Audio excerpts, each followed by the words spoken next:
Contents. Cover. Title page. Copyright. Preface. Part I. Exodus from the Factory. 1. The reappropriation of public space. 2. Midway terrains. Companies without factories. What do we mean by capturing social value? Where is the measure? Making education, producing subjectivity. Are there still productive places? Beehive and resistance. The political body of general intellect. 3. The multitude and the metropolis, a few notes in the form of hypotheses for an inquiry into the precariat of global cities. 1. Generalizing the strike. 2. Theoretical anticipations.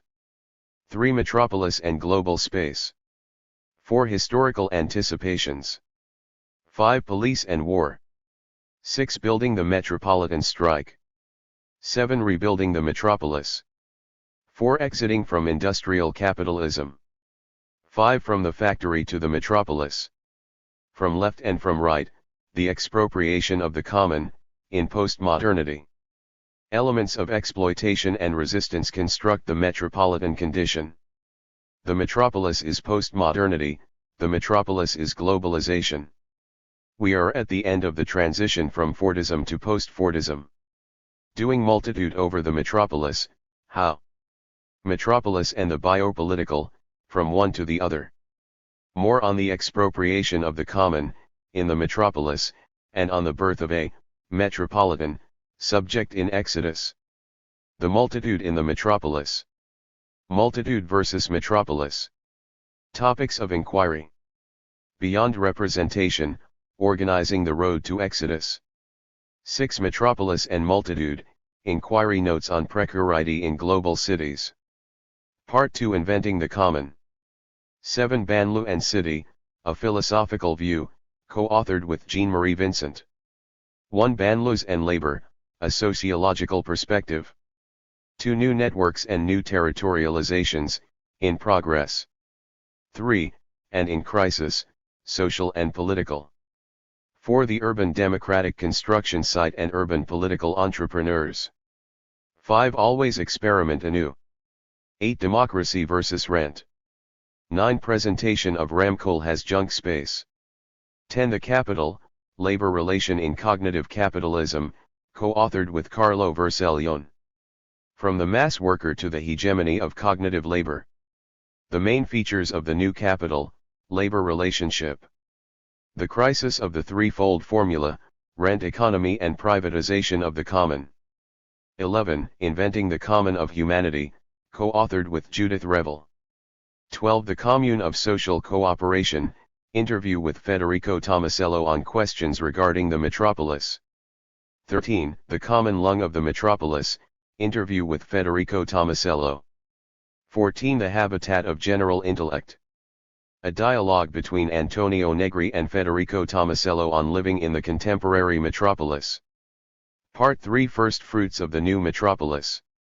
15. Reflections on Manifesto for an Accelerationist Politics. 16. Notes on the abstract strike. 17. From the factory to the metropolis and back again. Origin of the texts. End-user license agreement. From the factory to the metropolis. Antonio Negri.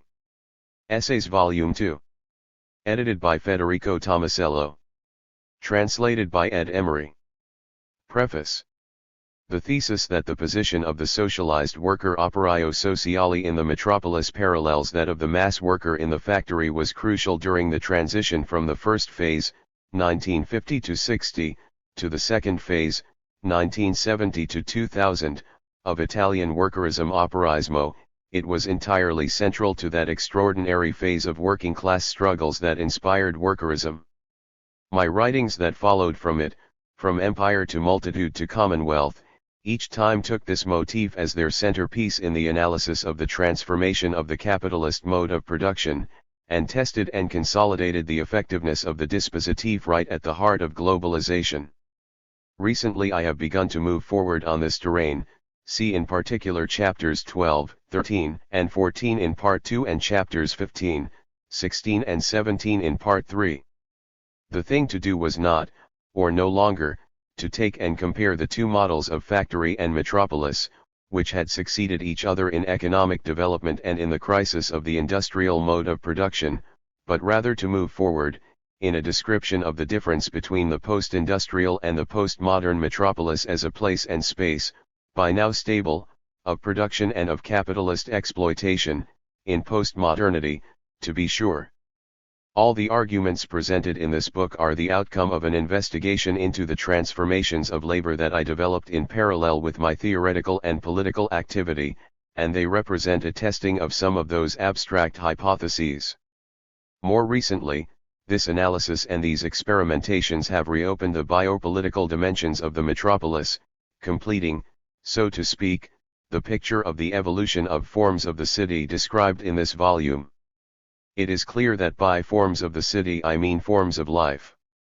With the emergence of the biopolitical dimension, a new analytical point of view also comes into play, that of the common, that is, the effort to go beyond the interplay between private and public, which has always constituted the concept of the city and sometimes represents its political, administrative aspect.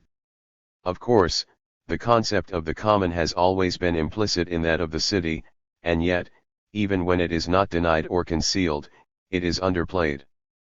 The idea of the private and the public had a monopoly on descriptions and programming of the city, and on its consequent corruption, produced by real estate rent, while the common was not accorded the primary role that here, in these essays, I discover and proclaim in the biopolitical.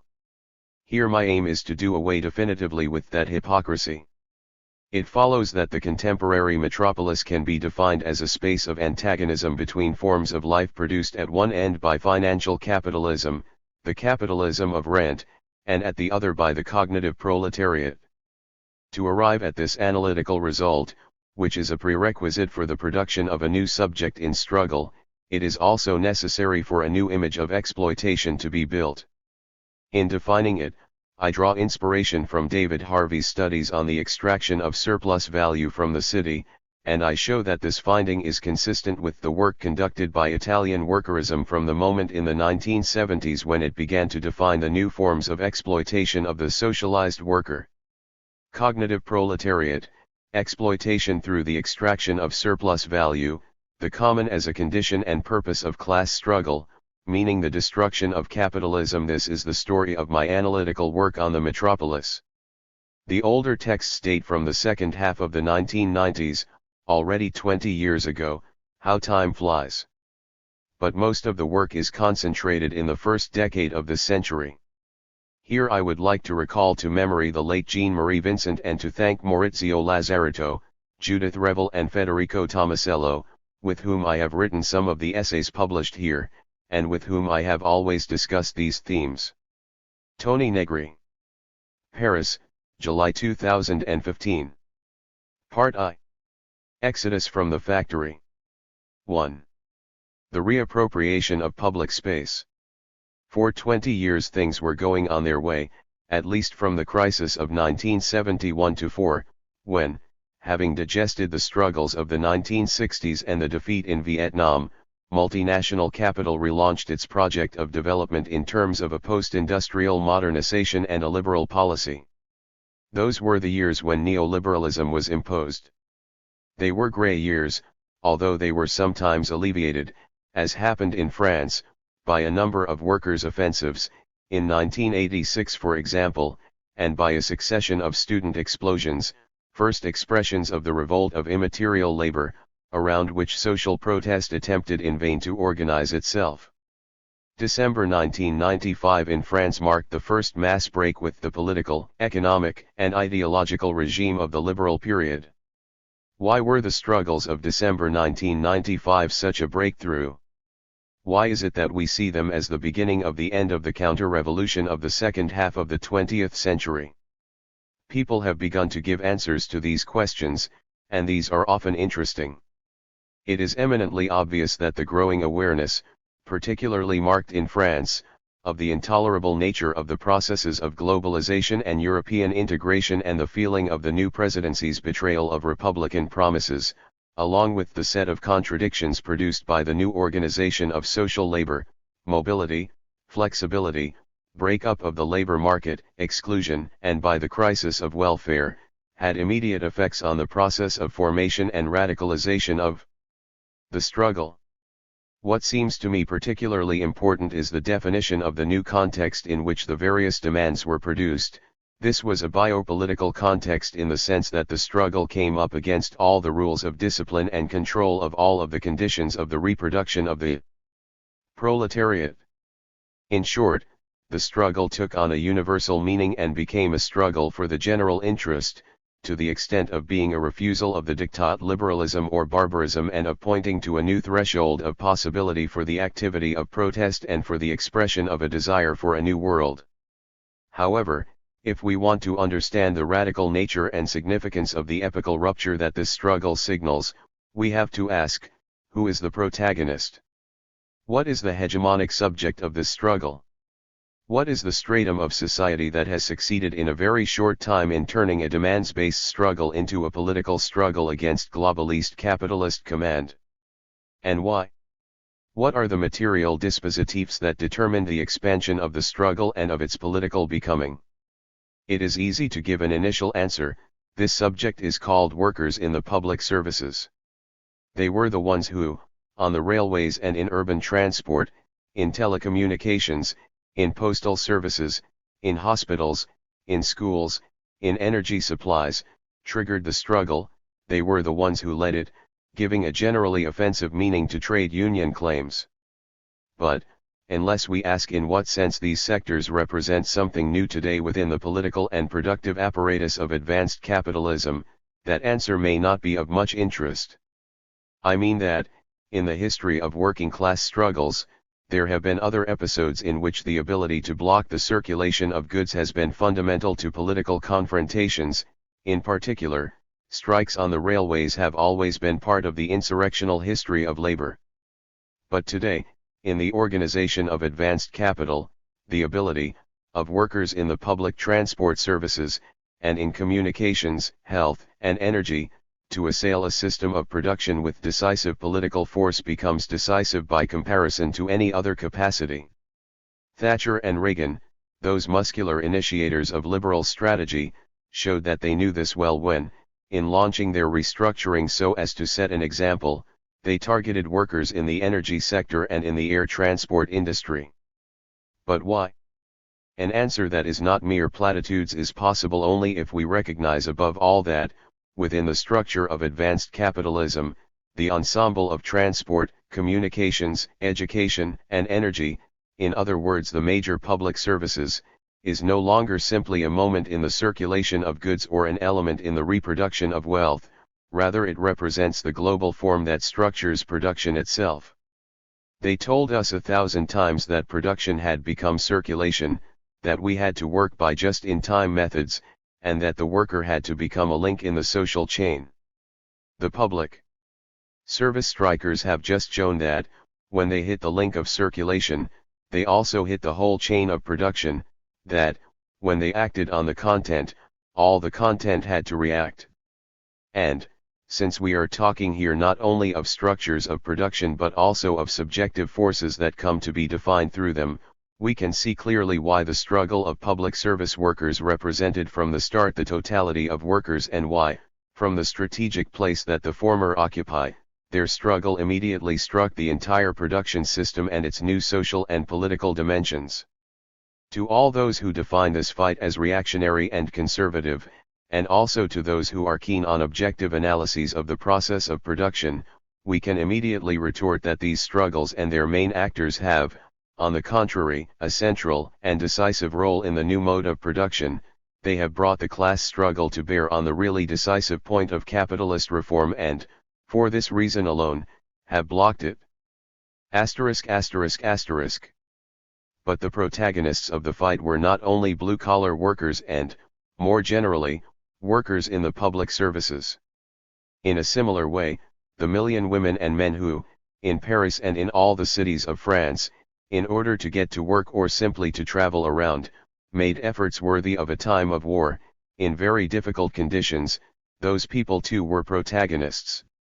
The media portrayed these efforts and this daily toil with a certain lyricism, in an attempt first to organize a consumer revolt, then, once this operation had been massively rejected, to extol the civic-mindedness and conviviality of the public's behaviors while harping on the hardships caused by the strike.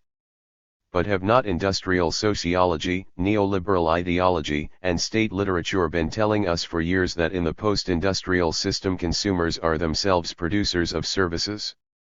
How did these producers of ideology manage to contradict themselves so blatantly, by trying to set the community of users against the public service workers or by attempting to define them at all costs as two separate communities?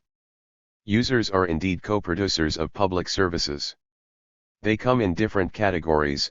The gamut ranges from maximally passive consumption to minimal interactivity and from minimal passive consumption to maximal interactivity. An example of the former is users in the energy service, while operatives in telecommunications, education, and health are examples of the latter. In the struggle today, this co-production has manifested a very high level of consciousness. The users have recognized interests of their own in the fight of workers, with whom they co-produce the services. If services are a form of co-production, then they are public by definition. I am not denying that there may be opposition and that contradictions may emerge between supply and demand for services. I simply want to make the point that these contradictions occur within a public dimension. So, when the service workers turned their struggle into a defense of and a statement about the public nature of their production and called for it to be recognized as such, the users recognized themselves completely as co-producers of this same struggle. Trekking on foot in the snow, hitchhiking, queuing, hours of waiting, all this has to be considered moments of struggle. The power of the strike was not demonstrated solely through noisy trade union marches, but above all through the festive parades of people in the streets every morning and every evening.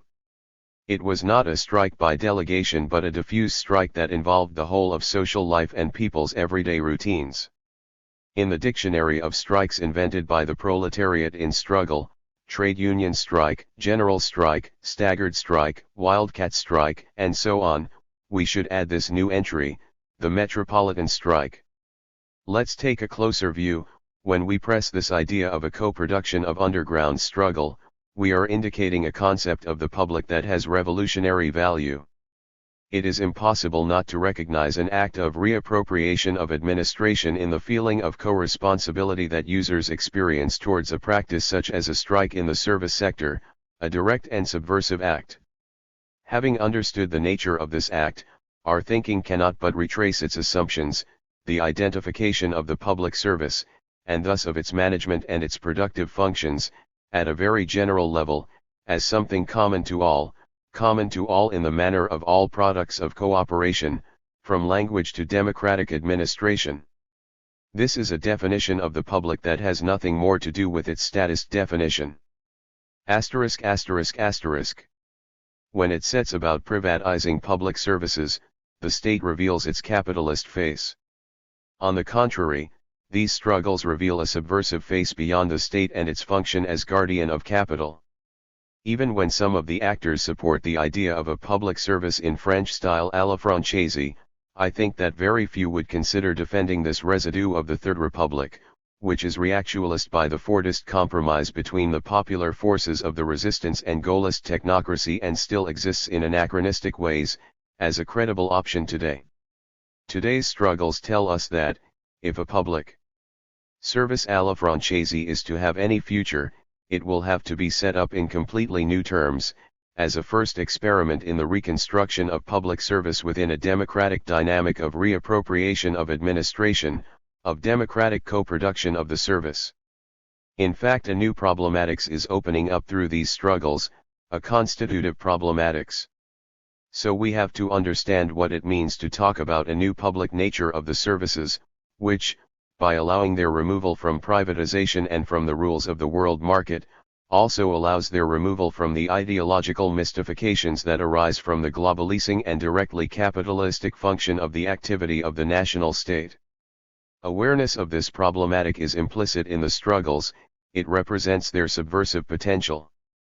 In addition, if it is true that services are now the global form of every form of productivity, both statist and private, and if it is true that they reveal how the role of cooperation in production and circulation as a whole is central and exemplary, then this new concept of the public will be the paradigm of any new experience of socialized production.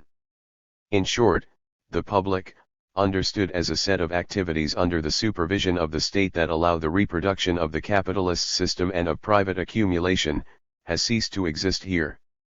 We are facing a new concept of the public, namely that of a production organized on the basis of interactivity, in which the development of wealth and the development of democracy become indistinguishable, just as the interactive widening of the social bond il legame sociale is inseparable from the reappropriation of administration by the productive subjects. Here the elimination of exploitation becomes visible, it appears no longer as a myth but as a concrete possibility. But this new subjective dimension of the public is not something that affects only the socialized workers operi socially, in other words the workers in the social services sector. It is something that, as we have seen, has also invested the subjectivity of the co-producers of services, and therefore of all the citizens who work. The two ensemble altogether element of the slogan used in the struggles has brought to light a new community, a productive social community that wants to be recognized. This recognition is twofold. At stake here in the first place is the dynamic of recomposition that runs through the movement, the community of struggle in which all workers laboratori are called together by those factory workers operi who, by virtue of their position, form the substantial axis of productive cooperation. And this is the first dynamic of the process. Then, in the second place, the recognition claimed here consists in the reappropriation of the service, both by the community in struggle and by those who, in their work, use the services to produce wealth. So the struggle functions as the prefiguration of the aim fine towards which it tends, the method, the being together in order to win, is the prefiguration of the goal finalita, it is being together in order to build wealth outside capitalism and against it. What is worth emphasizing here is that, in the struggle we have lived through, and especially where public services were involved, the concept of community has been enriched with fundamental articulations. Especially in subversive thought, the concept of community has often been considered as something that obfuscates the concrete articulations of exploitation, flattening them into a shape in which the association of subjects as a whole would be given in the unity of the function rather than in the contradictory articulation of the associative and productive process. In the course of the struggle that I am analyzing, an extremely articulated community appears for the first time, a Gemeinschaft that has in it all the characteristics of multiplicity and opposes power, as a productive ensemble.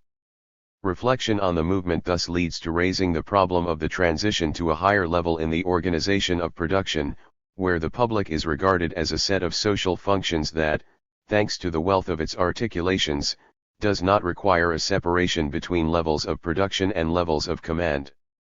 On the contrary, the reappropriation of command in the production function and the construction of the social bond now form a continuum. The problem of transition to an autonomous social community, to communism, lies now not only in the definition of the forms of struggle to be conducted against the state, but rather in the definition of stages and forms that will allow the reappropriation of the productive functions by the community. Two Ensemble is a project of transition to communism. These struggles allow us to start once again to call the real movement of transformation of the present state of things by its name. And, while the work to be done to recompose in the imaginary the real movement and the development of history is huge, we can begin to give shape to the utopia of the movement through enunciations that translate the desire. ******. The slogan Two Ensemble was launched and taken up by the movement, in conjunctural fashion, as an invitation to workers in private enterprises to join the struggle. We have seen how the slogan then gradually transformed itself. But it is true to say that its first meaning, the first invitation, fell on deaf ears. Why? Why was it that workers who belonged to the sector of the economy defined as juridically private did not join the fight? The explanations that have been offered for the fact that workers in the private sector did not join the fight are very realist. They range from reasons that cite the wage structure. Wage earners were picked out according to the extent of their involvement and hence suffered immediate repression from bosses in the event of strike action, to reasons that cite the crisis of trade unionism in the private sector, both in industry and in services. However, while they are realist, these explanations overlook an important structural element of the private enterprise, namely that the tendency to the transformation of the production structure into a public service structure is not yet clear there. It remains hidden, on the one hand by the strong persistence of manufacturing industries and on the other by the egregious dominance of the rules of private profit, often reinterpreted in the light of financial models. The time has perhaps come to say that the productive functions related to manufacturing are on the way out, therefore working-class social strata tied to manufacturing functions are the ones most sensitive to the threat of unemployment and hence most vulnerable. It is precisely for this reason that they are less able to carry out struggles of an offensive nature. Now they are locked into a paradox: when the moment comes for them to join the struggle, they will be effectively engaged in destroying the places of production from which they receive their wages today.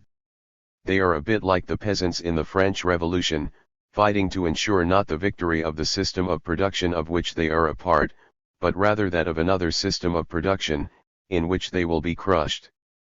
But this interpretation holds not only for the workers in the private manufacturing sector.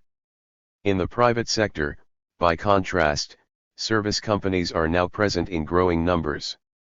The large manufacturing companies are increasingly outsourcing their directly and indirectly productive functions, reducing them to commercial services and inserting them into the context of social production. And it is in the private services sector that the rediscovery of the public, and therefore the recomposition of the new proletariat, are possible. They are possible in the private sector, in those spaces where workers take on temporal flexibility and spatial mobility as their fundamental characteristics. These are the spaces where profit is formed, as in the public sectors, most notably through the exploitation of social cooperation. In the December struggles, the invitation extended to the private sector to join the movement was characterized by delay and confusion. This invitation was made in the traditional form of an appeal to private sector manufacturing workers, whereas during the struggle it was the workers and the operators of services, even services in the private sector, who had come to recognize themselves in the new concept of public, and hence in the cooperative reappropriation of the production of wealth through the democratic construction and administration of a productive society. Now I can return to the problem of identifying the subject of the December movement. At a superficial level, I can start by saying that we are dealing with public service workers. Later they come to be seen as social workers, in other words as producers of social products and, through those, as producers of wealth. In the third instance, this identification is reinforced by the fact that the customers for those services, or citizens in general, have co-produced this struggle.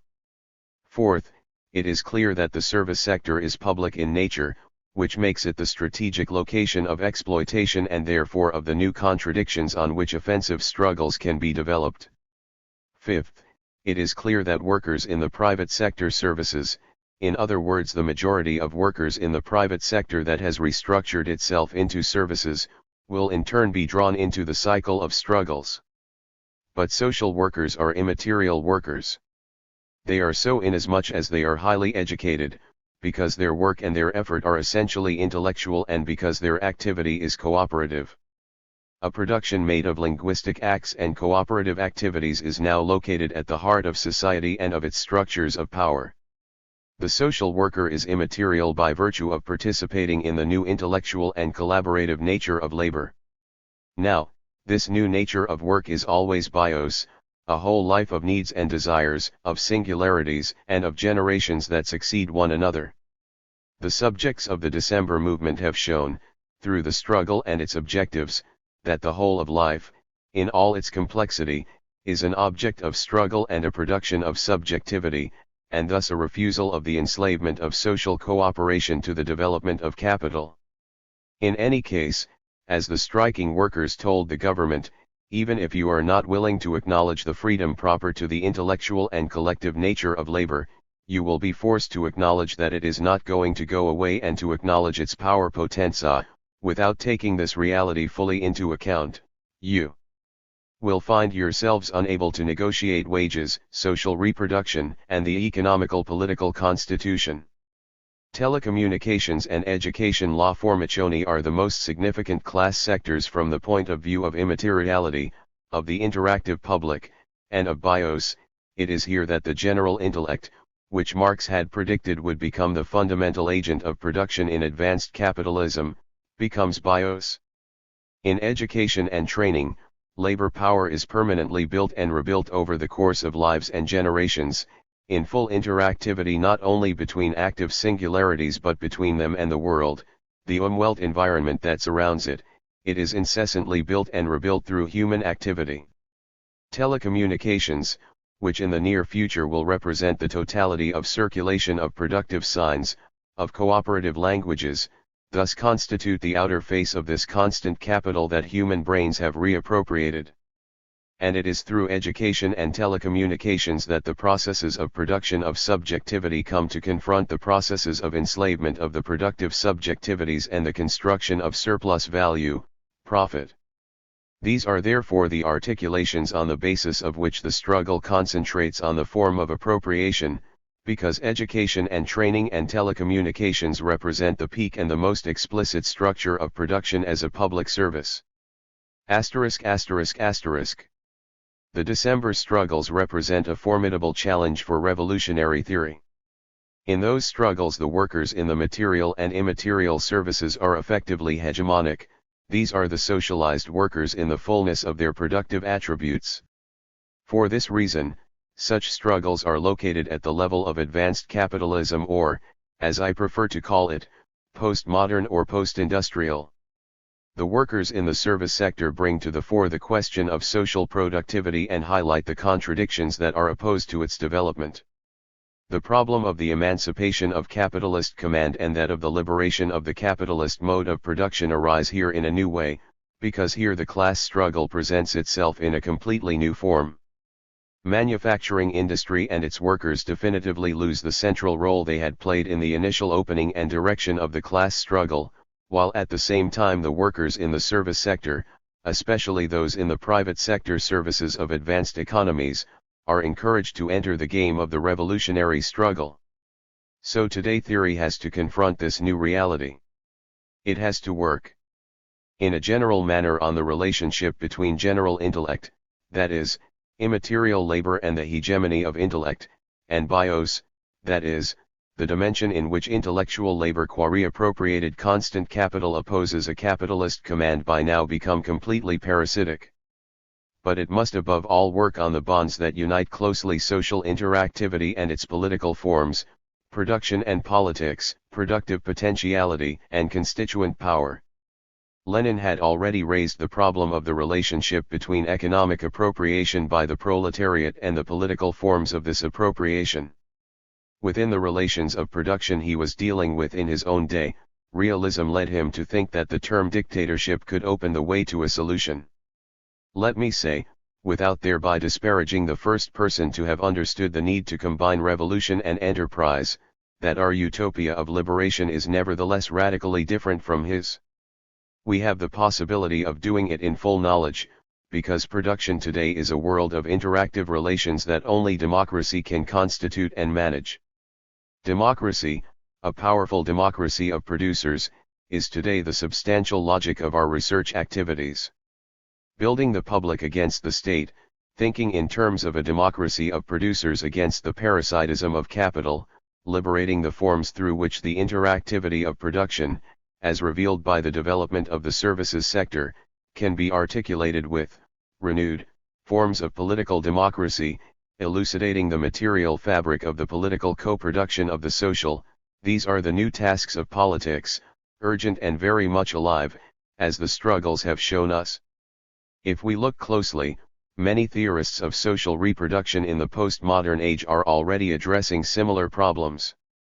All the communitarians, that is, the social scientists who did not accept liberalism as the only way of thinking, especially in the leading country of capitalism, the United States, are working to shed light on the problem of the relationship between growing social cooperation and the production of democracy.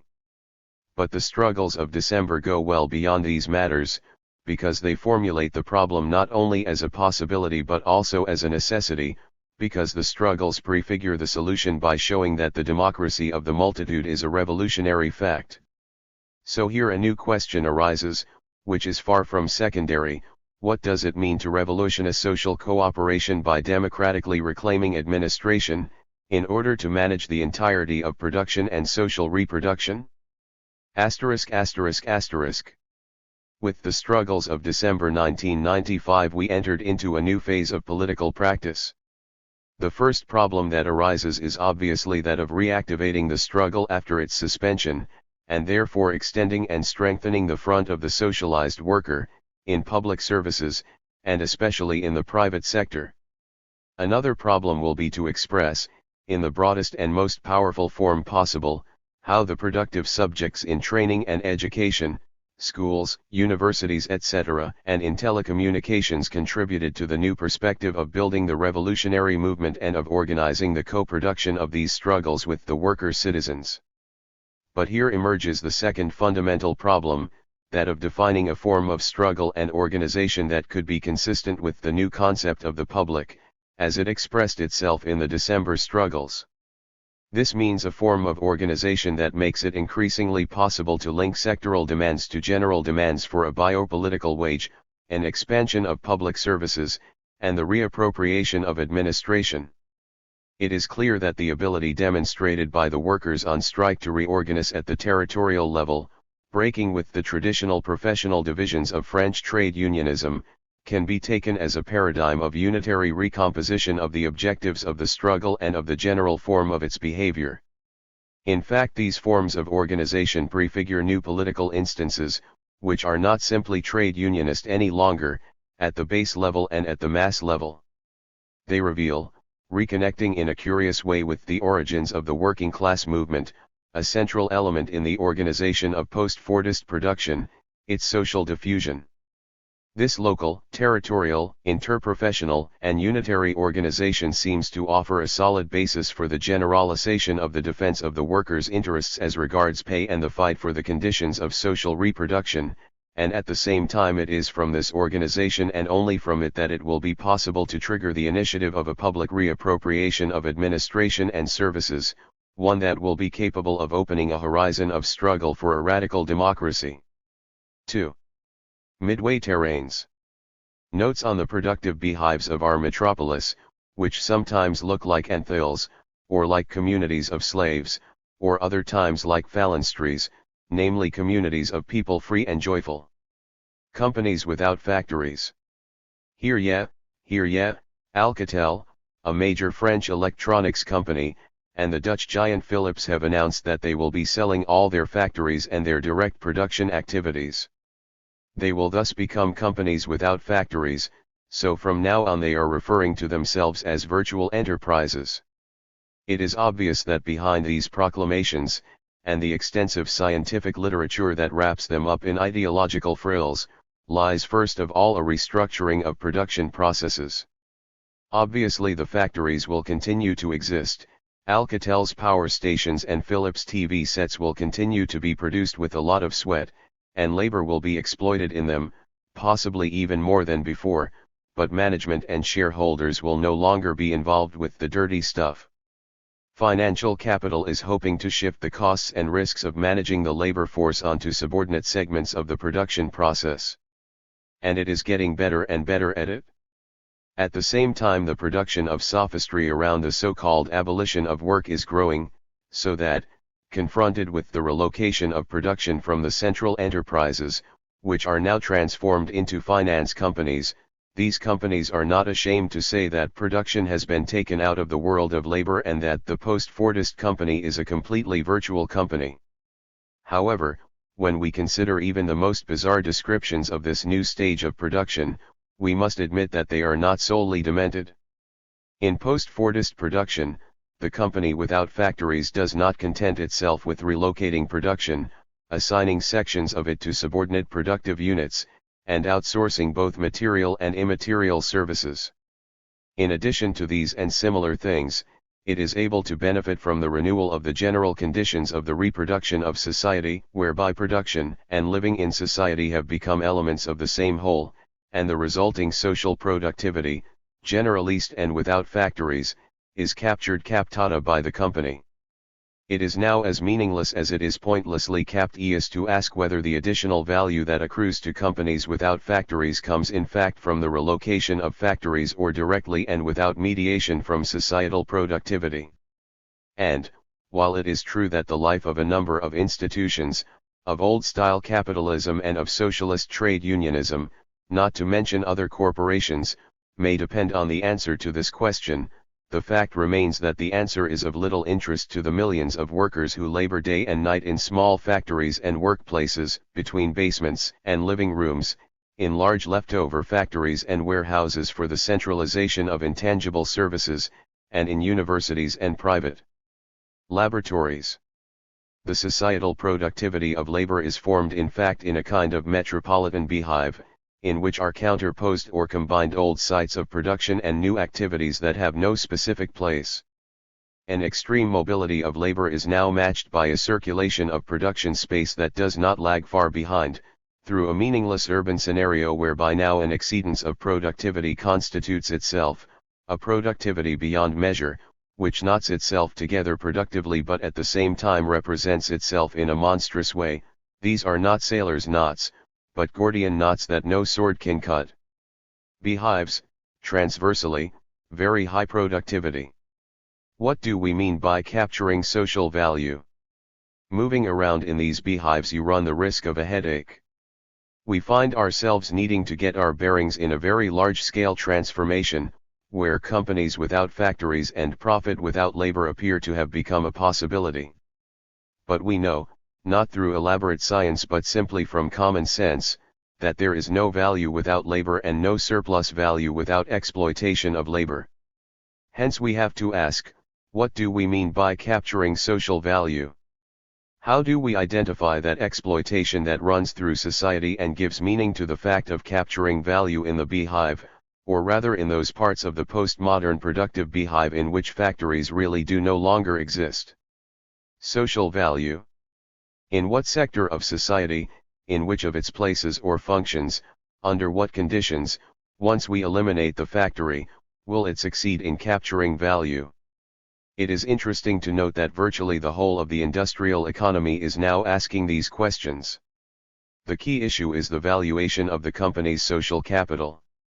This social capital consists in turn of social capital proper, i.e., the productive interrelations and social relations, and of intellectual capital, i.e., the ensemble of know-how and independent knowledge, patents and research, communitarian being together and inventive mobility, that live in the enterprise, or rather live in the enterprise as a potential for gathering the value that is produced in society, both through social intelligences and through social cooperation.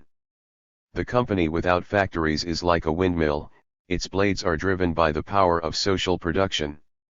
Thus it does not produce anything, but rather collects the production that is done elsewhere, the energy that comes from society, from outside the enterprise.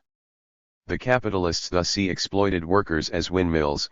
However, value derives from the workers, not from the windmills. Now, social production, on the other hand, is a real stream of value.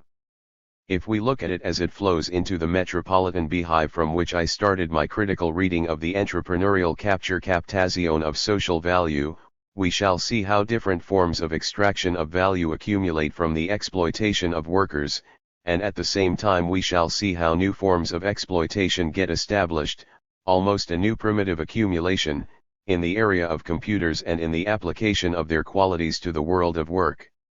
The enterprise, or rather the totality of enterprises, thus extends its command over the swarm of activities that produce value in the new digital accumulation, people who exploit themselves, thinking, rightly, that they are being creative, people who bring together workers and activities, thinking, rightly, that they are making themselves free by producing communities, people who discover new productive powers in the times they live and in attention to each moment of social communication. And 1,000 other experiences. Businessmen like to call these things human capital and relational capital, but in fact this is a reversal of reality. Because we are dealing here with human labor and relational labor, not capital. Then the enterprise grasps it, squeezes it tight in its logic, subs labor and exploitation, and calls them capital. Political control and juridical control become exclusive here. They replace social reality, its conflicts, and the productive power that flows from them. Where is the measure? It is obvious that we are dealing with exploitation. There is no creation of added value that does not involve in some way extracting from workers more than what they are paid for.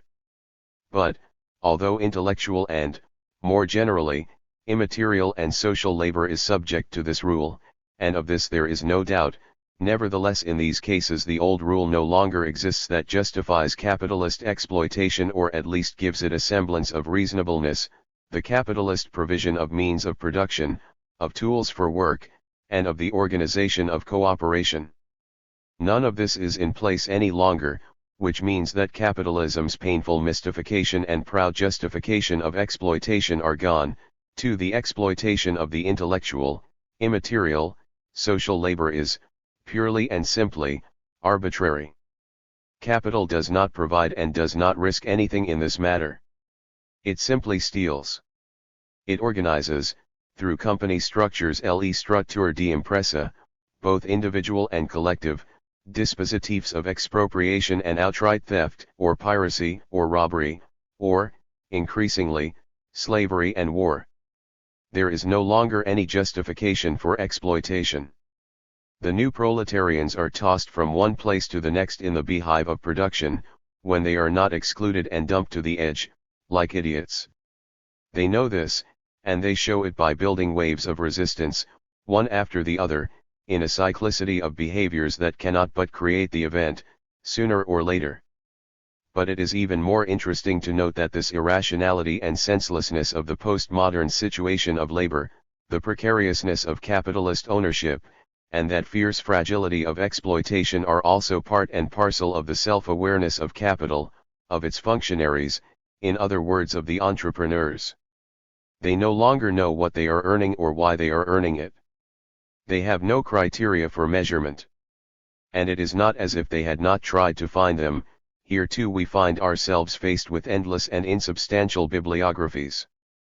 In fact, all the systems of evaluating the magnitudes of intellectual, immaterial, and interrelational capital end up, alas, in the definition of strategies of communication.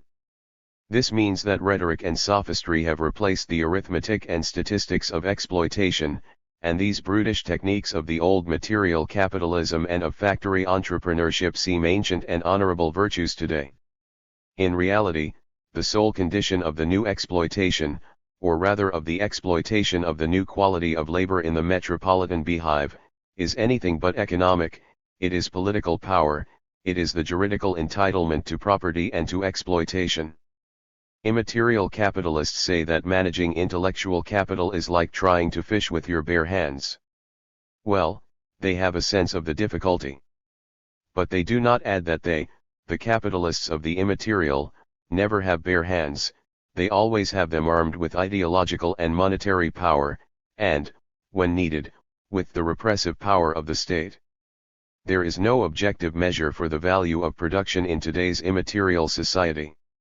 The new standard of measurement can only be a standard of power. Illusion and violence mingle here in tragic ways and come up against resistance. The measure becomes a measure of control, a measure of capital's ability to develop production in the absence of any objective criteria of measurement and in the presence of relations of power in which it needs to get the upper hand. The schools of political economy are turning into police schools. This is a return to the origins, when, as Foucault reminds us, the schools of political economy were originally police schools. Making education, producing subjectivity. Let me return to the problem of the capture of social value by the enterprise, now that we have established that the measure of this value is random and actually depends on political power. Where, then, is the value that the enterprise can capture? It is everywhere. In the capitalism described by Marx, Surplus value is built through the exploitation of the workers and is organized by the social division of labor and by the resulting hierarchy of functions and nations. The flow of value was situated within defined spaces. Now, however, the flow of value runs everywhere, transversely across society, but it settles and builds deposits from which the value is once again extracted and renewed by social and technological languages.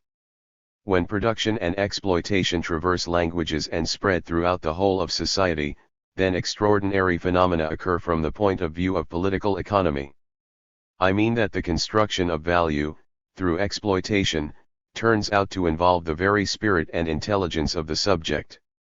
Such a statement is difficult to accept, and yet, let me go back to how we define the exploitation of social labor and how the enterprise captures the value of social production. I said that this happens through intelligence and through the social cooperation of intelligences, that is, through the intelligence set to work in scientific research, in the construction of lifestyles, and in the transformation of language, in the definition of new meanings of things and their associations. Well, value creation arises from the work of the subjects, from their brains and passions, from their singularity, and from the circle of cooperation in which they are inserted. This means that, in order to make production, it is necessary to produce subjectivity. Capital is a capital produced by subjectivity, and the enterprise, if it wants to manage intellectual capital, either has to produce it directly or has to collect, acquire and capture it through someone else's production.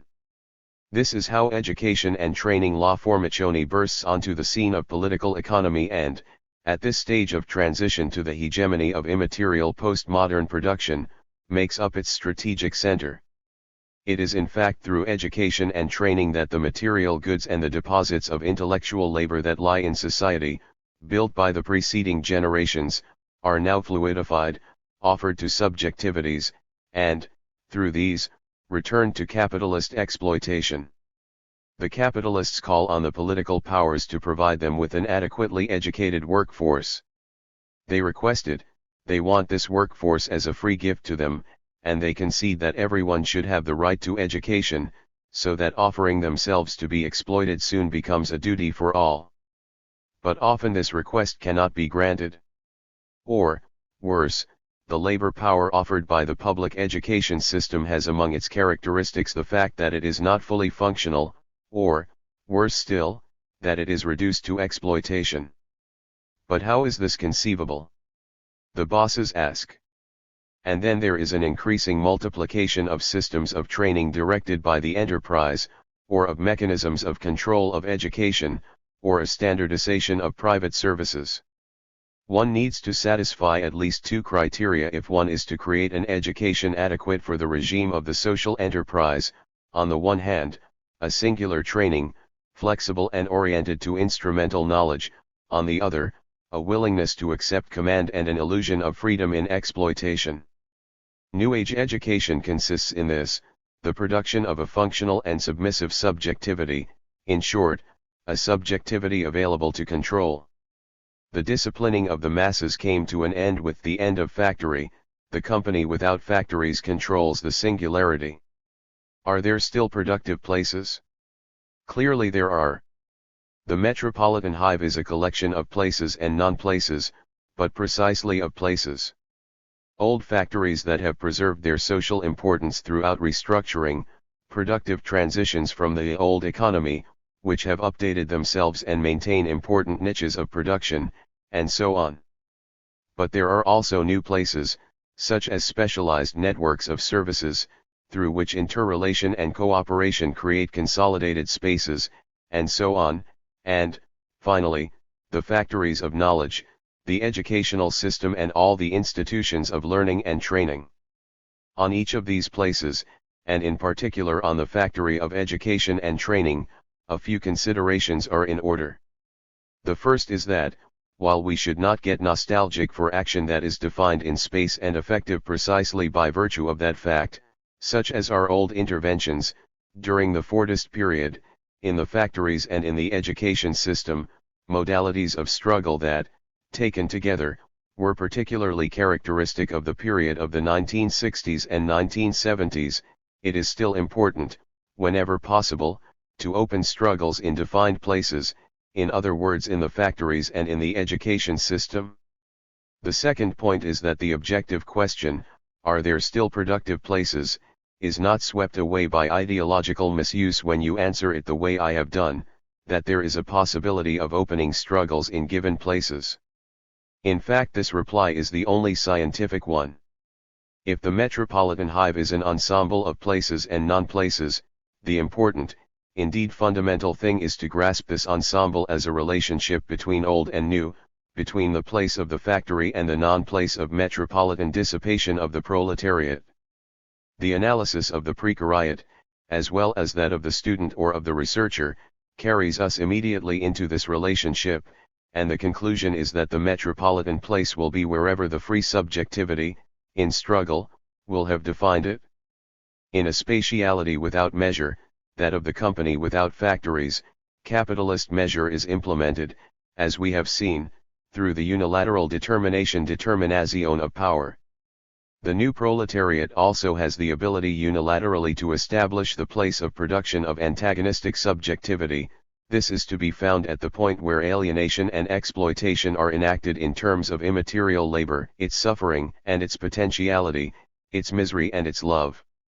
In the places of education and training, by which I mean continuing education, the kind you get in schools and universities and in industrial and productive apprenticeship processes, and the kind embodied in research processes, in short, it is in the spaces of education and training that the productive determination of place and space is most obviously in evidence. To indulge in a brief utopian point of view, there will shortly come a time when education and production will be one and the same thing, tout court. On capital's side, the determination of the place of production in postmodernity is the definition of a site of command. On the side of workers, precarious proletarians and poor students, the determination of the place is wherever the potentialities potens of freedom and production, of invention and joy can be gathered and recomposed. Capital, working on education, seeks to determine the ordering of exploitation. The conditions and prefigurations of capitalist capture of the processes of social production are implanted, in prioritarian and privileged fashion, in the physical venues of education. The choices related to the social accumulation of labor are created in the places of education. The enterprise without factory and its will for exploitation reach their height in the fact of their dominating and prefiguring education and training. Beehive and resistance. The productive places of resistance and antagonism are thus midway terrains, in between the old places of production and the new. And the midway territory can be understood in present, synchronous terms. It is the one that stretches between production and society, the territory that without alludes to in the phrase enterprise without factory. It is a without that reproposes a whole series of working class and human stories singularized to the maximum, stories of working class and of work, struggle, layoff, poverty, despair, then stories of glory and of disasters of researchers and organizers of work, of people, including managers, of the factory, who are now defunct for capital, but capable of intelligence and resistance, stories of abandoned territories and betrayed generations. But a midway terrain can also be understood diachronically.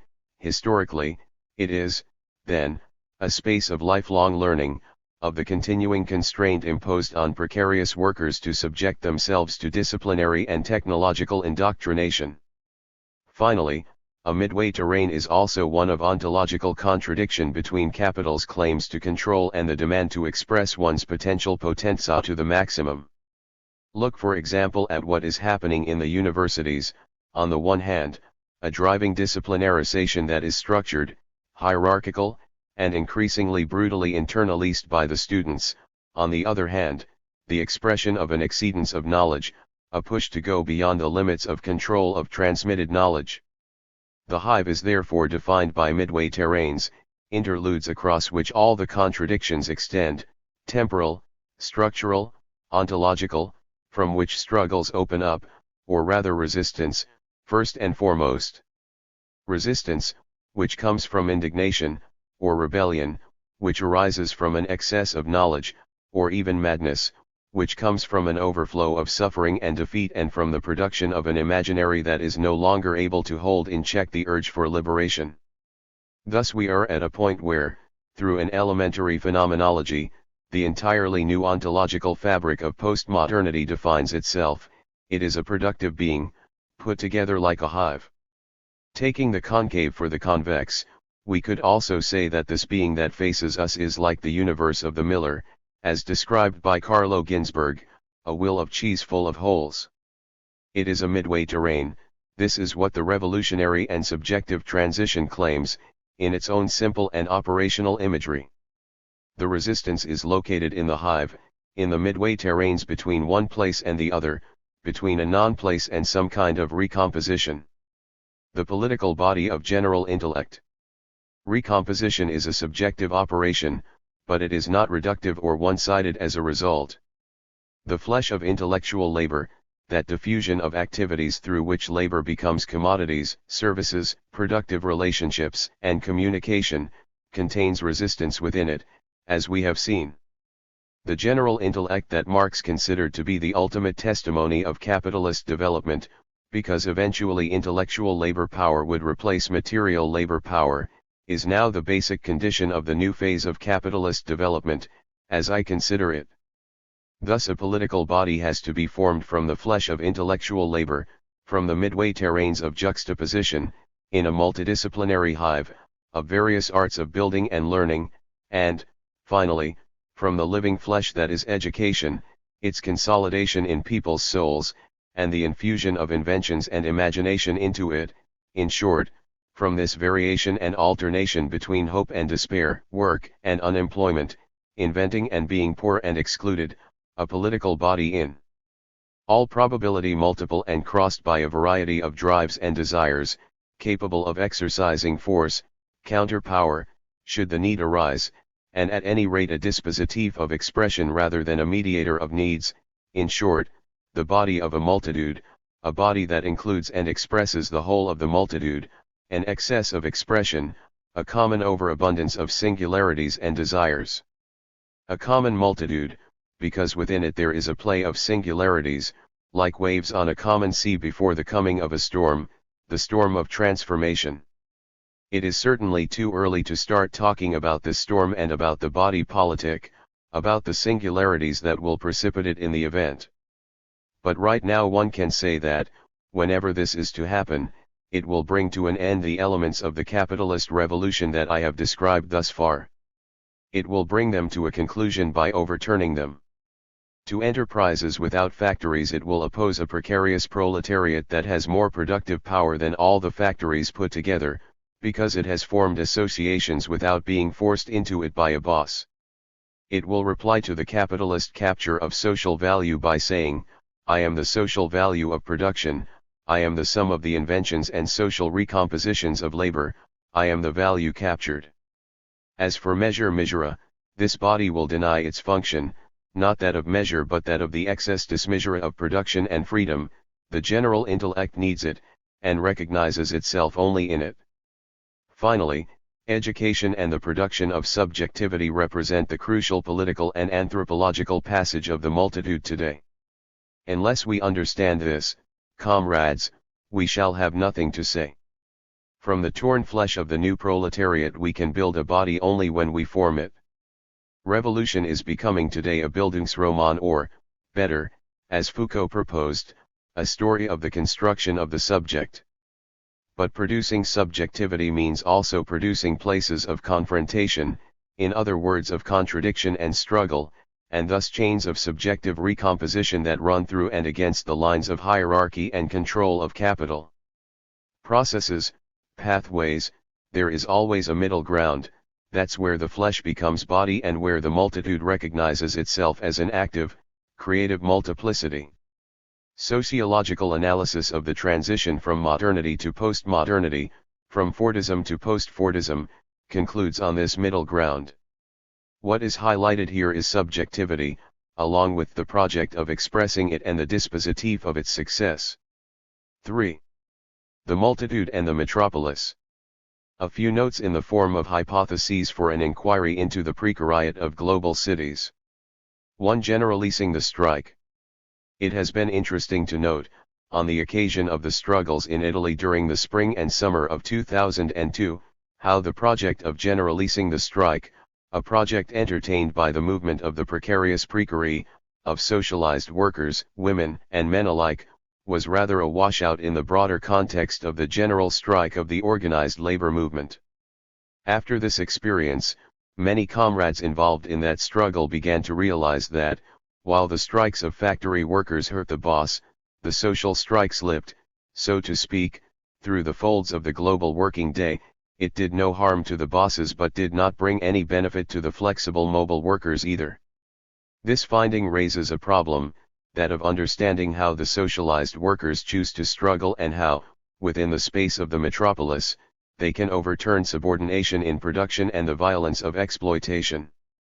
In other words, we need to ask in what relation the metropolis stands to the multitude and whether it is correct to say that the metropolis is to the multitude what the factory was to the working class.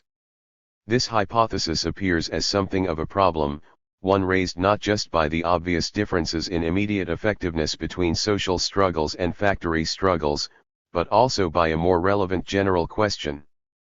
If the metropolis has become invested with capitalist relations of value production and exploitation, then how can one grasp the antagonism of the metropolitan multitude within the metropolis?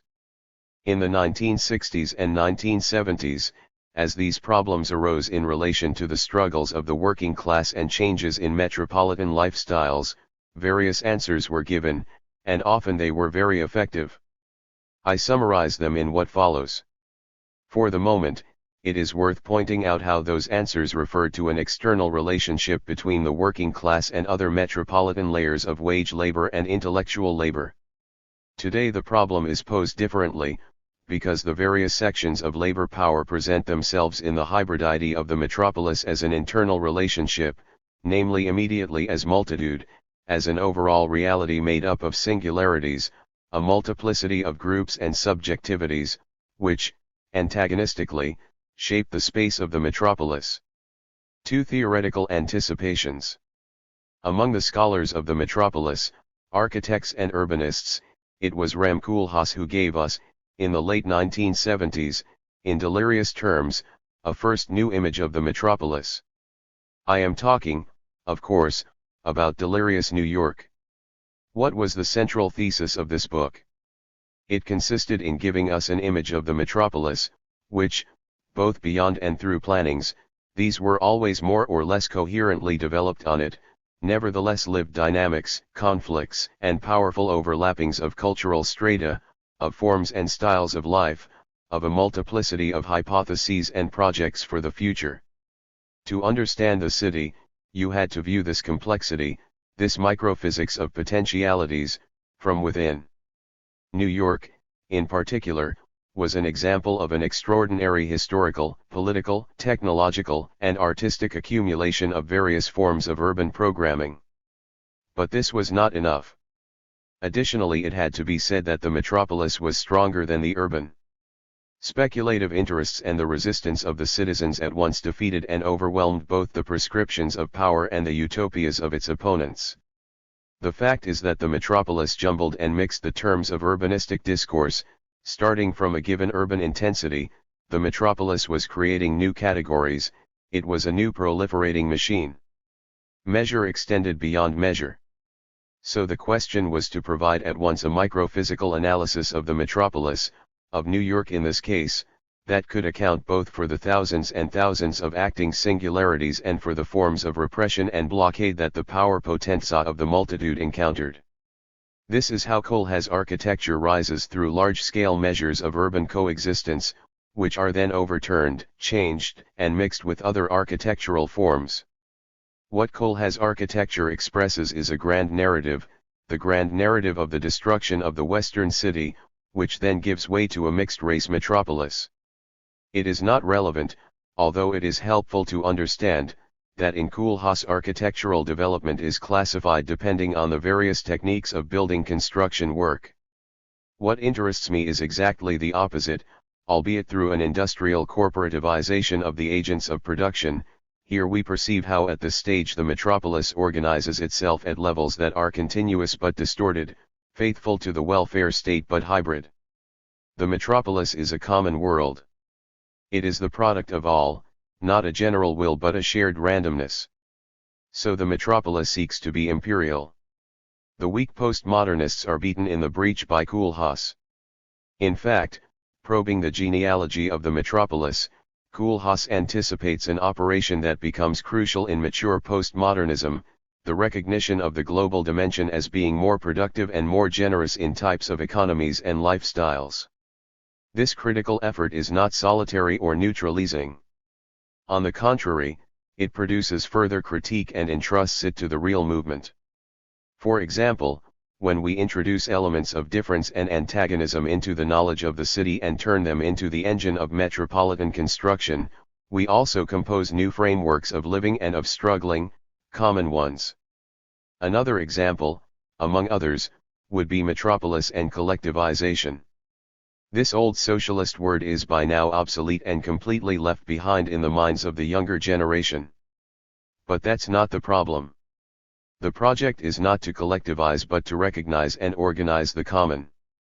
A common made of a very rich heritage of lifestyles, of collective means of communication and reproduction of life, and, especially, of exceedance in the common expression of life in metropolitan areas.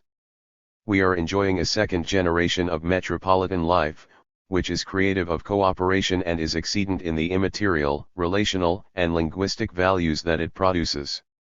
So there we have it, the metropolis of the singular and collective multitude.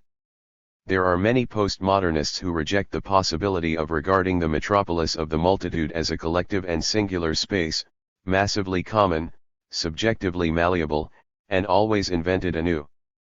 Such refusals put the analyst in the position of the jester or the sycophant of power. We, for our part, have recovered the ideas of economic externalities, of immaterial dynamics, of cycles of struggle and everything that makes up the multitude. New York is postmodern insofar as it has participated in all degrees of the modern and has, so to speak, consumed them in critique and in the prefiguration of the alternative. The result is a hybrid, the metropolitan hybrid as a spatial and temporal symbol of struggles, a project of the microphysics of powers. 3. Metropolis and global space. Saskia Sassen was the first to teach us to see the metropolis, all metropolises, not only as in Koolhaas, as a hybrid and self-conflicting aggregate, but as a homologous image of the general structure that capitalism has assumed in the imperial phase, and she has done so more than anyone else.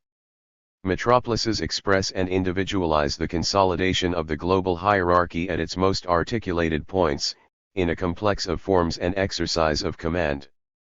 Class differences and generic programming in the division of labor are now not done between nations but between center and periphery, in metropolises.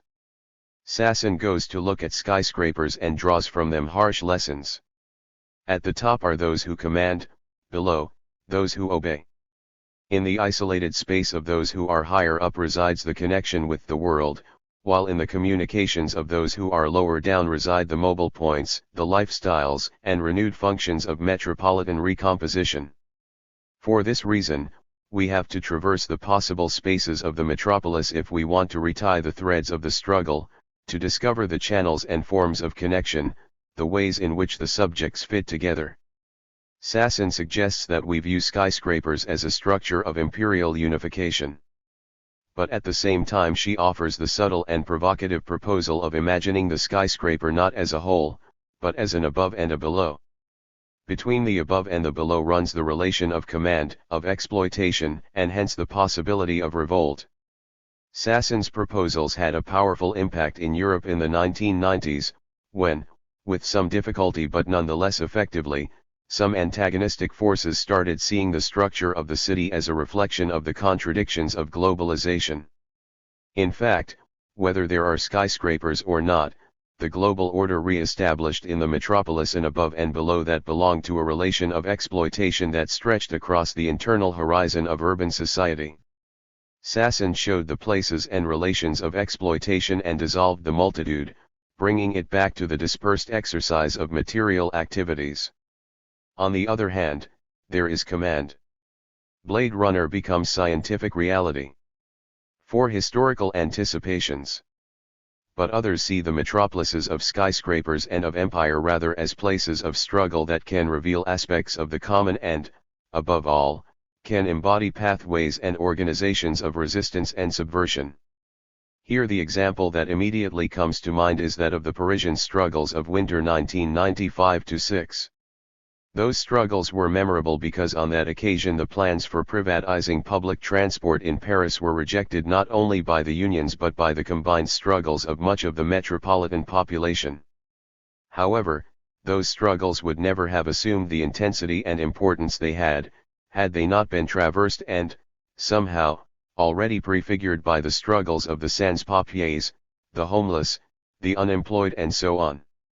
In other words, the vast complexity of the metropolis opens escape routes for all the urban poor. This is where the metropolis, even an imperial one, wakes up to antagonism. These developments and these antagonisms were already evident in the 1970s, in Germany, in the United States, and in Italy. The big transition from the battlefield of the factory to that of the metropolis, from class to multitude, was lived and organized, theoretically and practically, by very many vanguards. Let's take over the city. Prendiamosi la città was one of the key slogans in Italy, persistent, important, and overwhelming.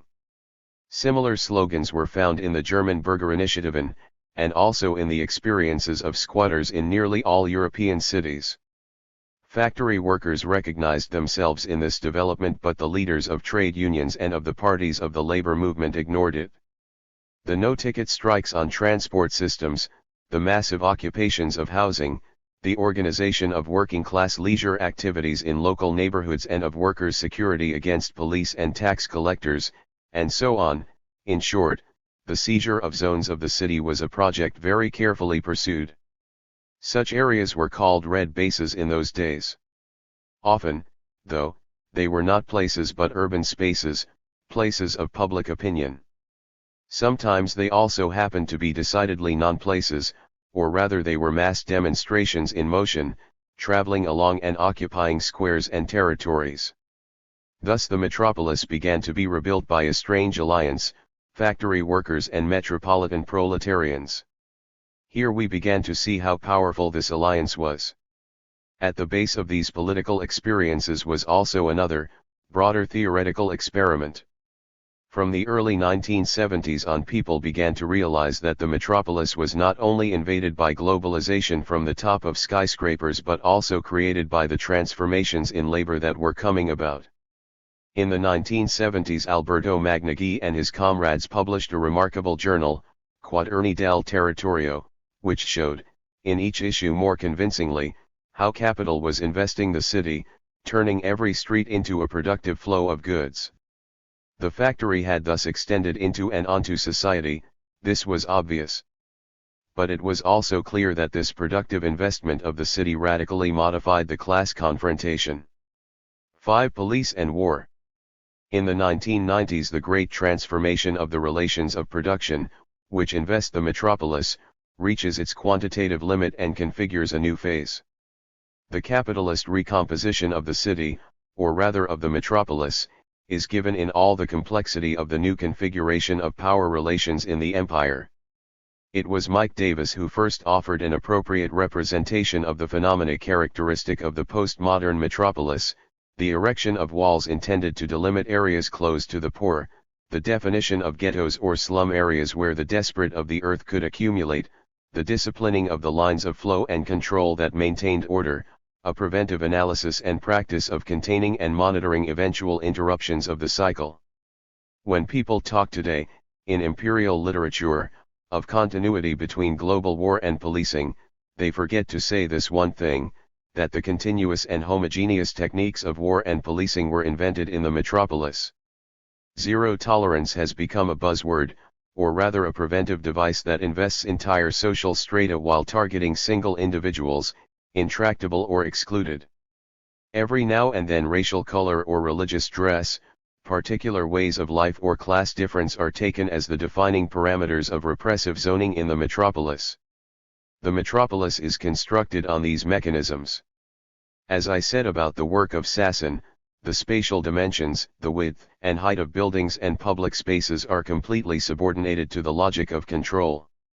This happens where it is possible, but where real estate imposes rents that are too high to be used as instruments of direct control, through the application of heavy urban programming, the metropolitan landscape is covered in networks of electronic control, traversed and marked by representations of danger in the shape of closed-circuit television and helicopters. Soon all cities will be crowded with the kind of automated instruments of control, unmanned aircraft, police drones, that armies normally use in wars. Soon the enclosures and the red zones will follow the logic of overflights. Urban planning will then have to internalize forms of control based on an aerial globality, as precondition of the freedom to develop spaces and society. Obviously, in saying this I am overstating a number of trends that are still limited in scope and represent only part of the development of the metropolis. Indeed, here too, as in the theory of war, the enormous ability to develop violence on the side of power, the so-called total asymmetry, generates matching responses, the phantasm of David versus the reality of Goliath. Hence the planification of control over the city and the zero tolerance produce new forms of resistance in the same way. The metropolitan network is continuously interrupted, sometimes disrupted, by networks of resistance. The capitalist recomposition of the metropolis builds traces of recomposition for the multitude. The fact is that, in order to exist, control itself has to recognize, or even construct, trans-individual patterns of citizenship. All urban sociology, from the Chicago School to the present day, knows that even within a framework of extreme individualism the concepts and the schemes of interpretation must assume dimensions that are trans-individual, almost communitarian. It is to the development of these forms of life that analysis has to apply itself. This will lead to the discovery, in the metropolis, of defined spaces, of precise localizations of the multitude. Spatial and temporal determinations of habitat and of the wage, consumption, will be found to mark out the contours of districts and to characterize the behavior of populations. War as a legitimation of order, the police as an instrument of order, these powers that have taken a constituent function in the metropolis, replacing citizens and movements, well, they will not get through. Once again, the analysis of the metropolis leads here to the perception of the exceedance of value that is produced through the cooperation of immaterial labor. The crisis of the metropolis has thus taken a big step forward. 6. Building the metropolitan strike. I was told that in Seville, when the Generaliste strike, it was a 24-hour strike, was launched during the night in all neighborhoods, people formed flying pickets and from midnight onwards blocked transportation, closed the nightclubs, and communicated to the city the urgency of the struggle. And this continued with a general mobilization across the metropolis that, in the afternoon, aggregated in mass demonstrations that continued throughout the day. This is a good example of the management of a Generaliste strike. It is a metropolitan strike in which the various sectors of social labor come together throughout the 24 hours of the working day. But all this formidable political movement, seems insufficient for an adequate definition of the Generaliste strike. We need a deeper approach, a specific analysis of each phase and movement of recomposition, of every moment of struggle that can flow together into the construction of the social strike. Why do I say this? Because I see the metropolitan strike as the specific form of recomposition of the multitude in the metropolis. The metropolitan strike is not a socialization of the factory workers' strike, it is a new form of counterpower. How it will act in time and space we do not yet know. What we do know is that a functionalist sociology, of the kind that brings together the various segments of the social recomposition of labor under capitalist control, will not be sufficient to define the metropolitan strike. The encounter, the clash, the engagement, and forward motion of the various strata of the metropolitan multitude can be indicated only as the construction, in struggle, of movements of power potenza. But on what basis does the movement become a deployed capacity for power potenza? For me, the answer certainly does not entail storming the Winter Palace. Metropolitan revolts do not ask for the mayor to be replaced, they express new forms of democracy, forms that are the opposite of those involved in the control of the metropolis. Metropolitan revolt is always a refounding of the city. 7. Rebuilding the metropolis. The Generalist strike must therefore contain in itself the delirious project of rebuilding the metropolis. What does this mean, to rebuild the metropolis? It means refinding the common and constructing metropolitan proximities. We have two figures that are absolutely indicative of this project and place themselves at the extreme ends of a scale of commonness, the firefighter and the immigrant. The firefighter represents the common as security, as everyone's recourse in the event of danger, as a constructor in the common imagination of children. The immigrant is the person needed to give color to the metropolis as well as meaning to solidarity. The firefighter is the danger, the immigrant is hope. The firefighter is insecurity, the immigrant is the future. When we think of the metropolis, we think of it as a physical commonness that consists of wealth and production of cultural community. Nothing indicates better than the metropolis the design of a sustainable development, a synthesis of ecology and production, in short, a biopolitical framework. Today, precisely in this period, we are bearing the brunt of a series of old patterns of social democracy, which are no less ignoble for being powerless. They tell us that the metropolis can reproduce itself only if social safety nets are introduced that serve to monetize, and possibly repair, the dramatic effects of capitalist development. Politicians and corrupt unions are negotiating the detail of those safety nets. In my view, however, the metropolis is a resource, an exceptional and excessive resource, even when the city is made up of favelas, shacks, and chaos.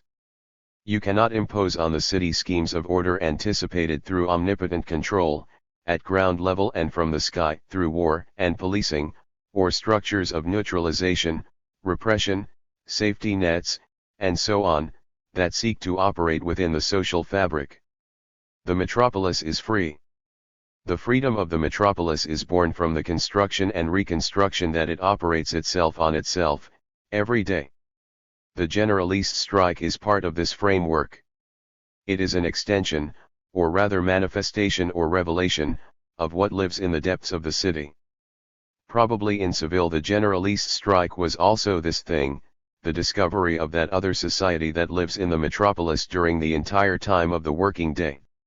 We do not know whether this is how things really went.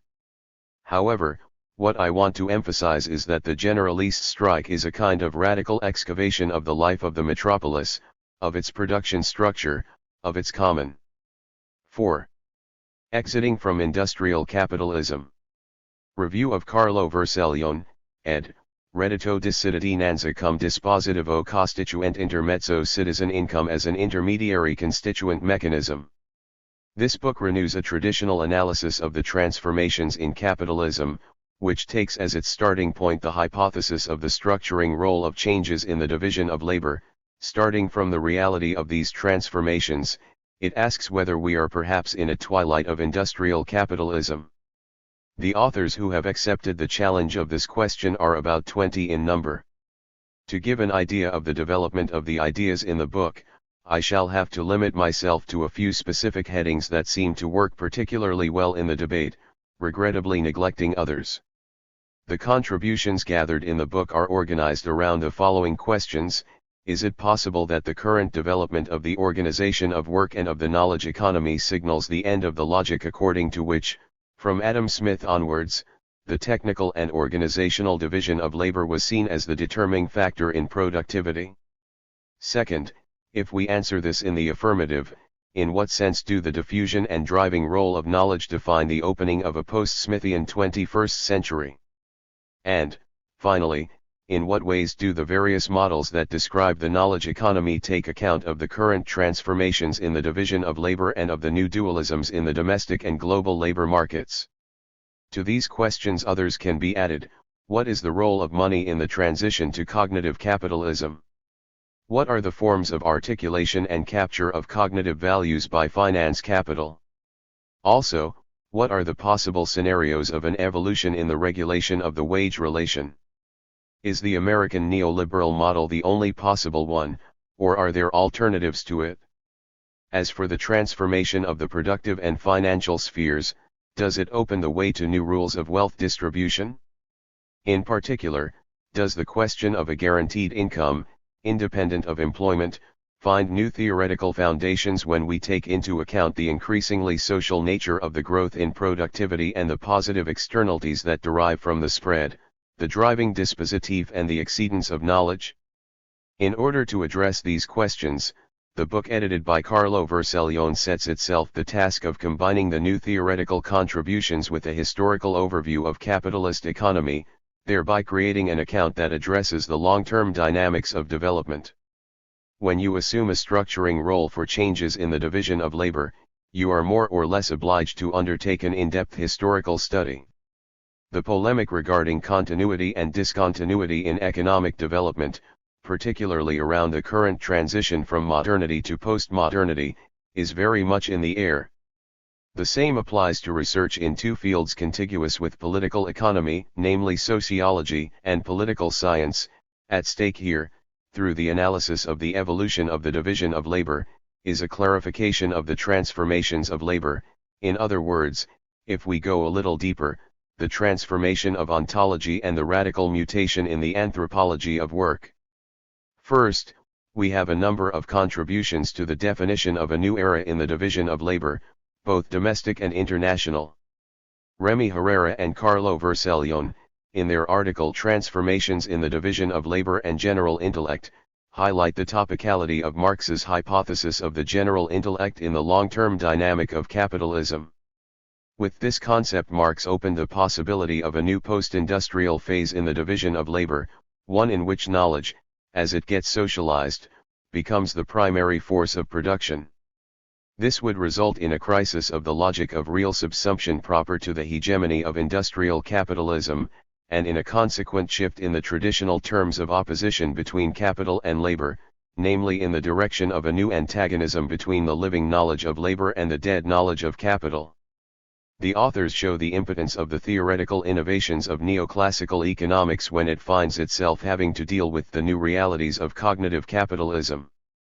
They also show the extent to which the capitalist world of real subsumption is traversed, hollowed out, scavato and thrown into contradiction by the struggles, or simply by the behaviors, of the new cognitive labor power.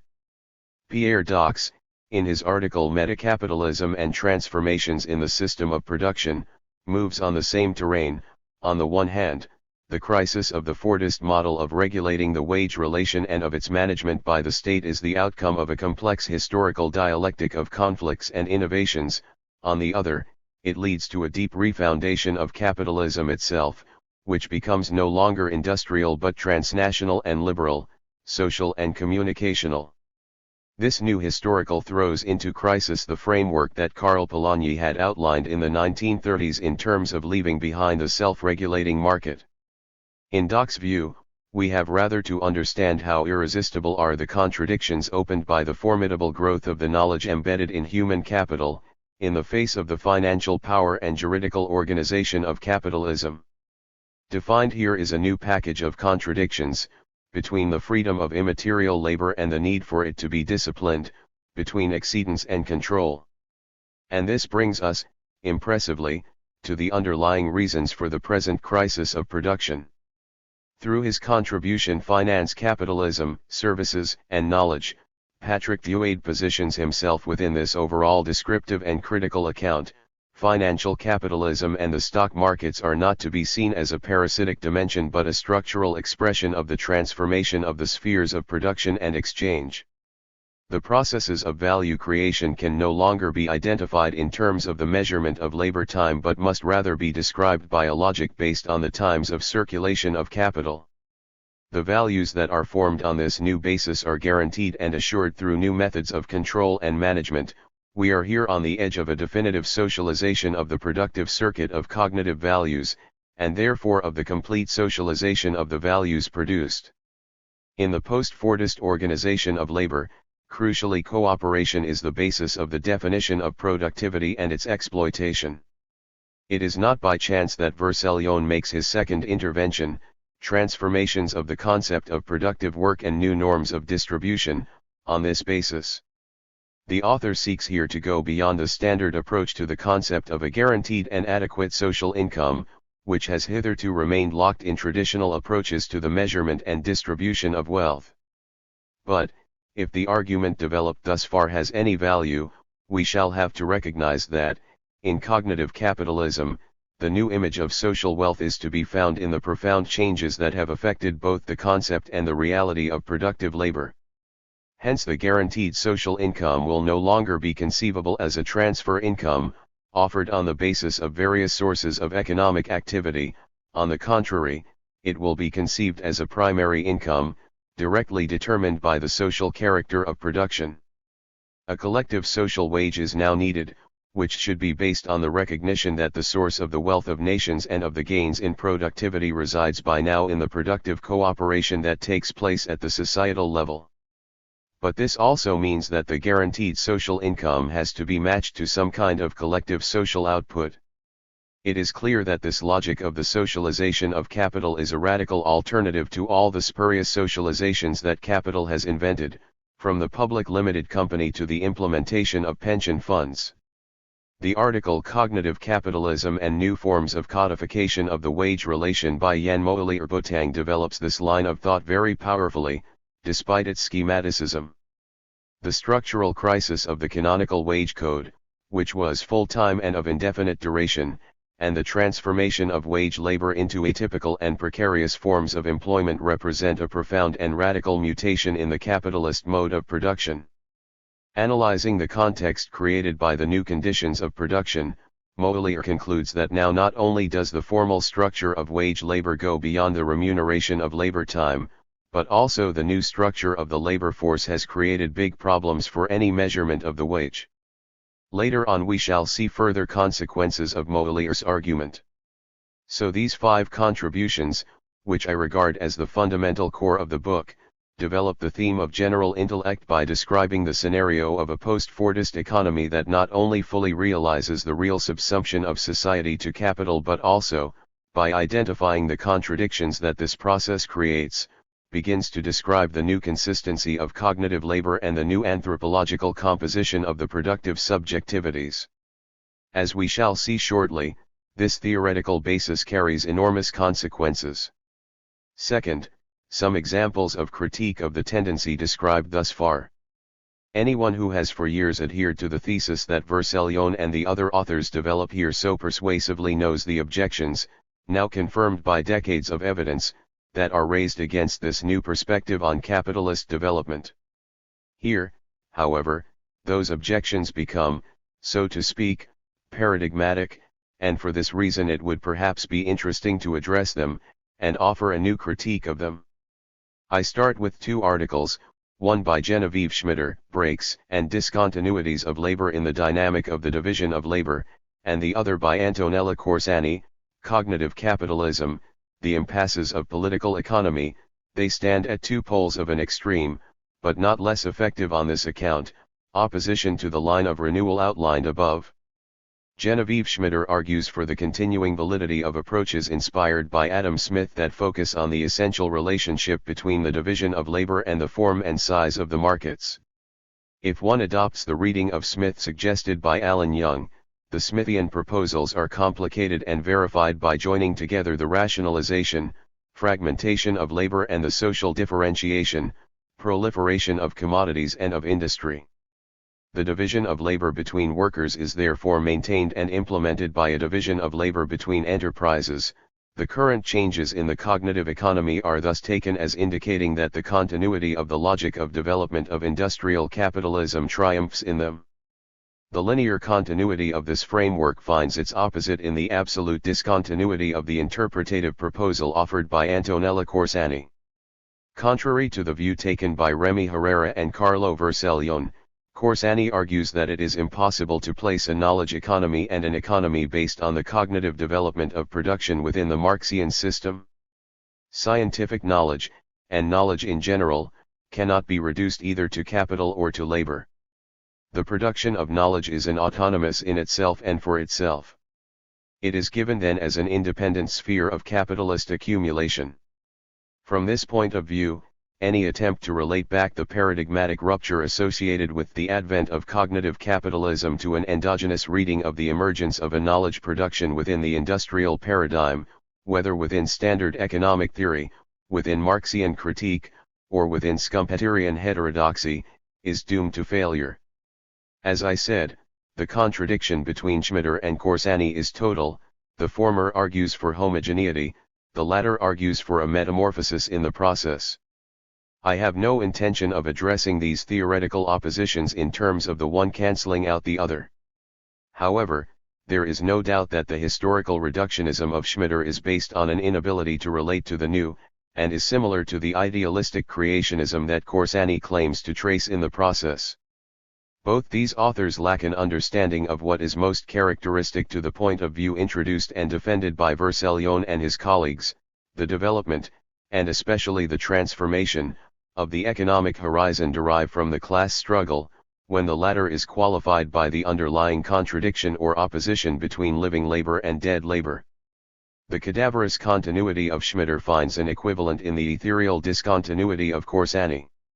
Of course, this is better than the stale repetition of orthodox, and sometimes third-worldist, models that minimize the transformations and consider as not only predominant, but obsessively repetitive and determining, a unilateral logic of capital that subordinates knowledge and strips of any originality the current economic horizon and the transformations that take place in it, not to mention that it forges the technical and social division of labor along traditional lines, exclusively as a function of its exploitation. François Chesnais, Property Relations and Forms of Capture of the Cognitive for the Benefit of Financial Capitalism, and Claude Serfati, Finance Capitalism at the Center of Contemporary Relations of Production, develop these arguments with an obstinacy matched only by their inability to grasp the most obvious changes in production today. Their arguments are all based on a belief that capital still maintains complete domination over the production of knowledge and over the transformations in the division of labor. Both are seen as being still subject to a strictly Taylorist logic. At this point, of course, a number of catastrophist elements and nihilist consequence are added to the brew. For example, the massive orientation of scientific and technological research in postmodern capitalism, far from modifying the technical and political composition of production, is increasingly directed to military ends and to the expropriation of the living del vivant. This serves to frighten the children, and summons up the bogeyman of a society in which cognitive capitalism triumphs, and so on. I suggest that, when you consider the series of critical positions against the experience of innovation in the productive sphere and against the theory that tries to give an account of this innovation, perhaps Bernard Palra has a point when, in the postscript to the book, he says that taking the question of the division of labor as the basic criterion in the description of the current economic and political situation may not be enough. He is right, especially when, with a certain emotional rhetoric, he insists on the complexity of the issue and on the inconclusiveness of the attempts to analyze these transformations. Whereas Vercellone's book considers that an analytical and microeconomic approach to the current division of labor is enough to uncover the extent of the transformation and the global reconstruction of development, to Palra it seems rather that the complexity of the system of production does not permit the step from the analytical to the global. With this in mind, he sides with the divergent interpretations of the evolution of the contemporary division of labor.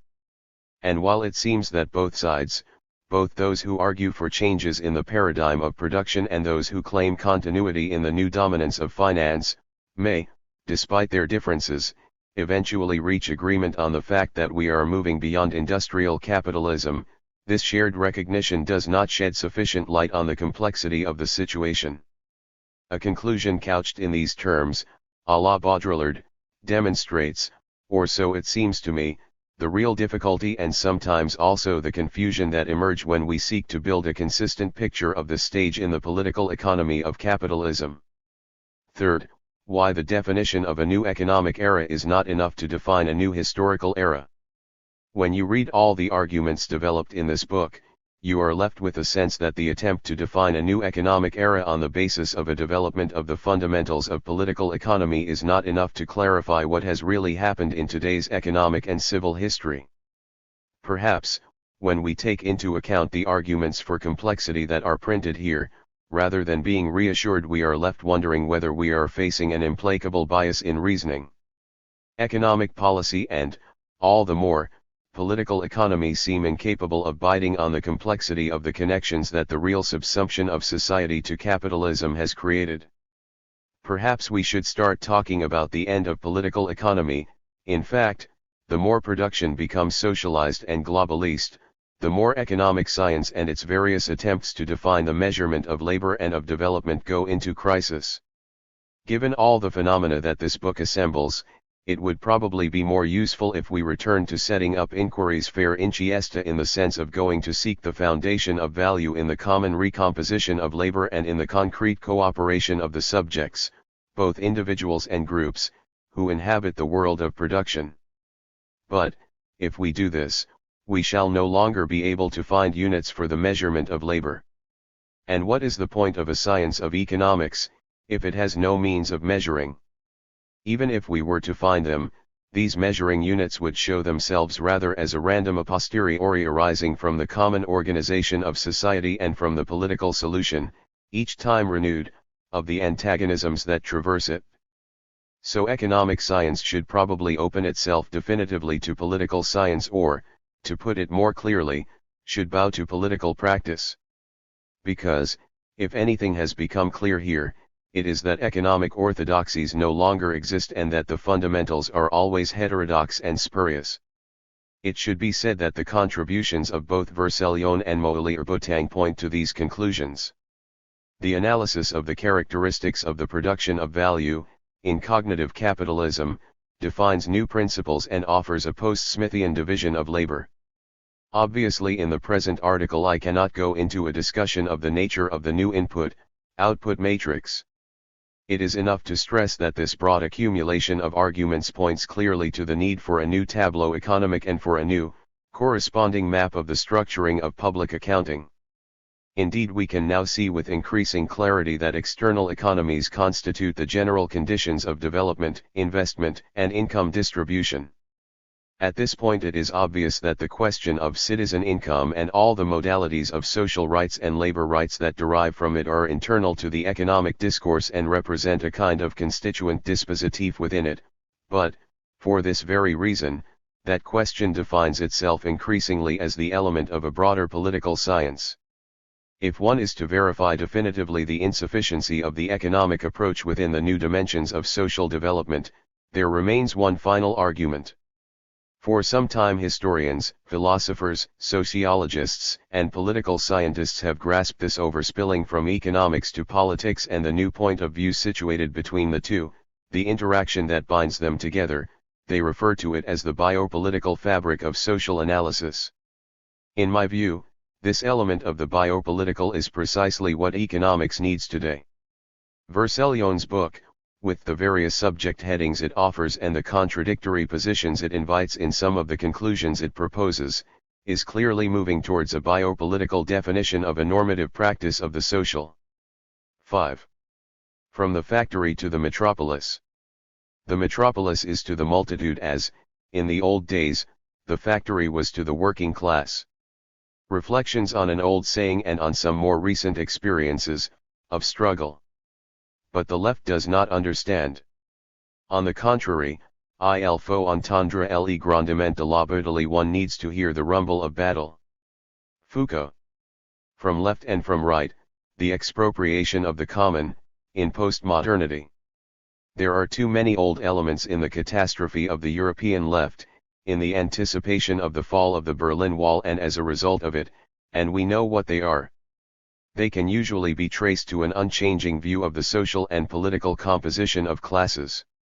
For traditional left-wingers, this view, for what it is worth, remains that of the Fordist worker and of the productive middle classes, and, increasingly of late, that of the middle classes, but with the addition of some new elements, such as the adoption of increasingly biopolitical parameters for the evaluation of the social. People are beginning to realize the intensity with which political factors invest and constitute life itself, the production of wealth, and the reproduction of populations, and how, in these determinations, politics should be held responsible. Biopolitics is that common, sites of knowledge, metropolitan structures, languages, and ways of life, that makes up a large part of our existence. The discourse of the New Democratic Party, in its ongoing and banal expressions, is characterized, in Blairite fashion, by the attempt to direct and control the violent process of biopolitical differentiation of the income structures that characterize liberal society. Our Italian Democrats are adapting to that model. Now, it is a fact that, when they appear, these new parameters are not there to affirm the common but rather to dissolve it, not to grasp the new but to confound it. The problem of our left-wing Democrats is that they no longer have any real reference points, whether social or of class, to which they should answer. The middle classes have done justice to the socialized worker, for sure, but there is no one left to produce struggle from within this new perspective. The autonomy of the political, of the media, of the chattering classes has the upper hand. This is the state of the debate in the Democratic Party. We have to restore the biopolitical balance of the social. Is this a goal or a political stance? As regards the center, no one could doubt at times that here we have a void, or even an abyss. In fact, if you ask them, the left-wing Democrats, why they are doing this or that, they fall silent, and getting them to talk is like pulling out a tooth. The situation on the right is simpler. The right maintains its habitual class reference points and continues to pursue its customary objective of making investors richer, of exempting their fortunes from tax, and of offering them, in the gigantic market of privatizations, new possibilities to consolidate their wealth on the highest positions of power. This is how it is, but is it all? In the face of the inconsistent policy proposals of the Democratic center-left, the specificity of anti-democratic center-right policies is characterized by the shared objective of establishing and strengthening a new property-owning elite. It feels like we are going back to the days of Louis Philippe. But it's not even this. Today the situation is very different and, while Berlusconi may be the stereotype of a clownish repetition of history, the right, the conservatives of today, really are not those of the times of Louis Philippe. These new businessmen sink their claws into that common that the new organization of living labor has built in the transition beyond the factory system, beyond Fordism. And, for now, let me pass over the new reactionaries of the left, who sometimes pose as ultra-left-wing, the kind of people for whom nothing has happened in the world, for them the bosses are always the same, and the proletarians too, the nation-state is always the messiah, and internationalism is a pernicious utopia. I shall return to them once the Democrats of the left and those of the conservative right have been dealt with. Elements of exploitation and resistance construct the metropolitan condition. But where are profits, rents, and wages today? Property, enclosures, power, where can these be recognized today? The answer to these questions, as proposed by a number of friends and comrades whose opinions I share, is located and centered in the metropolis. The metropolis is in fact the place where the epochal transformation of the characteristics of labor power has revealed itself and, consequently, where the threads of development and resistance knot themselves together. Labor has become a network of activities, value creation a cognitive process, and wealth the circulation of information. This is the metropolis, and it is a precondition of production. But there is something more, as the riots in the French banlieues have yet again confirmed. If the space of value creation, exploitation, and exclusion has become a social space, precisely a metropolitan space, wherein class composition is going through radical changes, then the social struggles merge with this space and spread out over time and in the metropolitan project of liberating the multitude of the exploited. The contradictions, therefore, those of rent and profit, exclusion, and capitalist exploitation, accumulate in the metropolitan area alongside the enormous productivity of labor. We had already begun to discuss this a long time ago, in the second half of the 1970s, when we understood for the first time that the factory system was definitively and unavoidably going to collapse and that the antagonisms were going to spread to the whole of society and would explode all the parameters of social discipline. At that stage we introduced the idea of the tendential hegemony of the socialized worker. Today this transition is still underway, but we have a new series of understandings and passions. We understand that, when the factory system collapses, when production becomes social, reticulated, and cognitive, when life itself is put into production, at that point the space of the metropolis is traversed by all the contradictions that the production of capital determines, encourages, and mystifies. What applied previously in the factory now applies in the metropolis. The metropolis has become a huge melting pot of activities and exploitation. It is on the basis of an activity commensurate with this scale, and with the infinite virtualities that it contains, that the multitudinous proletariat moves in the metropolis. It is also on the basis of the new metropolitan contradictions that the bosses themselves move, trying to introduce systems of control over the metropolitan space that the new living labor has constructed and imposing, by means of enclosures, exclusions, and hierarchies, the new model of an inertia that consolidates obedience to its command. Resistance, too, uses this same metropolitan space and is multiplied in that space. The metropolis is postmodernity, the metropolis is globalization. We think that we know what we are talking about when we say that the metropolis is the place where the contradictions and antagonisms of the new mode of production are accumulated. And yet this new and original reality remains quite unknown. The architects and planners give us complex images of what a metropolitan city is. Before addressing this complexity, however, let us agree on something that seems to me central: the contemporary metropolis is a reality completely new in the history of human cohabitation, and it is an irreversible phenomenon. By its very existence, the metropolis defines the postmodern. The metropolis exhibits an extreme and contradictory complexity but is always new, an intransitive novelty and an irreversible fact. There are scholars, both right and left, who consider that capitalist globalization has been around for as long as capital has been, and they place it at the beginning of the Renaissance. However, this is not true. The globalization of capital, in its present form, is an entirely new phenomenon. And, even if it were true that globalization has been around for a long time, history has never known such an enormous accumulation of citizens and workers, of productive potential potenza and efficacy of power potera as we now have in the metropolis. Half the world's population lives there. Globalization and the emergence of the large metropolitan structure are contemporary phenomena, born around and after the events of 1968. Consequently, all the systemic theories that considered the planet to be split into periphery, semi-periphery, periphery, between a first, a second, and a third world, all these theories are definitely obsolete. And these theories have also brought about the end of illusions of a continuous and balanced development. Where are the hope and the theory of sustainable development today? Where are the utopias of the glical? The space of the imperial multitude is metropolitan space, and metropolitan space is the space of the multitudinous antagonisms. Hic Rhodus, hic salta, here is Rhodes, jump here, then. We are at the end of the transition from Fordism to post-Fordism.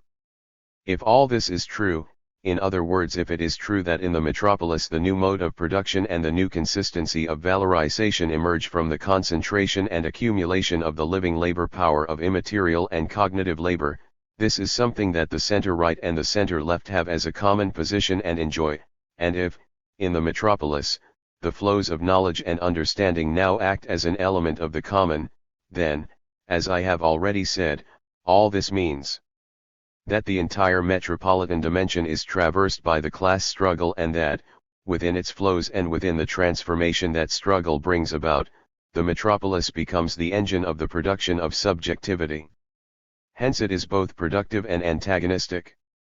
This is what the left and the right do not find too enjoyable. 30 years ago we set about analyzing the diffuse productivity of the metropolis. At that time we had grasped the transition from the Fordist workers' resistance in the factory to the building of an independent reality of labor on the ground, and we did so by following the transition of workers from dependence on big factories to the autonomy of the industrial project. Small and medium industries integrated into local communities were at that time innovating the mode of production. We also grasped the change in the anthropological, social, technical, and political composition of the proletarian subject. In any case, we concluded our analysis by asking for how much longer that fabric would be able to produce profit and to develop, and when would it explode.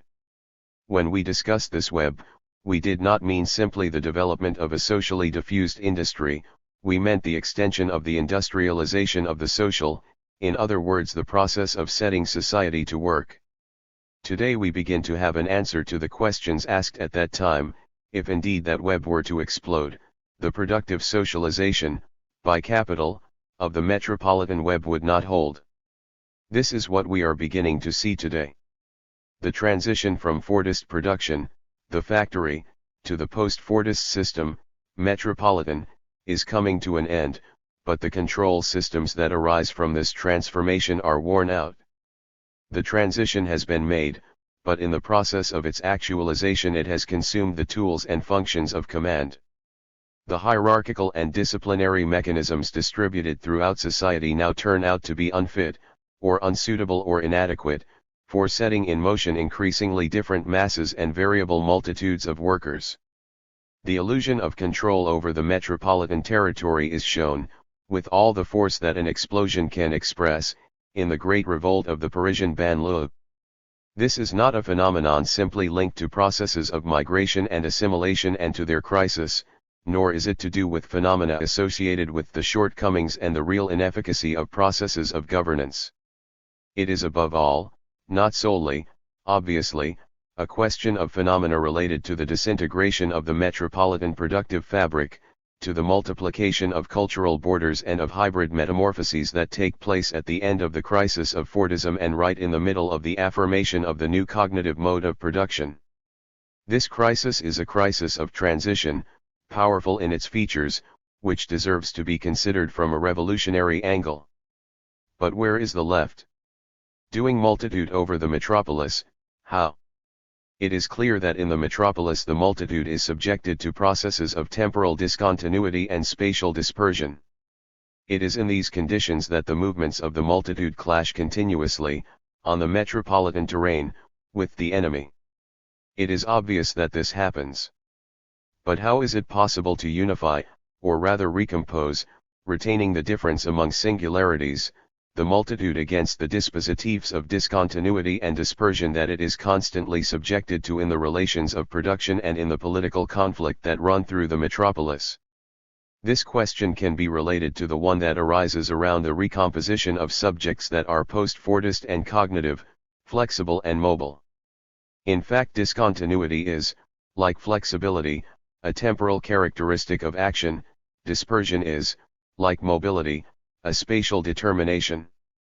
This is where the problem of making multitude arises, in other words the problem of how to pass from resistance, or, if you prefer, from consisting phenomenologically in the multitude, from being multitude, to its political and constitutive dimension. In particular, it should be emphasized that the concept of multitude is a concept of a set of differences, an ontological concept, hence one posed at a primary level. The forms that are discontinuous, in time, or dispersed, in space, the differences of the multitude, will therefore appear as existential characteristics, as phenomenological modes, at a level that we may call secondary. In short, the concept of the multitude will always appear as the reality of a set of differences, whatever the discontinuities or dispersions to which the multitude is subjected. Important problems arise from this fact. Let us ask ourselves in particular this: how can one identify a communicative interface between the multitude as an ensemble of singularities and the temporal and spatial, recompositive and dissipative determinations of its emergence and of the metropolitan movements? And how can one describe these movements, classify or predict them, in what cycles, and according to what tendencies? A new field of investigation, or rather of inquiry inchiesta, opens up here, but also a new field of classification and definition of historical periods. Because here we are dealing with the fundamental and definitive curvature of historical time. Metropolis and the biopolitical, from one to the other. The problem is all the more important as capital itself, at this stage in its development, fails to offer us any coherent framework and thus cannot exert any capacity of command other than recourse to the state of exception. This, too, capitalist command, I mean, is overwhelmed by the discontinuity and dispersion of the dynamic elements of production, of the establishment of the common, and of the production of subjectivity. This is where the center-left and the center-right find the best part of a vague complicity between them. As they have no real alternative models, for both of them the alternative melts in the illusory and slightly drunken image of the glass that is half full and half empty. The homology between left and right in their conception of power, and I mean that both right and left think of power in the same way, renders the actors blind and indifferent. If power is considered to be formally homogeneous, for what reason, from the point of view of content, should it show difference?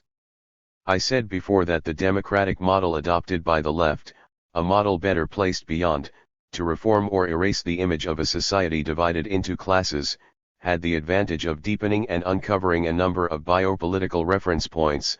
I added, however, that this model was adopted, whether consciously or not is of little importance, in order to confuse ideas rather than to open possibilities of developing resistance and struggle.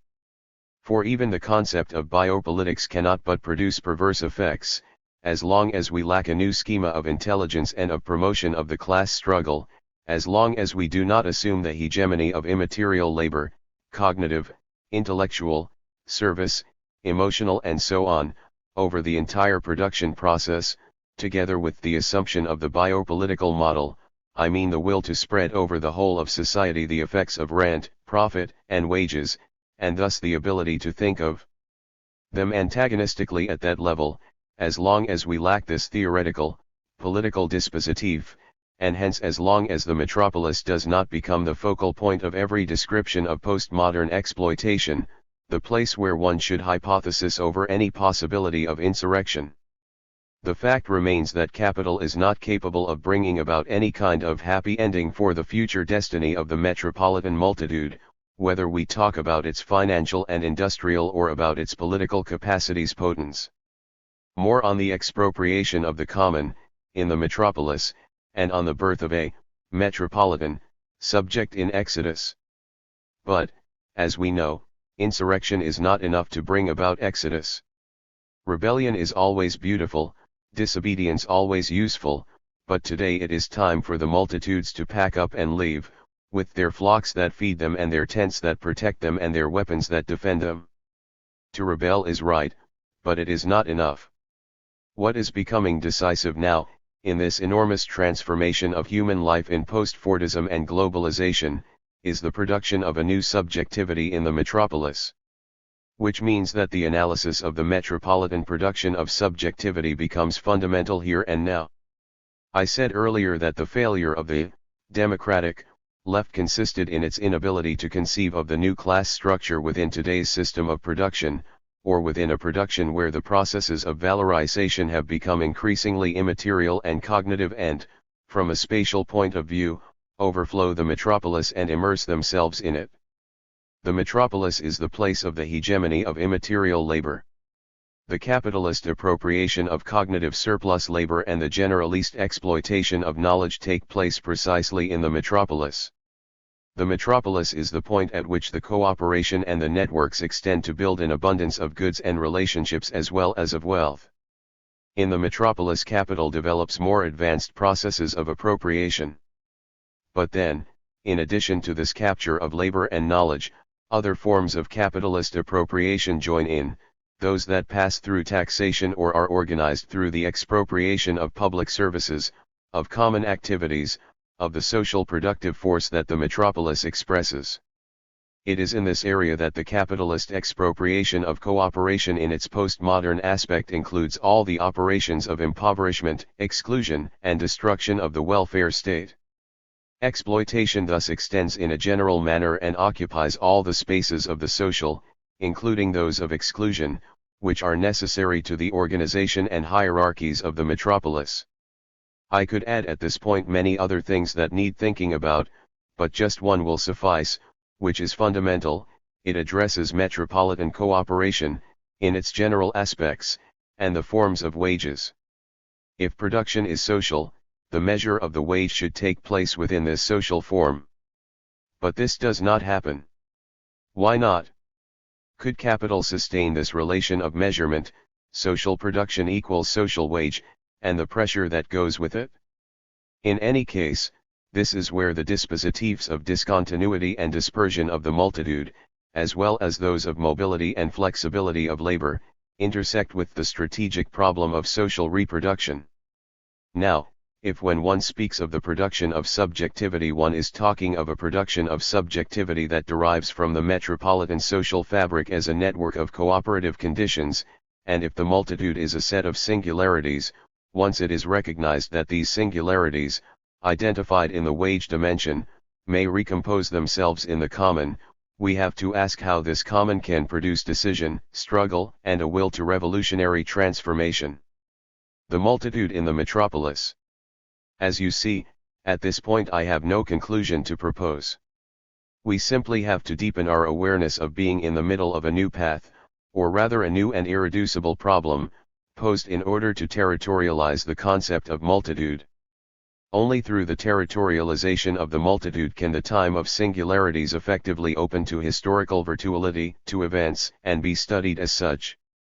I would add that it is only when one territorializes the concept of multitude that all possible references to a consciousness external to the movement fail and all claims to the universalization of the project dissolve, and then a reappropriation of the material conditions and of the productions of subjectivities involved in the cooperation of singularities, a reappropriation adequate for this purpose, presents itself with force. It is a power potenza that is finally territorialized. If you want at all costs to arrive at a conclusion, the only feasible one is that which research, or rather militant co-research, indicates. The thing is to determine, within the dispositif thus far only defined, how the multitude can situate and articulate itself within and in relation to the metropolis, without forgetting the way in which the working class used to place itself within and in relation to the factory, but at the same time forgetting it, of course. So what does it mean to talk of opening multitudinous struggles in neighborhoods of the metropolis, on territories that come together in the metropolis? What does it mean to set territories to work for multitudinous subversion? One should admit that up until now only religious fanatics, who kill indiscriminately, in this they are the counterparts of state power, have succeeded in blocking the city. It is absurd.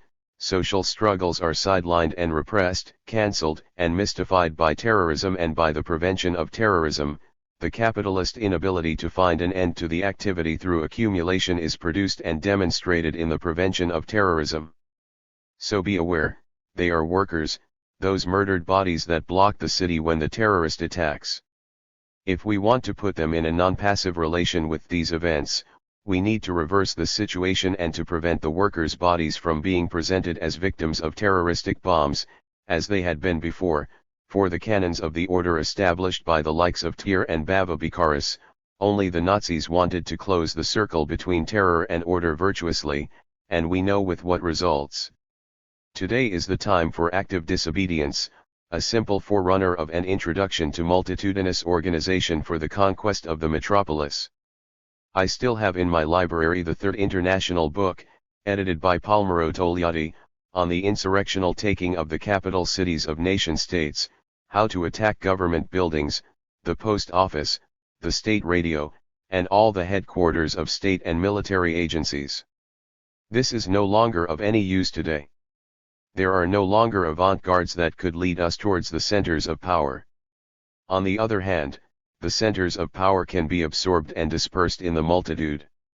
The strikes of 1995-6 in Paris, the Argentine struggles of the first years of the new millennium, the great struggles around water issues and ecological conditions in India, and also the current ones in the Val di Susa, these teach us more about it than the theoreticians of insurrection ever did.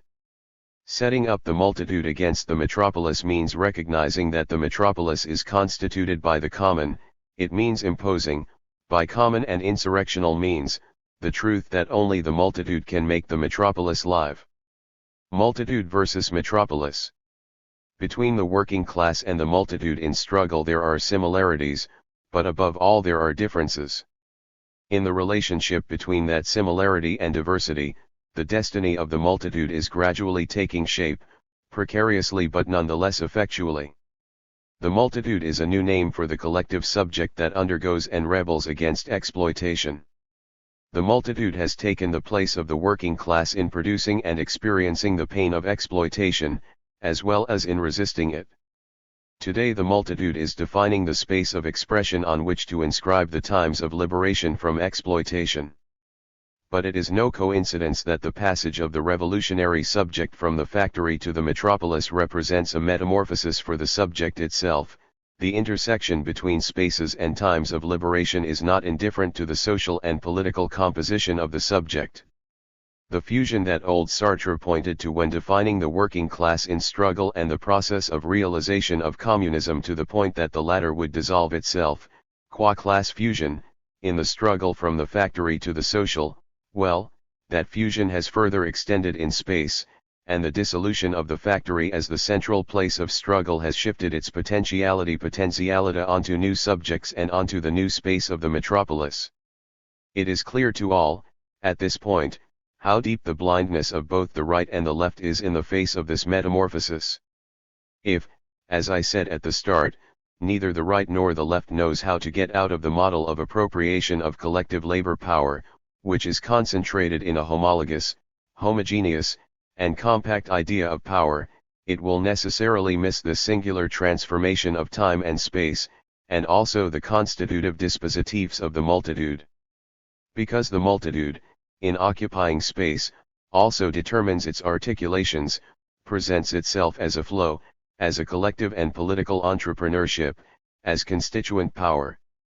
It is no surprise that in these territorial spaces all the categories of political economy go into crisis. What is now the relation between profit, rent, and wages? The monetary relation of exploitation is now completely arbitrary. What is the new definition of exploitation, no longer tied to the law of value but to the expropriation of common cooperation? What is now, and what will possibly be, the relationship between the political government of exploitation and movements of struggle in these new spaces, around these new torsions of multitudinarian and metropolitan living? The crises, be they financial or fiscal, of politics or of production, are now nothing other than ontological crises of living in common. So, when we address the problem of the relationship between the multitude and the metropolis, we are entering an entirely new territory by comparison with the traditional experience of revolution and the dynamics of the transformation on the basis of which we have acted thus far. In the previous section I recognized, in some of the great struggles that straddle the 20th and the 21st century, new and exemplary characteristics with reference to what I am now discussing. These are new phenomena, of course, but also irreversible, and don't let the novelty mislead you. Some people are hoping that this level will recede, but the newness of the event is, on the contrary, a formidable expression of an irreversible accumulation of struggles. Starting again from scratch does not mean turning back. This was always true, but it is true especially today, because those who start again from scratch, from the social and communist struggles for the transformation of this world, do so on the basis of an ontological transformation of the subject, of the times and of the space in which it is inscribed, and they do so on the basis of knowing that capital has become totally parasitic. The fact remains that this new destiny has to reveal a specific kairos and that this new composition must express a matching capacity for decision-making. The circle must be capable of turning itself into a straight line. To make myself better understood, although many pretend not to understand, I can say that there is a deep continuity between the struggles of the Parisian banlieue and those of, say, Val di Susa. Topics of inquiry. All of this opens some problems in relation to which the militant metropolitan inquiry should be developed. These are problems that directly affect the politics of the left, because they are radically innovative by comparison with the way in which the left governs the metropolis in Italy, Europe, and the United States. Multitudinarian autonomy, if it expresses itself, as it expresses itself, in the metropolis, obviously raises programmatic issues that are fundamental at this point and take priority over all other political choices. One could say that these themes are of two kinds. One kind relates to the socio-economic management of the metropolis and the other to the socio-political determinations of the government of the metropolis. As regards the former, there are 2 points that are closely related. One is the attack on urban rent as a basis for the creation of a metropolitan citizenship income. I mean that the destruction of urban rent could, even on its own, fund the financing of a basic citizen income. The second point of view involves the construction of a deep and irreversible relationship between investment in production and investment in services in the metropolis. The multitudinarian common is built within this metropolitan economic relationship. This means that investments, private and public, should be essentially directed towards the expansion of metropolitan services, which from now are seen as the fundamental basis of any increase in productivity. A second set of problems, as mentioned above, concerns the government of the metropolis. This is where metropolitan autonomy has to be completely redefined, organized and taken up institutionally. The disarming of the police and the democratic, urban rooting of the judiciary, not to mention the control of both by the metropolitan self-government, have to be imposed. Alongside this there is the matter of building, within an appropriate constitutional language and an appropriate constitutional machine, an effective and democratic articulation of the relationship between multitudinarian autonomy of the metropolis and national government. There have been many experiences of possible relations between movements and governments in global governance. As the discussion proceeds, I should explore such issues. But, for the moment, the above will suffice. Beyond representation, organizing the road to Exodus. One last question for discussion. It can be seen, depending on what answers we give, either as an appendix to what has already been said or as the indication of a new constituent path to be traveled. This question is, how do we locate multitudinous power potenza in relation to political representation, where the latter has the management of the metropolis in the framework set up by capitalist command? One thing seems immediately clear: the attack on urban rent, the preparation or advance constitution of a metropolitan fund for citizen income, a policy geared to creating investment in metropolitan services, and the construction of instruments of detailed research and of democratic governance for metropolitan self-government. These are all issues that cannot be put off. So either the structures of local government lend themselves to these urgent needs or they have to be forced. In the first case, the local structures of the government of the metropolis, but we have already seen that these are not local, and the movements will organize themselves together to act outside of the central determinations of capitalist command. In the second case, those same structures, and the movements, will move against the current determinations of command and will seek new forms of legitimacy for their action, will want to build new tools of government. For me, the important thing is that the relationship between outside and against should always be obvious to the intelligence and the will of the singularities that are acting in the multitude. Outside means that people know where to go, what the problems to be solved are, and what resources can be mobilized to build a society a little more decent than the one we currently inhabit. Against means having understood the need and the forms in which one still acts against, and naturally within, the bourgeois society of the empire of capital. This is the relationship, between the against and the outside, that interests us, a radical exodus. Some call us utopians, perhaps we were, all those years ago, when we had not yet experienced the explosive force of the relationship between multitudinarian movements and governments, and all the other institutions of capital, that is established in governance. Perhaps we were when, many years ago, we still saw the Communist Party as a revolutionary force and we entrusted it with our destiny, joining a struggle that was within and against. Perhaps we were also utopians, on other occasions. But why accuse us of this today? For us, today, to be outside of capitalism can be declined in thousands of modalities of the concrete, biopolitical possibilities of existence. Capitalism is now a boat of bosses who are tired and sick, a ship sailing with a yellow flag in troubled seas, a story of parasitism, corrupt families, and also defeats of many useless moralizers. It's over. It's really over. A gang of self-styled leftists, Democrats, miserable bastards, wants to show, no longer even prove, the opposite. Go ahead. What a course it has in store for us. The trio of Berlusconi, Rutelli, D'Alema. What scandal, what misery.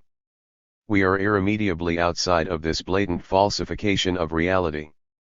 Against and outside, against as only the most radical rejection of the exploitation of the way of life in capitalism can be, and outside as only the imagination to build a new world and the strong consciousness of doing so right now, of having ideas, allow us.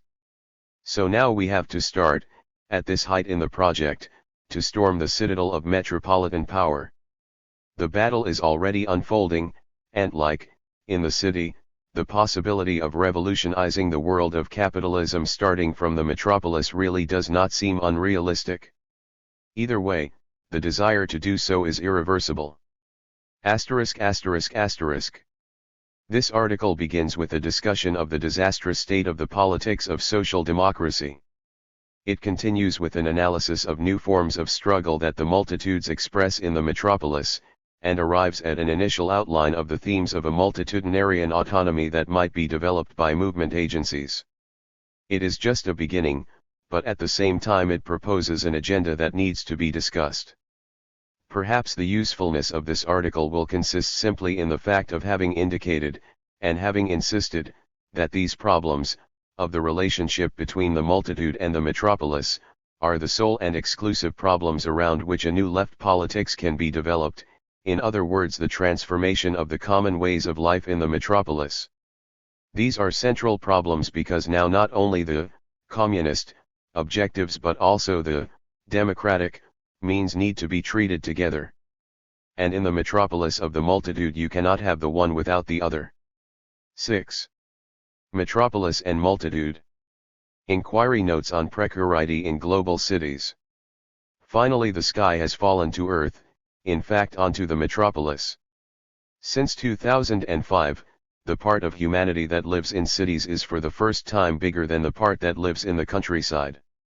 At the start of the 20th century, only 4 metropolises had more than 1 million inhabitants. Today 372 cities have more than 1 million inhabitants, and 45 have more than 5 million. But why has this happened? Because the city has become a site of production.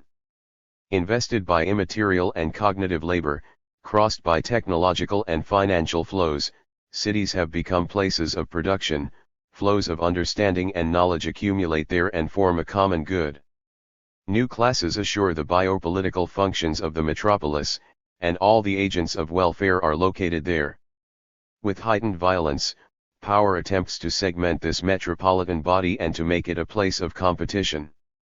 We would need to rewrite capital to describe this reality, if industry, as a system of indefinitely renewed exploitation of individual labor, has now gone out of fashion, it is onto metropolitan labor that despotism and exploitation get discharged, but metropolitan labor today is cooperative, not individualizable anymore. However, it becomes increasingly difficult to expropriate the metropolitan commons, and the segmentation of the multitude continually translates into a common force. Asterisk asterisk asterisk. As a result of this exhaustion of individual exploitation, there is then a new face of exploitation, a new course taken by political economy.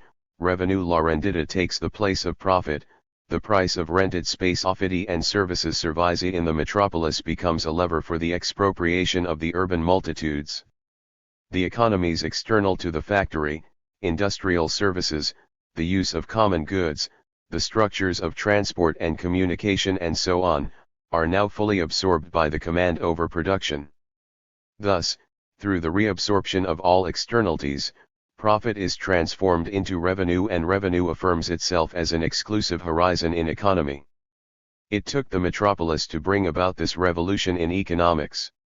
The life of citizens is entirely absorbed into the mechanism of production. In the metropolis, citizenship is put to work, despotism and exploitation copulate, as Guy Debord already noted in La Société du Spectacle. It's amusing to hear it said that, as weak postmoderns and strong neoliberals claim, whereas the industrial disciplinary space was a space of imitation, today the urban and peri-urban space becomes a space of choice, of consumption, of comparison, of knowledge, as if the futility and the randomness of consumption had replaced the necessity and the toil of production. In fact, the biopolitical regimes of labor, which involves both workers and housewives, both teachers and pupils, both the new cognitive classes and the inhabitants of the banlieues et banlieusards, are absorbed and commanded in the structures of biopower. Command over the city is structured as command over life. Times and spaces are ordered for production and consumption. How sweet and reassuring this life is, the abundance of goods, the ostentatiousness of resources, the tempting offerings of advertising. In the metropolis, the phlegm of the rich inhabitant of the bourgeois city of the olden days is now converted into a constraint into production device for the poor consumer. Asterisk asterisk asterisk. But this cannot be, because the city is anything but an inert reality. The metropolis is the place where immaterial labor can become hegemonic, since all forms of labor are present there, from the most wretched to the most developed. Metropolises are institutional milfeuilles that gather together, in the prism of globalization, the totality of the passions that generate the common. And now we see the rise of resistance in this global hub, in this universal suffering. Still life. Something other than and different from a desperate and miserable existence is being constructed at the same time as the experience of production is being lived. The metropolitan encounter takes place at the very moment in which segmentation and separation are established. The frontiers fall as soon as they are imposed. When they resist, it is only in the name of a fleeting mobility, but this mobility, too, is recomposed in the ongoing translation of the different into the singular. The metropolis was supposed to be a site of domination, it is becoming a place of resistance. Mutatis mutandis, in the metropolis the multitude stands in relation to power in the same way in which the working class rebelled in the factory. Asterisk asterisk asterisk. Presenting itself as resistance, it is desire itself that arises in the metropolis, from difference, from the unbearable tension between an inert and dominated reality and the virtual and multiple potentiality of productive life. The metropolis, which has encased everything inside it, which has become the factory of the postmodern conditions of the reproduction of life, finds in itself an immense articulation of resistances, de la vie au-delà de la survie of life beyond survival. There is no point in the metropolis that does not present itself simultaneously as stability and movement, as command and resistance. But, for this to appear, it is necessary that, against the post-Fordist metropolis, against the capitalist command that runs through the structure of the city in order to put it to work, quelque élément de la métropole en vienne à déclarer la guerre contre le maintien de l'état de service, some element of the metropolis should come there to declare war against the maintenance of the state of survival. It is not enough that workers and citizens should feel themselves, in the metropolis, simultaneously included in and excluded from metropolitan cooperation, from the productive structure of the city. It is not enough that discontinuities and dispersions should generate differences and insubordination within spaces and times that power still controls and determines. Power has the means to turn random and partial unifications into corporatisms or into juxtapositions, or to reduce them to experiences of pure defense. La multitude comme conscience et comme lutte surgit dans l'antagonisme avec l'ordre qui la canalise. La reprime et l'exploit. The multitude as consciousness and as struggle arises through antagonism with the order that channels, represses and exploits it. The multitude that is scattering, lines of flight, disobedience and divergence is not able to turn all these elements inside out and tie them all together, however productive it may be, without producing a decisive act, a declaration of class war, precisely. When the people of the Banlieusards rebel in the suburbs, when precarious and intermittent workers organize themselves against the divisions that the command of the metropolis imposes, this is a declaration of war. What is politically common has to be built and can be built only through struggle, through an act of becoming aware, through the decision to reappropriate the product of common labor. This is because the metropolis is a result of the labor of the multitude and is the source of the will to power potenza of the multitude itself. Asterisk asterisk asterisk. Bear in mind that even this decision can abide illusion, even this power potenza can abide mystification. When they speak to us today of creative classes, for example, they are again speaking of separate logics of inclusion and exclusion. The future, they say, promises inventive labor, which would be the opposite of inertial and executive work. But the metropolis, we have seen, is a single territory. What is invented est tout à la fois de l'ensemble commun et de individuals qui il agents belongs at once to commonality and to the individuals it puts together. In contrast, what is decided at the political and economic level, in the sphere of biopower, produces a common that is hierarchical, with effects aimed at increasing revenue and extended so as to exclude newcomers and the weak. Inequality in the metropolis speaks un langue semblable à celle de.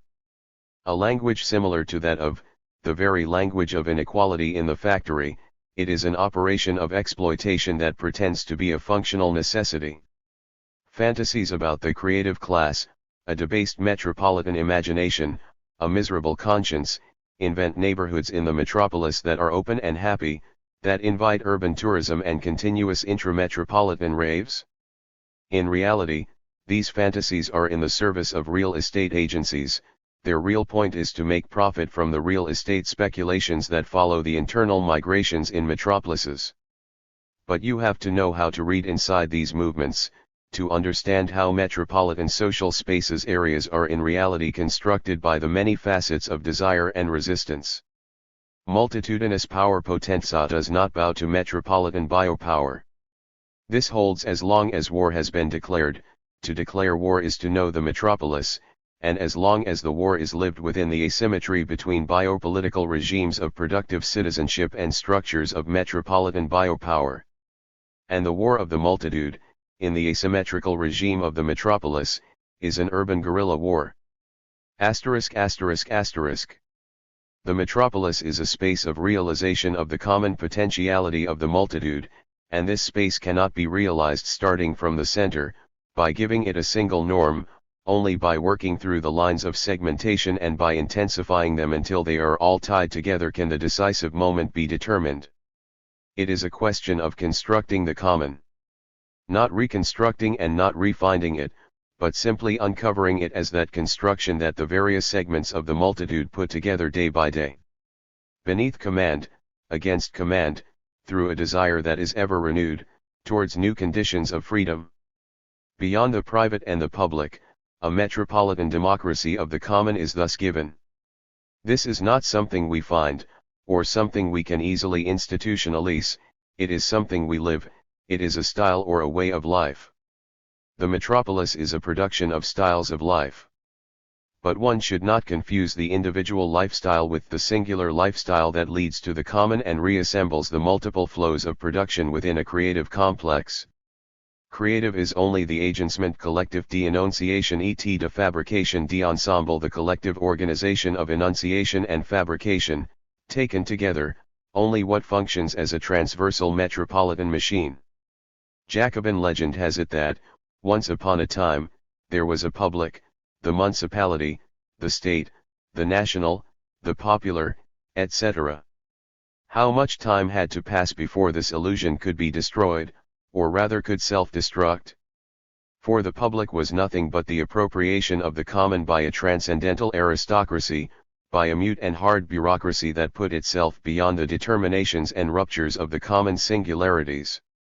By contrast, the antagonism of the common reconstruction pursues and is coextensive with the metropolitan articulation, from the bottom to the top of the skyscrapers, from the outside of the banlieues to the city center. it is by pursuing these trajectories that antagonism can reconstruct the common. The common has no life except through the metropolitan transportations of citizens, the circulation of commodities and the information networks, the continuing exodus and the radical nomadism of labor power from or into the capital. Now, if the multitude is coextensive with the metropolis, if it makes the metropolis live as a reality of labor, yes, one that is dominated but that nevertheless turns all the wheels of the metropolitan machine, this happens because the multitude lives the metropolis as biopolitical potentiality potenza in excess over the controlling capacities of the dominant institutions. The metropolis of the bosses is the metropolis that seeks to exploit, to control, and to put to work all energy, completely. By contrast, the free value that resides in the multitude in the metropolis is rich and impossible to tame. Be careful, it can turn against itself in the absence of an adequate revolutionary force, in that case it becomes fascism. But, while the multitude may be ambivalent and may not always be politically aware of its power, but only of the threats that weigh upon it, this ambivalence is also a terrain of opening and of alternatives. Here intervene knowledge and decision, solidarity or love, and political institutions. Ambivalence suffers, suffering is never revolutionary, what is revolutionary is only the excess, or rather the exceedance, the step beyond the limit. This is the element of imbalance that the multitude brings into the city and that multiplies 1,000 times in the metropolis. In this way the multiple frontiers and obstacles, fracture lines and walls often come to be considered interfaces that polarize relations rather than blockages to mobility and antagonism. The interface is a membrane that pulses under the counterbeat of two worlds, of two different regimes. The interface is a place of entry and exit, a place of conversion and translation of languages, of transformation of what goes in and what comes out. In the metropolis there is always a difference of levels, a fracture of rights, which constitutes both the blockage and the potentiality potenza of the productive forces. What is new is the link between the forces of production and the relations of production, which here needs to be approached, dislodged from its biopolitical form, and rebuilt in revolutionary form. This is what I mean by the conscious production of the common. Here we meet, or clash with, the theorists of contemporary urbanistics, or rather with the illusion, nourished by urban reformism, in which the vast majority of those theorists recognize themselves, of understanding, and hence of planning the life of the metropolis, an old modernist reflex, essentially Fordist, even if we are now a long way from that belle époque. They delude themselves, rather than knowing the life of the metropolis, they end up replacing it with a mystified image and making it utopian. They seem like lost kittens or big blind cats, depending on the scale of the investments entrusted to them, as they fuss around in the life of the metropolis, on the job. They fail, but how could they succeed? Architectural and urbanist hypermodern reformism is content to produce transparency, lightweight materials, glass, softness, and sometimes to fix a constructive line rather than go beyond a random and formal horizon. But how can this effort, oriented as it is to transparency but unable to achieve it, don't perhaps fashion and film play better with transparency? Operate in a metropolis where different productive sectors, generic forms of exploitation, omnipotent and indirect taxations, and demographic disconnect ions combine chaotically. What transparency is there in these dimensions? It would take perhaps a little humility to admit the chaotic ambiguity of the situation in which urbanist action is immersed, and thus to offer clarity rather than impose transparency. But no, and so, in the absence of transparency and of any possibility to construct it, one gives way to cynicism. Architectural postmodernism knows, for example, that the Holy Trinity income, profit, wage is an archaeological stratification and, while it is true that sometimes it attacks it, in some way it inherits and reproduces it, being aware that it cannot destroy it. This is mystified impotence, inability to plan according to the biopolitical needs of the metropolitan multitudes. Well then, let's do what we can, let us adapt to the commodity world in the productive and exploited metropolis, and let's recognize our inability to extract ourselves from capitalist command. Planning is overwhelmed by a sense of helplessness. The recognition of chaos and of the perverse nature of the exploited urban space ends up in withdrawal from action. In fact, the sciences of the city have bowed to biopower. We have to reverse this situation. Asterisk asterisk asterisk. One might say that we should not complain too much. After all, at the center of the modern city there was always a square where they burned witches and heretics. In the bourgeois city, prisons and courts, prominently located in the center, promised jail or the gallows to all who broke the law. And places of command still remain in the managerial and executive centers of today's cities, although they are often monumental buildings or, increasingly, temples of consumption. The forms of life should never be rescued from domination. In fact, they should always be subordinated to capitalist command, even at the surface level. Viewed in this light, the metropolis is horrible. But the city, the metropolis, has become a factory.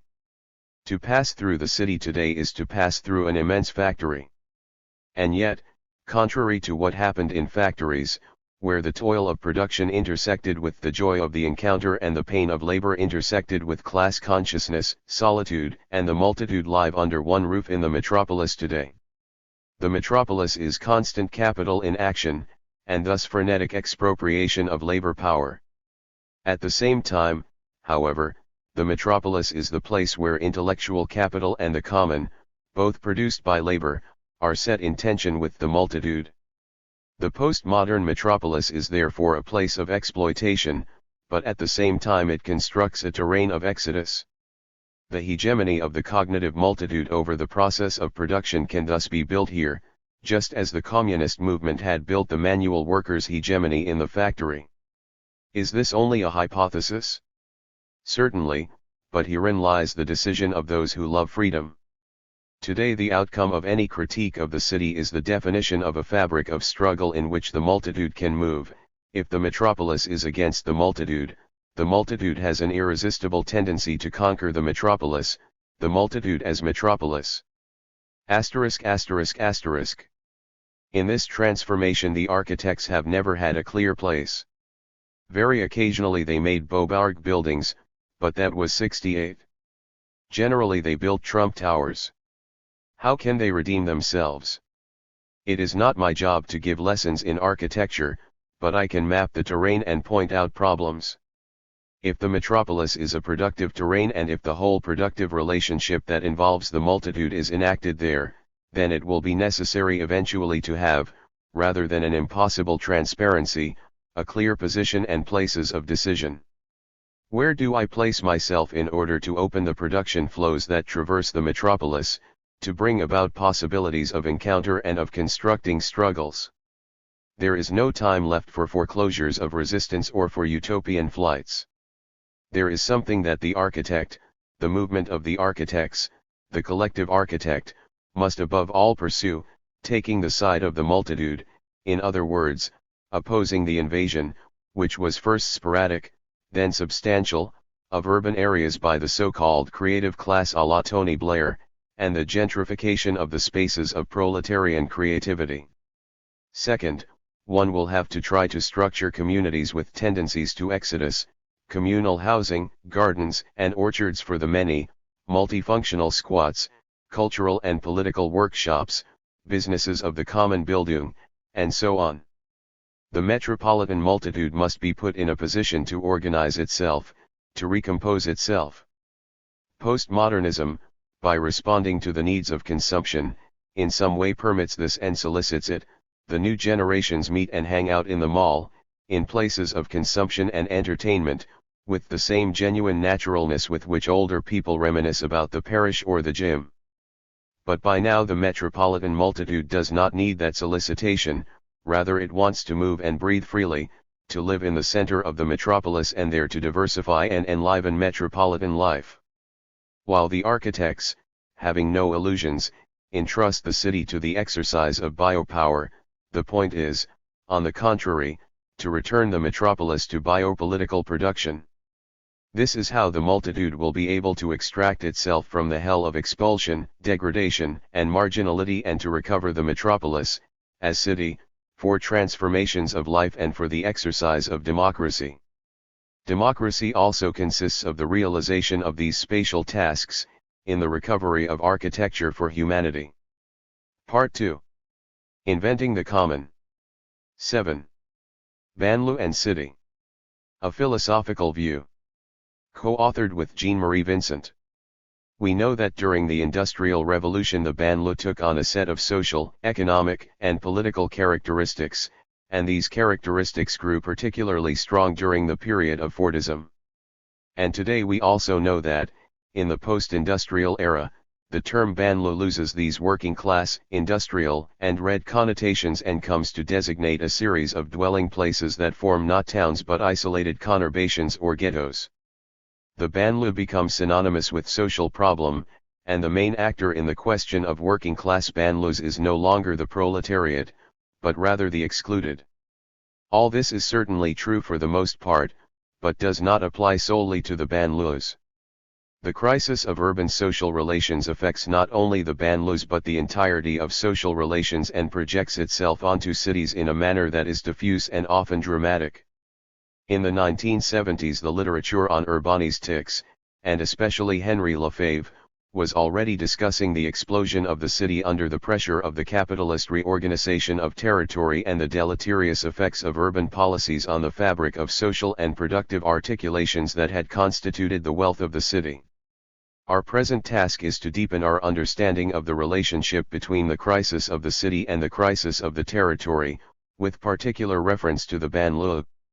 As noted above, both in the cities and in the banlieues the factors of destruction of the old structures of production coexist with the factors of construction of new networks of communication, production, and circulation. Cities contain pockets of deep poverty, of new poverty, and between the dualism of the labor market and the social apartheid it is possible to identify new marginal layers. Whether in cities or in the banlieues, the problem is the same. It is the crisis of a social bond that had been based on the productive order of the Industrial Revolution, which is now on the road to extinction, and thus the crisis of a certain figure of civil society that had been hegemonic in the course of the 19th and 20th centuries. Put another way, the territorial, and in fact functional, separation of the city from the banlieues is inherent in the disciplinary processes of industrial society throughout the period of its development, and the collapse of this separation is the first explicit consequence of the passage from a disciplinary society to a society of control. Thus we take on board the definition of contemporary metropolitan space furnished by Foucault and Deleuze, observing it through the categories of political philosophy. As Deleuze says, whoever imagines that one is following in Foucault's footsteps by interpreting our society as a disciplinary society has misunderstood his thought. In essence, power no longer works through disciplinary dispositives, but rather through networks of control. The definition that Foucault gives of disciplinary systems is a historical one. Before the supremacy of disciplinary societies, it was sovereignty societies that provided the model of domination. Now, after disciplinary societies, control societies come to the fore. Disciplinary societies are characterized by confinements reclusiony or by institutions that constitute the scaffolding of civil society. These confinements define the striations of social space. During its previous phase, namely during the phase of its sovereignty, the state kept a certain distance or autonomy from social production, manifesting its domination through the taxation of production, for instance. But in disciplinary societies the state suppresses any distance and integrates or subsumes social production by means of organizing the conditions of production. From this perspective, the factory is the paradigmatic confinement in civil society. The disciplinary dispositives that constitute the factory simultaneously subjugate and subjectivize the factory worker, turning the factory into a place of domination and resistance. The factory-like striation of society provides the state with a network for the organization, and coordinated striations defined by the institutions of civil society branch out in social space and create structured networks similar to the tunnels dug up by a mole. Gramsci had used the same image, Only in military terms, the superstructures of civil society, he wrote, are like the trench systems of modern warfare. Whether lines of power or lines of resistance, the striations of civil society are the framework that defines and supports the social body. Today, however, these confinements and these social institutions are everywhere in crisis. One could perhaps interpret the crisis of the factories, of the family, of the church, and of all other social confinements as the gradual erosion of different walls, which leaves a social vacuum, as if the striated social space of civil society had been smoothed out into an open and free space. However, one of the most important lessons from Foucault is that power never leaves a vacuum, on the contrary, it always fills empty space. This is why Deleuze proposes that we see the fall of the walls erected by the confinements not as a process of social evacuation but rather as a generalization to the whole of society of logics that until now functioned in limited spaces, where they propagated like a virus. The capitalist logic perfected in the factories now invests all forms of social production.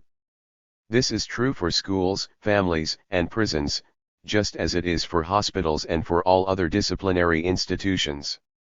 Prison, says Foucault, begins well before its doors. It begins as soon as you leave your house.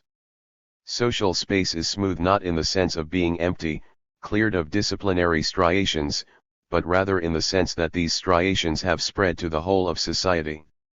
Social space has not been emptied of its disciplinary institutions but filled with modules of control.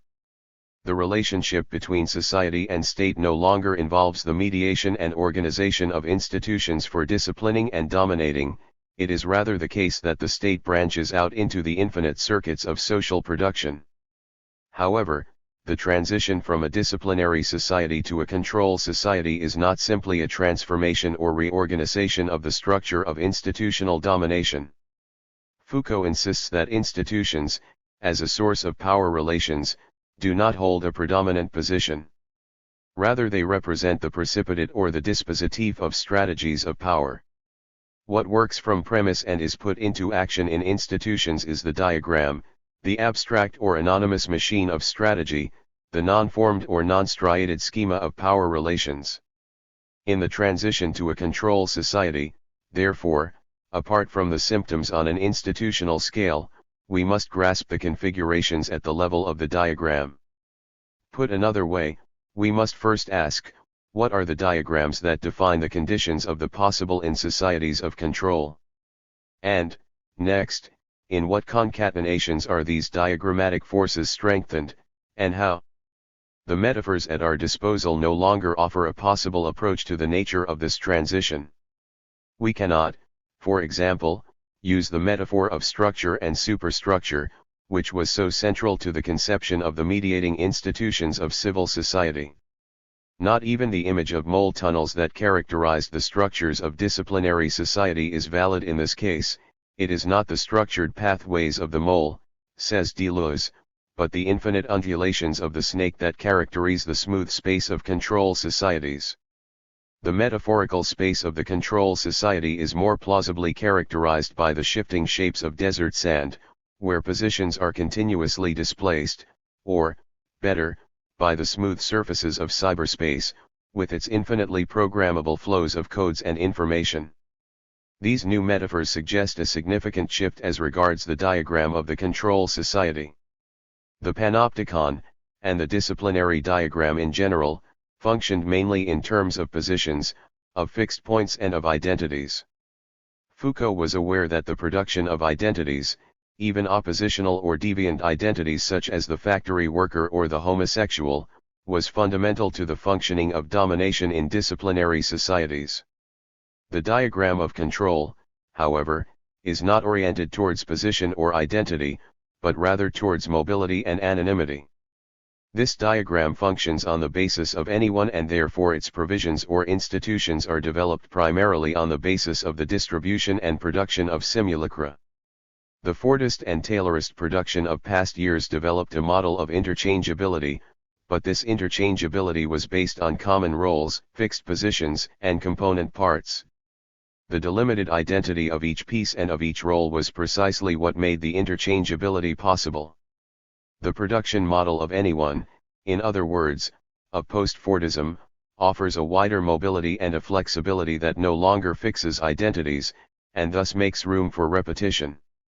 This is how controls over the most sophisticated flows of information and communication, innovative techniques for surveying and monitoring, and a wider social role for the media emerge at the center of the functioning of power.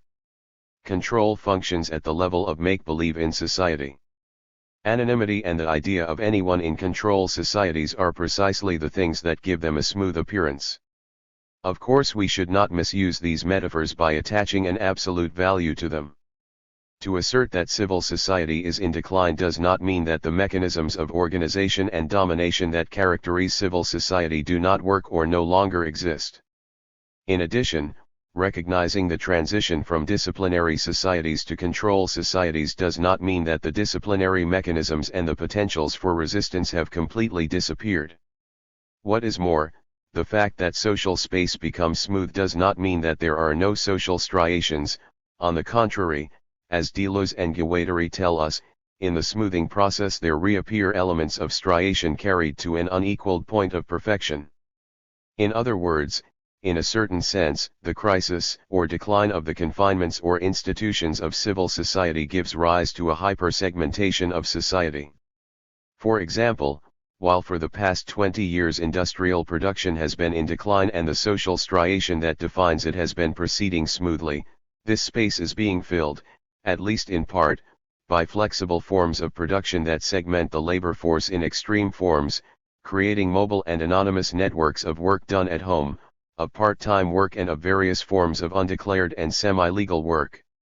Paradoxically, the shift of industrial production to flexible production organizes and confuses the smoothing and the hypersegmentation of social space.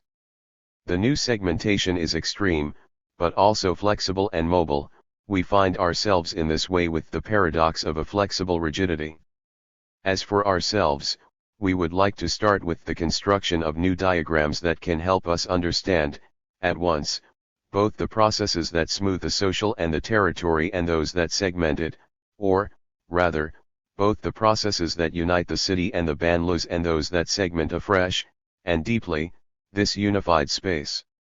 Indeed, only if we manage to interpret the effects of this new dialectic of the social and the political shall we also be able, by looking at things from the perspective of the predominant diagram, to identify the actors and instruments eventually capable of setting in motion a process of liberation. 1. Banlieues and labor, a sociological perspective. To understand what is happening in the urban fabric of disadvantaged banlieues, it is not enough to study behaviors or attitudes, you also have to be able to understand in detail the social stratification that predominates there. In other words, the extraordinary tangle of differentiated social strata, of intergenerational relationships and of communication networks that structure social relations. An analysis in the traditional terms of class or socio-professional composition is not an option if you want to do this, because it has the disadvantage of missing a lot of key data, especially cultural ones.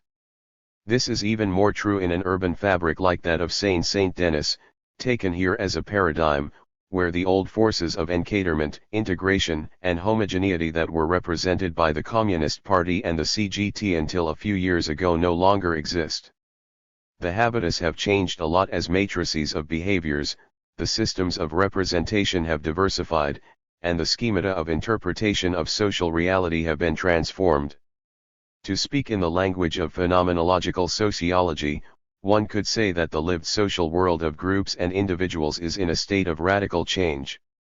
It therefore seems necessary to conduct analyses in terms of environments characterized by specific attitudes and formed around shared practices. In such a framework, history is obviously a very important dimension. It manifests itself in the historicity of behaviors and cultural formations.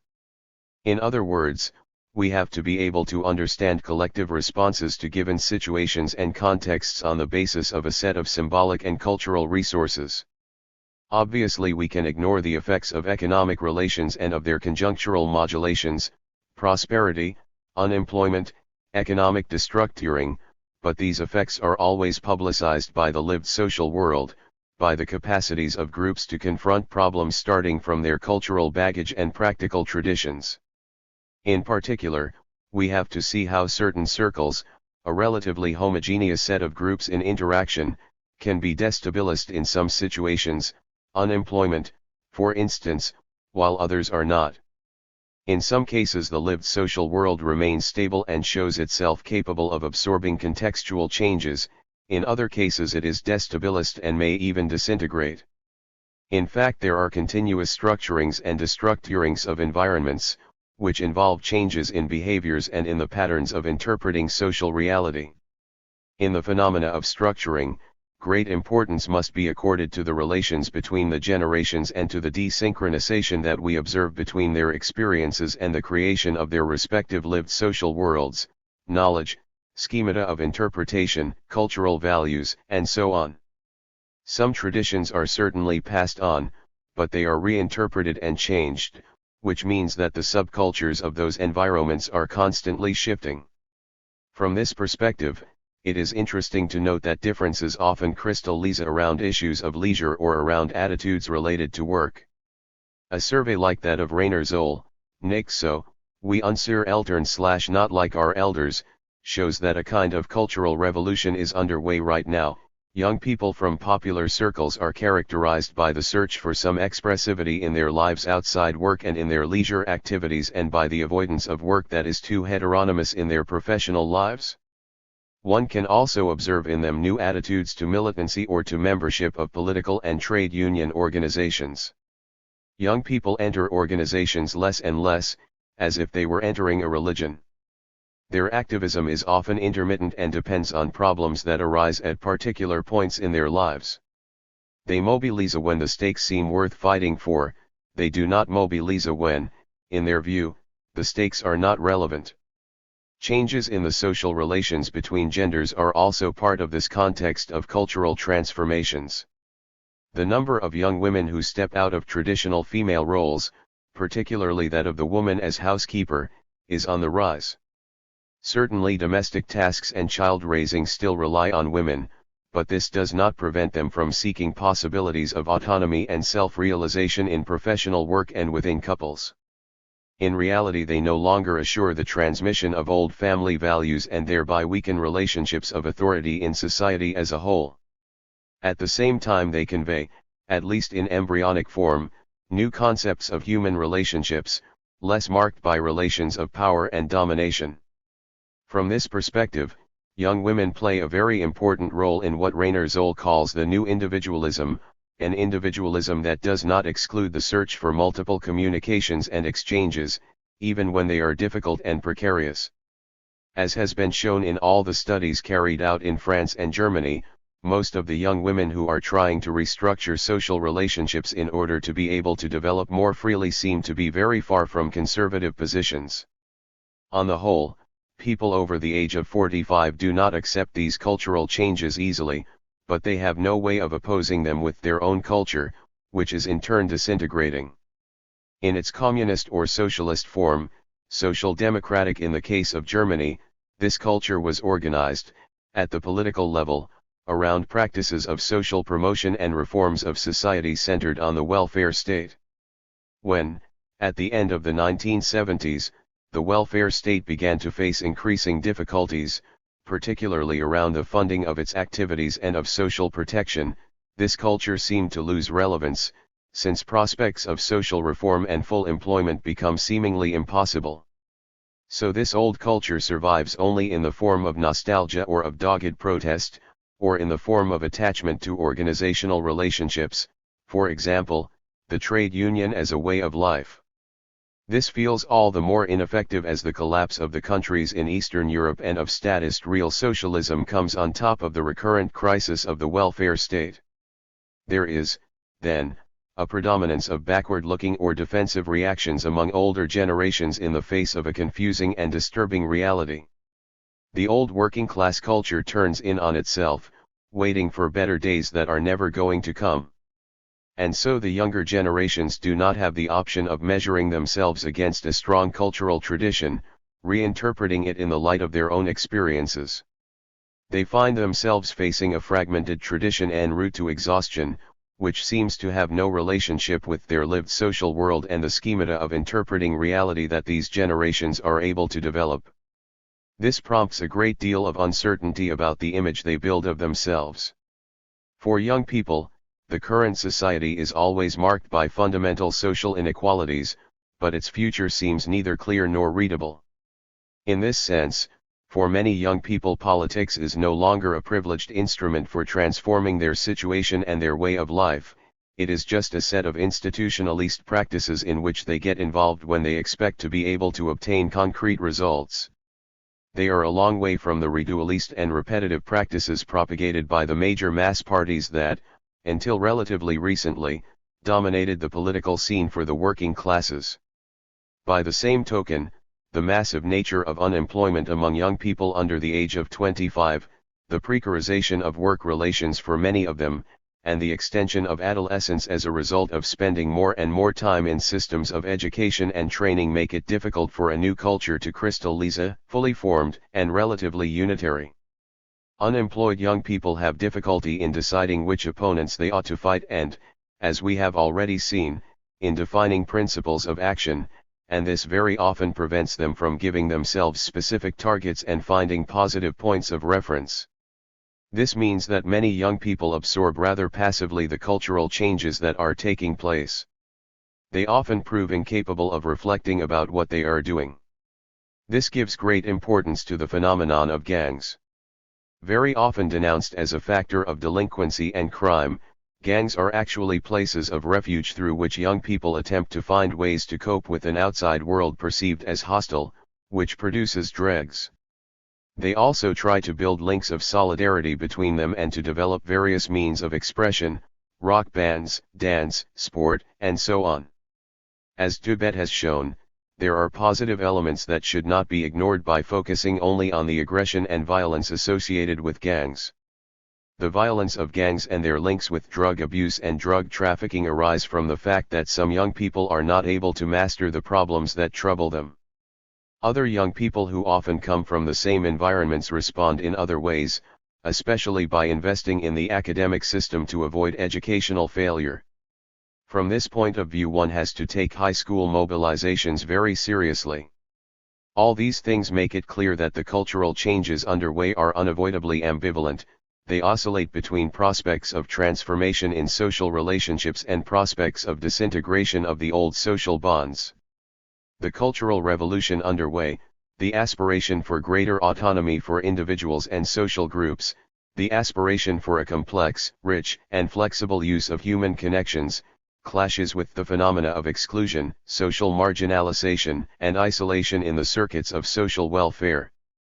But, having made this observation, we should avoid falling into over-schematic views on the two-speed society, in French terminology, or the two-thirds society, in German terminology. Strictly speaking, we have not arrived at a degree zero of the social, except in extreme cases. The trends towards a disintegration of social relations are always countered one way or another by various and variously effective institutions. Thus we observe among the unemployed, young and old alike, often very ingenious attempts to combine assistance for the unemployed in its various forms, unemployment benefits, social remediation of unemployment, retraining courses, etc., with work in the black economy, income-generating activities of various kinds, social activities, and so on. In this respect we have to break with the excessively miserabilist and very often paternalistic and contemptuous representations of the disadvantaged environments of the large banlieues that are generated in knee-jerk fashion by the media and by some of those who have to deal with these problems. Those who are socially vilified and devalued as elements with very little to contribute to society have to get over a social handicap that probably weighs as heavily as any material handicap. Research in this area therefore needs to challenge these knee-jerk representations and to publicize as widely as possible the results that contradict the two easily dominant discourses. In particular, one should highlight the not insignificant reach of everyday solidarities, which are organized through informal networks, various associations, migrant groups, and the like. Of course, there are always families, often single-parent ones, and individuals who succumb in this struggle for social survival and dignity, but it is not from this point that the problems of the recomposition of social relations and the struggle against social alienation can be confronted. There is no solution to the rampant crisis of the banlieues outside the emergence of new forms of social integration.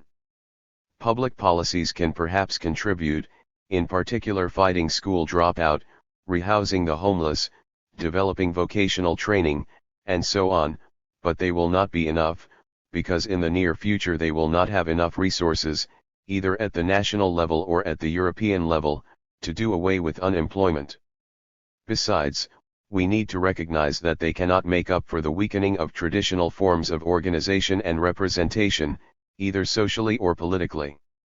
So one should ask whether there are not, at least in principle, new methods of aggregation for bringing together social circles that are scattered on account of their positioning and their social experiences.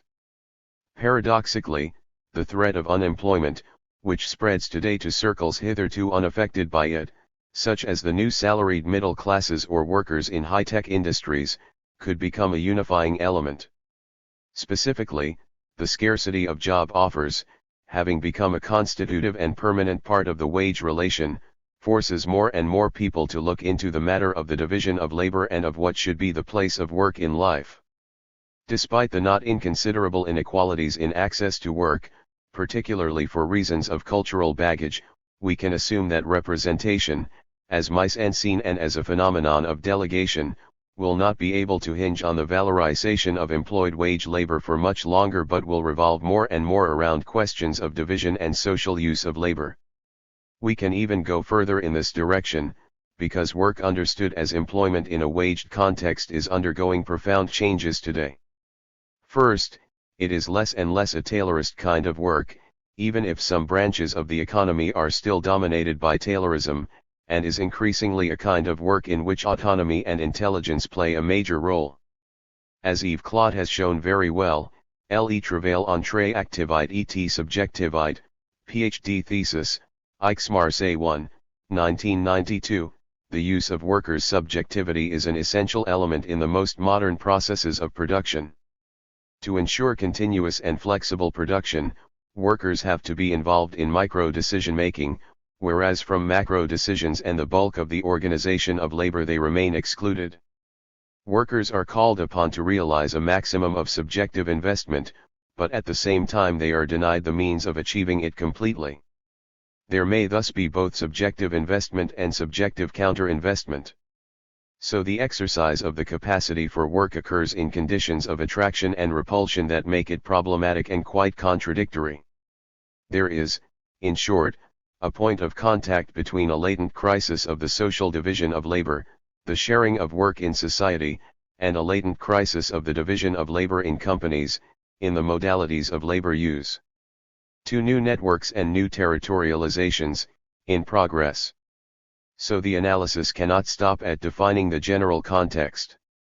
Rather we shall try to show, mainly through the study of the banlieues, how, in the very places where the processes of destruction of the old solidarities and of the old conditions of living, work, and communication are at their most advanced, we are witnessing precisely the emergence of new forms of social communities and work. During the past decade the studies devoted to this subject have been numerous and the interest aroused by the new productive and social structures that are taking shape in banlieue areas has proved to be very marked. When we look at these processes from the point of view of the history of industrial development, things become much clearer. Especially when it comes to the destruction of old industrial zones, we are witnessing a process of decentralization of productive activities that is particularly pronounced in the banlieues. Gradually, however, this decentralization gives way to spontaneous processes of reindustrialization. The decentralization of major industries is matched by the growth of a complex network of small and medium enterprises in industry and in the service sector. It is in the context of this growth that new urban territories begin to define themselves. In anarchic fashion and without any guiding principle, the banlieue becomes the scene of a vast movement of reindustrialization. The space of the banlieue is transformed by the continuum of production. The social, despite its disorder, contains an implicit order, defined by the new networks of mobility of labor, goods, and information. From within the disorder of the new industrialization there appears the socialization of production relations, so that it is not easy to know what is the independent variable that keeps the movement in tension and in expansion. Is it still the ability of industry to invest in new areas in order to enlarge its own development project? Or is it, on the contrary, the pulsations taken forward by the networks of production, of the mobile and flexible workforce, of information, as they seek to center themselves? It is above all on this positive ambiguity that the analysis needs to focus. The Manichean positions that try to explain everything as being under the control of capitalist companies, a new monopolville in the context of the social diffusion of production, are just as groundless as those that look at the new horizon of productive networks from the perspective of a renewed Proudhonism. Our eyes have rather to capture a few more times the interaction between entrepreneurial strategies and the consolidation of territorial networks. This interaction consolidates the new realities of exploiting new territories, it reterritorializes flows and deterritorializes infrastructures. The process gives no sign of crystallization, ambiguity threatens to recur all the time. An attentive analysis reads this ambiguity as the new normality of the cycle of production, over the long term. The banlieue, as we said previously, is central to this development. It is here that the interweaving of new social and productive relationships has come about with the greatest dynamism. This is why post-Fordism places the banlieue at the center of urban concerns rather than at the center of industrial concerns, as Fordism did. The city, Max Weber's city, where the intertwining of production and social reproduction activities, of functional efficiency and cultural concentration represented the pinnacle of productive development, cooperation, and command, is now to be found in the banlieues. Industry has finally returned to the city, but that city is now called banlieue. It is not only in old Europe that the economic, social, and urban sciences have remained silent in the face of this development, in the United States too, where these phenomena have at least 10 years of pioneering, the debate has not made much progress and the crisis of the urban economy has been pinned on the productive growth of the banlieues, while the socialization of production has been seen more as a conjunctural outcome than as an underlying tendency. The considerable problems caused by this transformation in the economic, social, and urban field have been shifted towards the issue of getting over the crisis rather than oriented towards a theory of crisis as production of new social and productive decisions. Even when the most striking point of the transformations is addressed, namely the tendential hegemony of immaterial labor in the new system of production, the analysis is more concerned with the technological determinations that create this new hegemony, the extensiveness of computerized networks, the expansion of personal computer use, the rules of production dictated by the computer, rather than attempting to understand the new nature of labor power, the new forms of its territorialization, and the new aspects of the clash between city and banlieue on the one hand and, on the other, the new productive forces brought into being by this ensemble of processes. So, by way of example, we could cite the extent to which the frenetic activity of urban research during the decade of socialist government in France showed itself unable to understand the novelty of the urban situation. Putting an end to the sectoral functionalism of the previous urban administrative activity, the documents that publicize the socialist policy for the city propose a systemic analysis of the city banlieue as a whole, the complexity of the forces present, the need to understand the dynamics of these forces and to push them towards new experiments in social bonding and contract, and an active participation in the administrative and political process. So this was a correct interpretation of the new reality of urban social development, a radical critique of functionalist subdivision, and a big push for a comprehensive approach that should address problems from the bottom up, through associations and decentralist contracts with local government institutions. But this listening, and these timid suggestions for interventions, foundered in the encounter with reality, because of their inability to understand the new productive nature of the urban territory.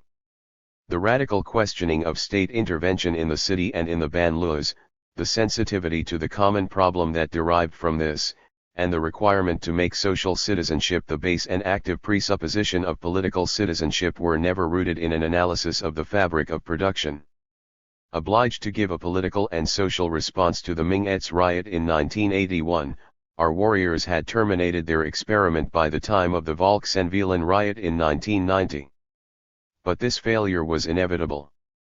Never, in fact, did city policy touch on or address the question of enterprise policy, never did citizenship policy intersect with industrial policy, except to brandish ridiculous notions such as citizenship in the enterprise.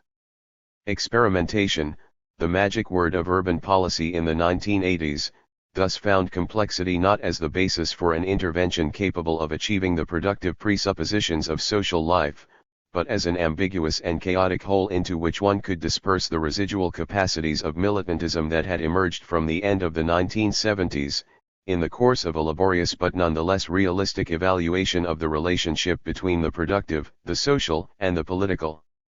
3. And in crisis, social and political. The complexity of the problems was, and continues to be, a matter of research. Sometimes it is constructed in devious ways, the better to avoid the central issue, the knot-nodo of the crisis. Complexity against the knot.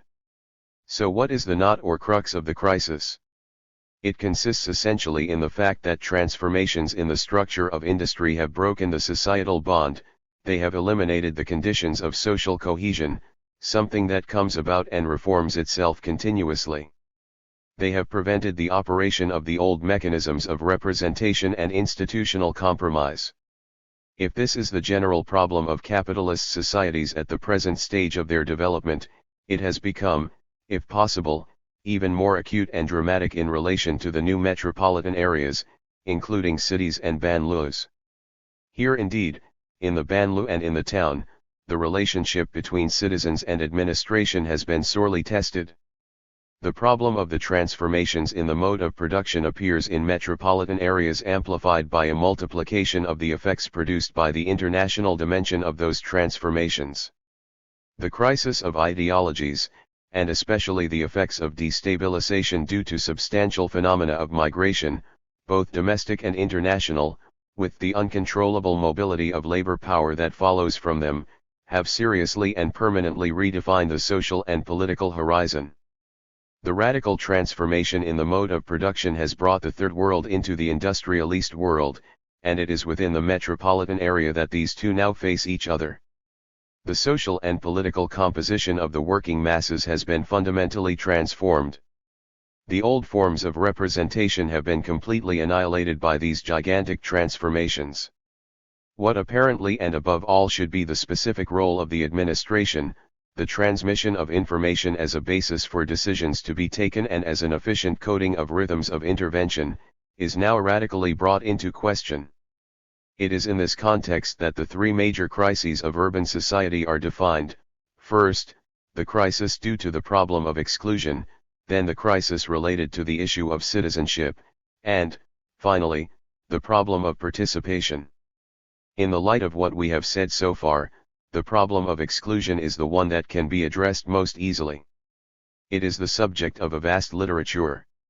It is the exclusion of all those who have been left behind by technological development, it is the worsening in the condition of those who are on welfare, it is the marginalization of large sections of young proletarians, it is the obstruction of the social processes related to women's emancipation, it is the situation of immigrants who succeed in entering into the circuit of production only at the price of renouncing their rights. From the perspective of development, analyzing the problem of exclusion means drawing the consequences from the analysis of changes in the most disadvantaged social strata. A two-speed society, that is what the current development model of the mode of production is proposing, insofar as it does not accord the same dignity to all those who participate in the social organization of production. In the metropolitan configuration of development, the two-speed society presents itself in the form of a cohabitation between city and ghetto, between the modernization of living spaces and the ongoing reality of old urban areas in a state of decay. Disciplinary striations mark the smooth surfaces of the postmodern city.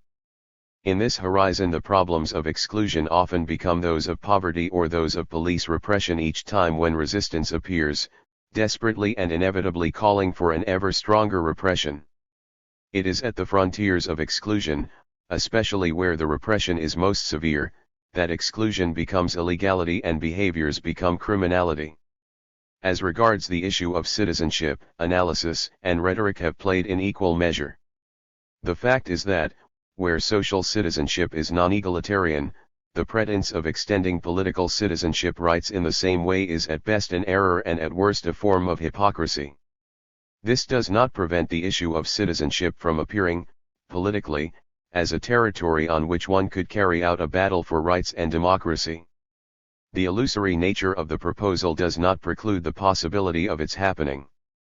Liberal democracy and socialism have made much propaganda on this territory. And yet it has settled for remaining pure propaganda, since the concrete results have been very weak, not to say null. The scale of the problem of immigration, the extent of its impact on metropolitan realities, the weight of conflicts, and the urgency of the matter have prevented the best proposals from being put into practice. For instance, the debate on voting rights for foreign residents, which was a litmus test for the political will to extend citizenship rights, ran all through the 1980s but ended negatively, with the approval of the Schengen Treaty. The growing reality of productive cooperation, which lies at the heart of the new social structure of production, has been kept at the periphery of the public political sphere. The apartheid regime has become normal. The city and the banlieues, the neighborhoods and the subway stations, the recreation spaces and the schools are traversed by an invisible but extremely tenacious line that divides and isolates. The theorists of citizenship can well seem utopian when they press the notion of a universal extension of rights. The fact is that white workers fare no better than workers of color or foreign workers. The analysis of citizenship touches point zero when it persists in eliminating from scientific inquiry the productive dimensions of the problem. Hence the inability to confront the central problem, that of representation. Even if a strong political momentum were to allow access to citizenship to most of those who, while participating in production in the strong sense of the word, are excluded today, it would still be difficult to speak of citizenship, because the problem is not simply one of equality of rights but rather of equality in the exercise of these rights, equality in the exercise of representation. In a situation where the system of parties has great difficulty adapting itself to the structure of the needs, the interests, and the will of metropolitan masses, any discussion of citizenship becomes illusory, precisely by virtue of the inefficacy of the mechanism of representation. As for public policies, these have largely revealed themselves incapable not only of providing a comprehensive solution to the problem of representation, but also of anticipating for the future what had been neglected in the past, the enlisting of the subjects of production as fully entitled social and political actors. The critique of the linear conceptions of public procedures, the complaint about the limits of sectoral action, the absence of any local action, all these were continually reiterated throughout the decade of socialist government in France, for instance, have never opened themselves to a constituent power that emanates from the citizens, especially from those who are in real terms excluded from the political process. The results are disastrous. Everything remains frozen in the universal movement of complexity. In the metropolis, in the cities and banlieues, the crisis shows the signs of a sick body. To the crisis of representation that results from the lacunae of citizenship, the administrative authority continues to respond with a multiplication of substitutive interventions. But what is the point? For the urban democratic construction site and urban political entrepreneurs. The third problem raised by the crisis of urban policies is that of political participation. Obviously, the problem of political participation has little meaning as long as the problems of exclusion and citizenship are not resolved, or at least until they are brought adequately into democratic discussions on urban life. However, one might ask whether participation should not be regarded not only as a result of non-exclusion and citizenship, but also as the cause and driving motor of the latter. There is an abundant literature on this topic, as well as on associational activities and citizenship movements in cities and banlieues. But this political, and not only sociological, literature remains vague and mute, as we have already indicated, in relation to everything in sociological analysis that pertains not only to the denunciation of the crisis of the metropolis but also to a real and truly constructive proposal. In order to address the problem of participation positively, one should perhaps take a step back. One should, then, reconsider certain assumptions of our discourse. It is in social cooperation that the conditions of production take shape, together with the dynamics of value creation, the material links, and the interaction that coordinate and direct the collective human action aimed at the production of goods and at the reproduction of its conditions. Participation is then given tendentially on this basis. The politically central question is, how can this objectivity express itself in subjective behaviors? What are the conditions of this transformation? It seems that a significant number of research studies address this problem and begin to clarify its various aspects. These are all studies that stress the importance of the urban construction site Cantiere Urbano, the birth of a real function of urban entrepreneuriat imprenditoria urbana, introduced into the city as a consequence of decentralization and of the new sensibility that the convergence of different initiatives can bring about locally. From this perspective, the urban fabric is regarded immediately as an operational environment, as a rich totality of initiatives and as a potential of productive forces. The networks and the productive aggregates, the administrative units as well as those organized by private enterprise, the cultural organizations and the ethnic groups, are considered with a view to the possibility of a complex coordination, which reveals the productive force existing in the territory consistent nel territorio. This approach may seem voluntaristic, but it is not, inasmuch as it assumes a perspective of cooperative interaction in which the subjects are collective and attempts to build a broader concept of entrepreneuriat, one that grows from single groups and consolidates itself into a function of public entrepreneurship. So the two concepts of urban construction site and political entrepreneur need to be developed in tandem, because in the definition and in the perspective of urban action they are inseparable. By developing simultaneously in theory and in experimentation, they indicate perhaps a road out of the difficulties that the analysis of the urban fabric affected by the crisis of Fordism has revealed so far, a road that is not solely utopian. It is through the urban construction site and political entrepreneurship that the antithesis between social citizenship and political citizenship may be, at least initially, resolved. So let us take a closer look at these two concepts. The concept of urban construction site involves viewing the territory as an interface between the objective, historical fabric, with its specific density of networks and communications, and the formation of new subjectivities, a powerful interface, which cannot be reduced to the images that the network systems theorists and the state planners are offering us. The current definition of the territory, whether provided by network theory or by the unprincipled practice of planning, is the definition of a process without a subject. The research pays attention to openings but takes no account of resistances, of the elements of consistency. While accepting the idea of a totally exploded territory, let us continue to stress the resistances and the subjective elements that articulate it. The explosion is a source of new synergies, not a tabula rasa of all potentialities. Explosion does not mean territory run in an invisible yet terribly efficacious manner, as a certain pseudo-Frankfurt School philosophy, which is often revived, would have it. On the contrary, it means the invention of different subjectivities, an untimely updating of new communitarian events. We should not look at networks as mathematical functions but as realities, with their historical consistencies that are ontologically valorizing and materially immaterial. What makes territories is subjects. Certainly we are not talking about the old territories of power, which the actors have undermined through the refusal of work and defy by reinventing alternatives to the organization of work.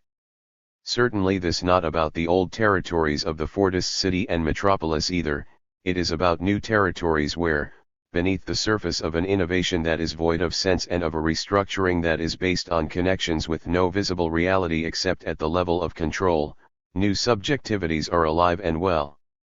From our point of view, the territory is the site of an uninterrupted battle between the action of capitalist command and the permanent resistance, innovative and full of consistency, of new subjective organizations. So here is a definition of the territory as a field of the now constant emergence of new energies of cooperation, which accept the challenge of cooperation in post-Fordism, preserve from the past the density of a consolidated urban knowledge, and prepare for the future the emergence of adequate energies. This definition of territory also gives access to the definition of the urban construction site.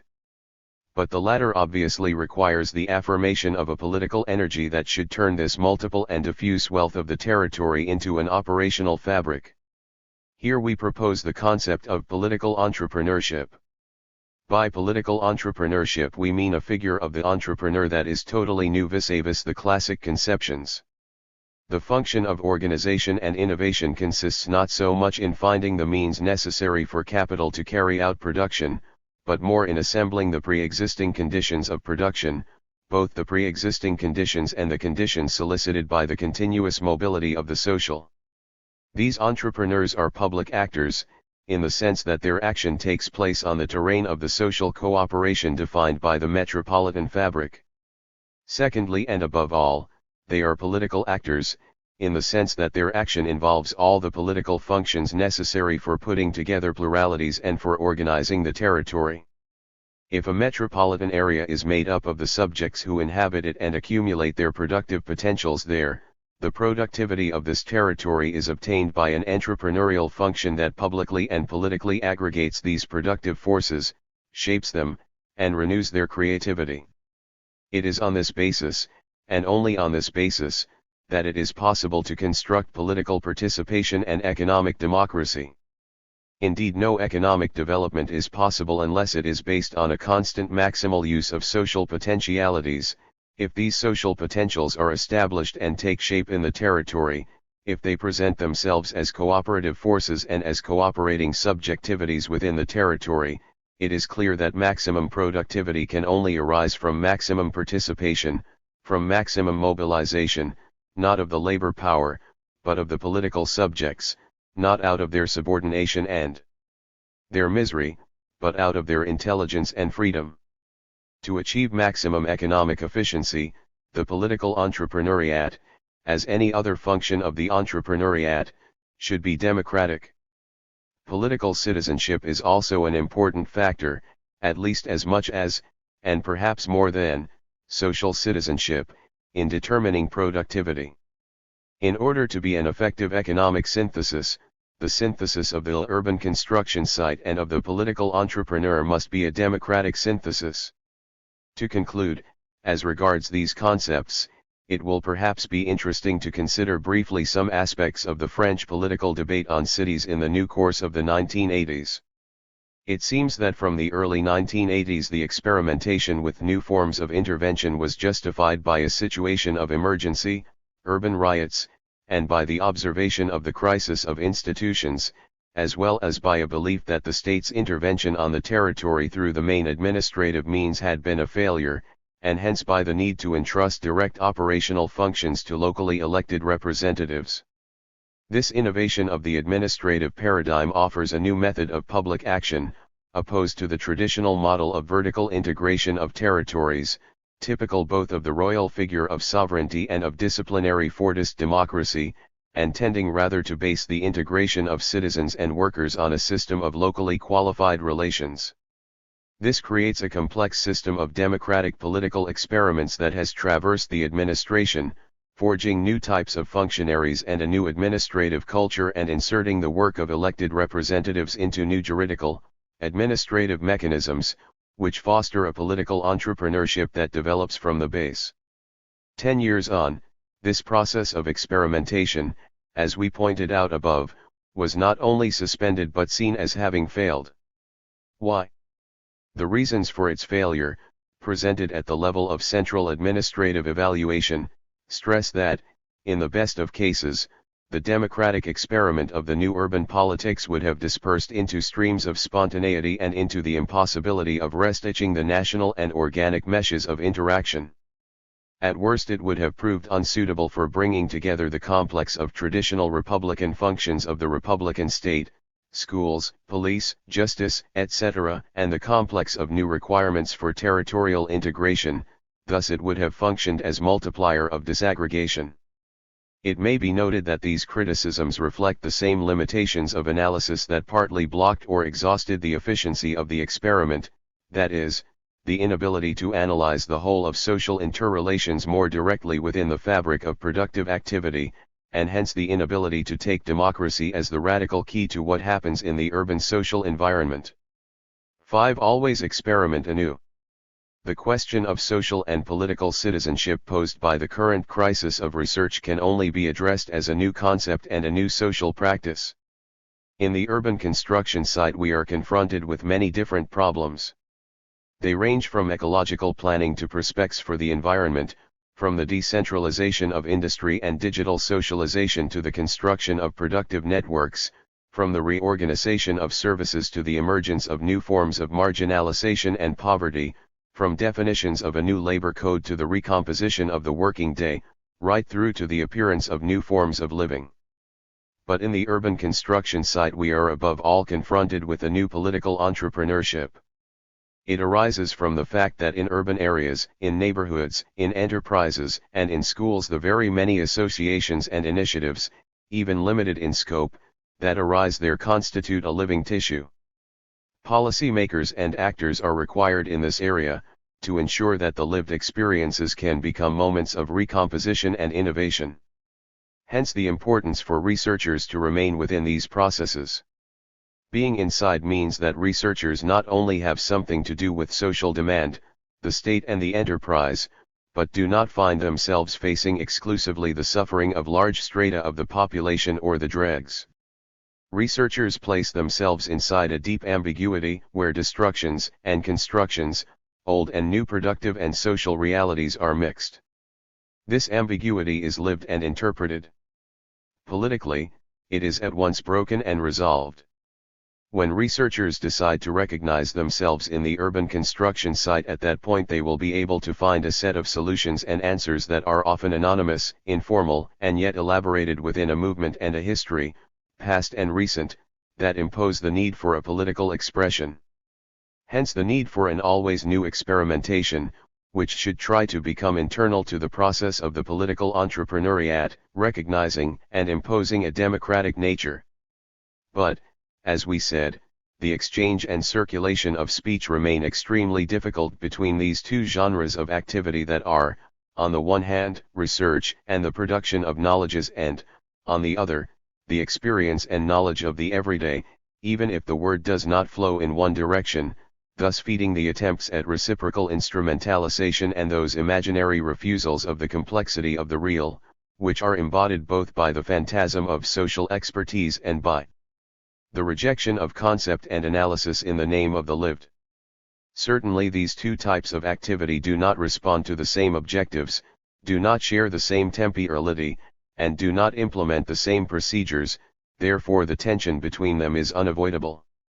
Their separation is even one of the conditions of any possible dialogue, and another condition is their encounter in a common zone of development, where activities, skills, and preoccupations that are heterogeneous by nature test, question and feed each other.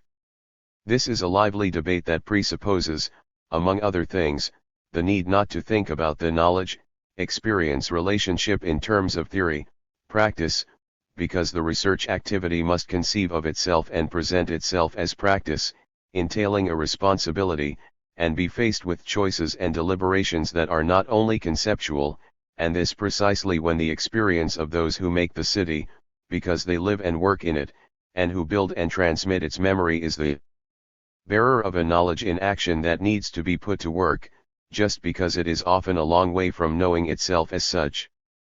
We might say that such work, which requires elaboration and dialogic questioning, is not without echoes from and relations with the epistemological debates and contests specific to the human and social sciences, on the one hand, and, on the other, those who work on political cultures and on ways of thinking and acting on social life, on citizenship, and on democracy. Translator's note, selections from the prison notebooks of Antonio Gramsci, ed.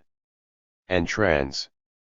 Quinton Hoare and Geoffrey Noel Smith, London, Lawrence and Wishart, 1971, p. 235, Spelling slightly modified. Translator's note, Michel Foucault, Le Prison Pertu 1991, in idem, Dits et écrits, Paris, Gallimard, 1994, Volume 2, 194. Translator's note, Gilles Deleuze and Félix Guattari, 8,000 Plateaus. London and New York, Continuum Books, 1987, p. 543. 8. Democracy versus rent. We all know what rent rendita is, and what a rentier is. We have all looked him in the eye at least once. He's the person who rents you your flat. Maybe we envied him or maybe we hated him, but either way we think of him as someone who, at least in our case, gets money without having to work. We recall the Ancien Regime as the period of history in which the laws of rent flourished. These laws were praised by reactionaries such as Burke and Hegel because they saw them as laws of nature. The revolutionary disciples of Rousseau, on the other hand, the Enlightenment reformists and the founders of human rights, hated them.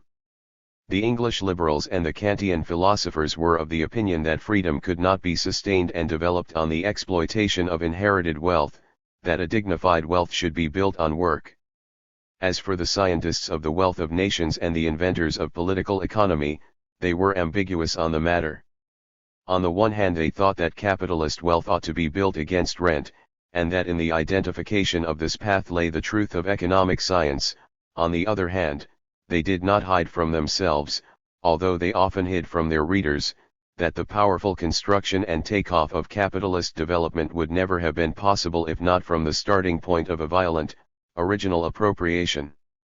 This is how it happened, historically, the appropriation of the commons, of lands, and of labor, in the era of the enclosures. So this is what absolute rent is, an original accumulation that is violent but necessary. Nonetheless it had to be hidden because it was infamous, and enslaving, vicious, heinous in its ways of operating. Of course, absolute rent has survived in the ordinary everyday processes of entitlement to rent, but in a manner so subordinated to other forms of wealth production, so the economists said, perhaps hoped, and surely suffered its misleading effects in their analysis, that eventually it became relevant only when it was viewed as a bonus in the competition between owners, of land, money, or both. Relative rent thus became one of the images under which the surplus value produced by labor presented itself, as it arose through the difference in productivity between the lands cultivated and between the trading funds. Through the idea of relative rent, the economist was trying on the one hand to agree with the reformists and to find some plausibility for their arguments. But at the same time, and none too secretly, along with capitalist development it also legitimized the violence of the originary appropriation, of primitive accumulation. Halfway down the path that leads from the founding fathers of political economy to our own times, Keynes railed against rent almost a century ago, hoping for the euthanasia of the rentier. Who would have thought that the start of the 21st century would be marked again, yet again, by debate over rent and over the political effects of its operations, as well as by the ideologically reactionary exaltation of its worst abuses? When we study democratic constituent power in the founding processes of the modern juridical structure, we cannot help seeing that it always touches, or rather first of all engages, the ownership structures of the capitalist order. From the critical point of view, it attacks the pre-existing relationships of ownership. From the point of view of reform or revolution, it expresses a desire for new social structures of ownership.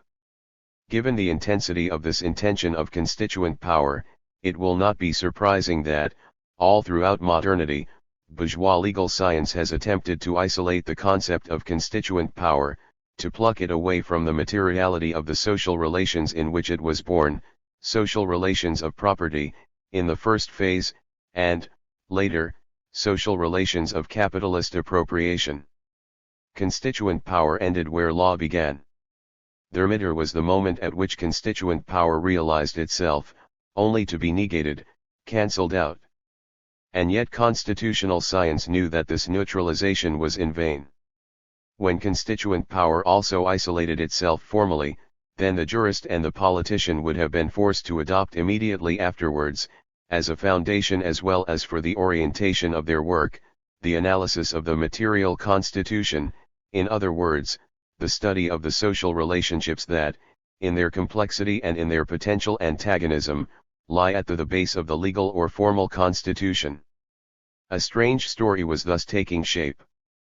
Property relations were the problem that lay at the base of the insurgencies of constituent power. Constituted power, on the other hand, took property relations to be sacred and not open to change.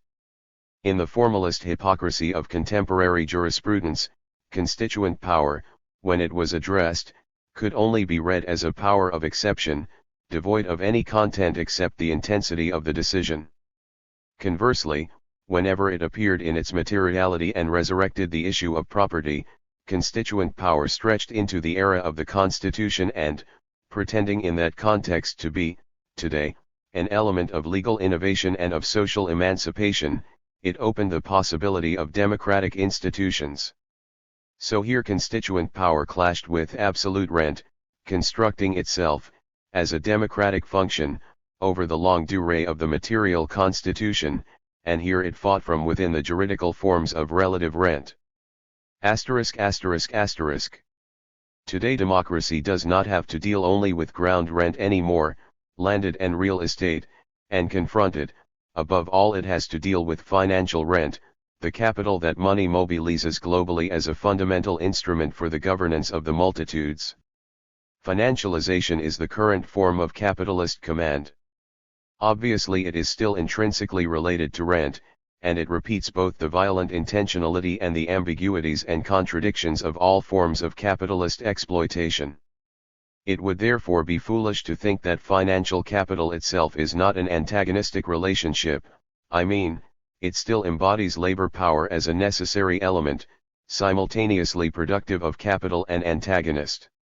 The form in which financial capital encapsulates the antagonism is defined according to entirely determined characteristics, a strong disregard for the bodily dimension in relation to labor and citizenship, and the capitalist establishment of a masked world or one of distorted needs, of a monstrous community of exploitation, of the exploitation of the common. When labor power becomes multitude and labor becomes cognitive and cooperative, capital no longer exploits the individual worker. Rather it exploits the totality of labor power insofar as the latter is cooperative, it expropriates the common that labor power produces.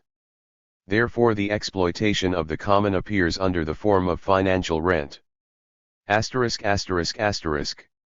Absolute rent or relative rent. Rent based on an act of radical appropriation, of expropriation or exploitation that is generalist and articulated on the fullness of the value produced, of a common creation of value. In all probability the contemporary, post-industrial economist will answer my question unproblematically, telling us that we live in a world of relative rent. But then, when profit itself appears as rent, because on the global market it is immediately translated into this form of existence of capital, financial rent and financial flows, I mean, the world of rent, appear as instantly traversed and conditioned by the struggles of the multitude. And yet, when the world of relative rent is put before us once again here, what a huge difference we see in that self-same relative rent. It, again, I mean the world of rent, appears to be in confrontation with the common, emerges within the common, within a generality of exploitation. There are countries, for example China, where these processes manifest themselves in such a pure manner that social relations between the political centralization of command and the dimensions of welfare, of social wage, and generally of wealth distribution show themselves immediately as a relation of struggle. The wage, too, has reached the generality of financial rent. Looking at countries where the complex articulation of rent and profit is given in impure form, such as the United States and Europe, or, even better, all the countries of the former Third World, where oligarchs of rent are still in existence, here again we should observe how intense the struggle is for the reappropriation of rent in the formation of relations of reproduction in society. Everywhere, then, resistance against rent is very strong. Everywhere, On the other hand, the defense of rent reaches the point of reproposing that synthesis between absolute rent and state of exception that we identified in its genealogy. So it is here that rent reappears, placing itself violently against processes of democracy. This is the moment in which absolute rent asserts itself, overturning the historical course of capitalist development as a guarantee of profit. Is it possible, in situations where rent has absorbed or otherwise integrated the dynamics of profit, to define a struggle over the relative wage? Which means, is it possible to define dispositives of struggle within and against rent? What does it mean to have a struggle over income? What is a wages of rent? Any answer to these questions must first and foremost reintroduce a subject. Between which parties does the struggle occur when rent mystifies the common of social production? A subject, as I said, a force that is antagonistic and multitudinarian, that has the capacity to demolish the rigidity of the biopower exercised in the name of absolute rent. But how is this subject to be built? It can be built only by imposing a terrain of struggle that is based on, structured on, and oriented towards rent. But how can this be done? It can succeed only through the construction of a subject in struggle. Rent is transformed from absolute into relative rent when it is subjected to the democracy of struggles. So struggles will have to be conducted that can lead to the construction of this subject. The precarious and the excluded will have to be unified, material labor and intellectual labor will have to be reconnected, the former in the complexity of its factory and metropolitan articulations, the latter in the same space and in the complexity of its articulations, from call centers to universities, from industrial services to communications services, from research centers to social services, health, and education. This is the multitude that can build a political entity that should enter actively onto the terrain of rent commanded by finance and should be able to introduce a struggle around income, one with the same potential potenza that the wage struggle held for workers in the Fordist factories. This is the dimension along which a wage of rent on salario della rendita takes shape. Bear in mind, though, that this is by no means to think that the amounts of wages snatched from rent, first absolute, then relative, could somehow bring about a crisis of capitalist command. The struggle around income, around citizen income in this instance, is above all a means for constructing a political subject, of a political force. A means without an end?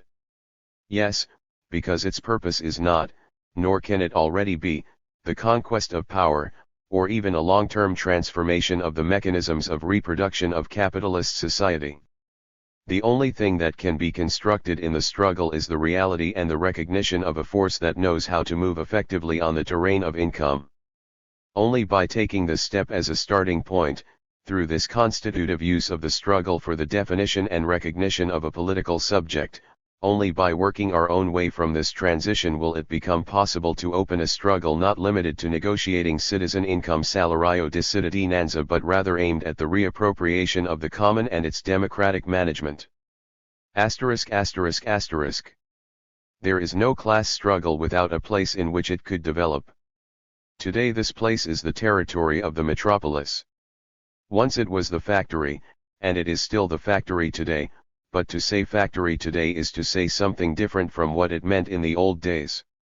Today's factory is the metropolis, with its production relations, its research sectors, its sites of direct production and flows of circulation, communication, its trains and transportations, its separations and borders, its crises of production and circulation, its different forms of employment, and so on. The metropolis is a very modern factory, such as only the prevalence of cognitive work in the processes of value creation can bring about, and yet it is a very old factory, in which immigrants and women, the precarious and the excluded are equally put to work, like slaves, and exploitation pervades every aspect and every moment of life. The metropolis is a pre-industrial factory that plays on differences in culture and status with various degrees of exploitation, gender and race differences as well as class differences, and yet it is a post-industrial factory where these differences constitute the common of the metropolitan encounter, of a continuous and creative crossbreeding, of a crossing of cultures and lives. This is a common that can be recognized and elucidated in the metropolis. Rent plays the role of this common, it builds it from the top floors of its skyscrapers, it dominates it in the stock markets, it unravels it to those who hide it from its producers. By contrast, an absolute democracy of struggles for transparency, for glasnost, can show us a way to emancipate the common. It's about attacking all the flows of revenue, from that obtained from real estate, through the financial articulations of profit, through to earnings from copyrights and digital productions. The struggles I have indicated here with the bracketed word, that through, is today the heart of capital. Democracy can and must destroy absolute rent in order to reach the potentiality and the intensity that is required to develop the struggle against relative rent. Absolute rent, after having been the initial and violent symbol of the growth of capitalism, is now a symbol of capitalist exploitation that lives at the highest level of development. It is the symbol of the exploitation of the common. To stir the contradictions in the relationship between command and the common until they explode, this is the path one needs to take, in full knowledge that no dialectic is left that could resolve this problem. Only democracy can do that, when it becomes absolute, in other words when the recognition operates in it that each person is necessary to the next because each person is equal in the common. 9. Presentation of Ramkol has junk space. Needless to say, for me bigness is the key text in this collection. The generic city and junk space are texts complementary to it, partly coherent, partly paradoxical. I agree with bigness. Indeed, I would go even further and say that, for me, bigness is, together with Delirious New York, a fundamental text for a reading and critique of architecture today. Bigness is where architecture becomes both most and least architectural, most because of the enormity of the object, least through the loss of autonomy, it becomes an instrument of other forces, it depends. Bigness is impersonal, the architect is no longer condemned to stardom.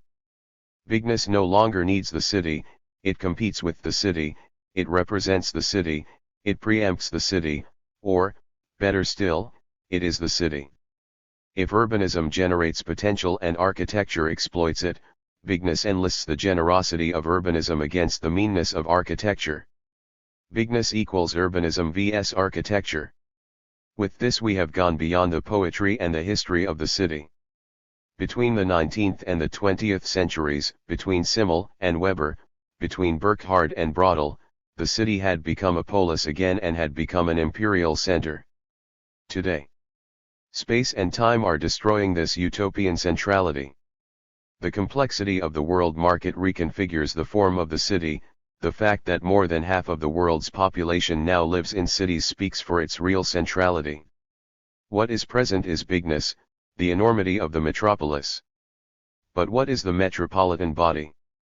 I said at the start that the generic city is a text complementary to bigness, both illustrating and deepening its dimensions.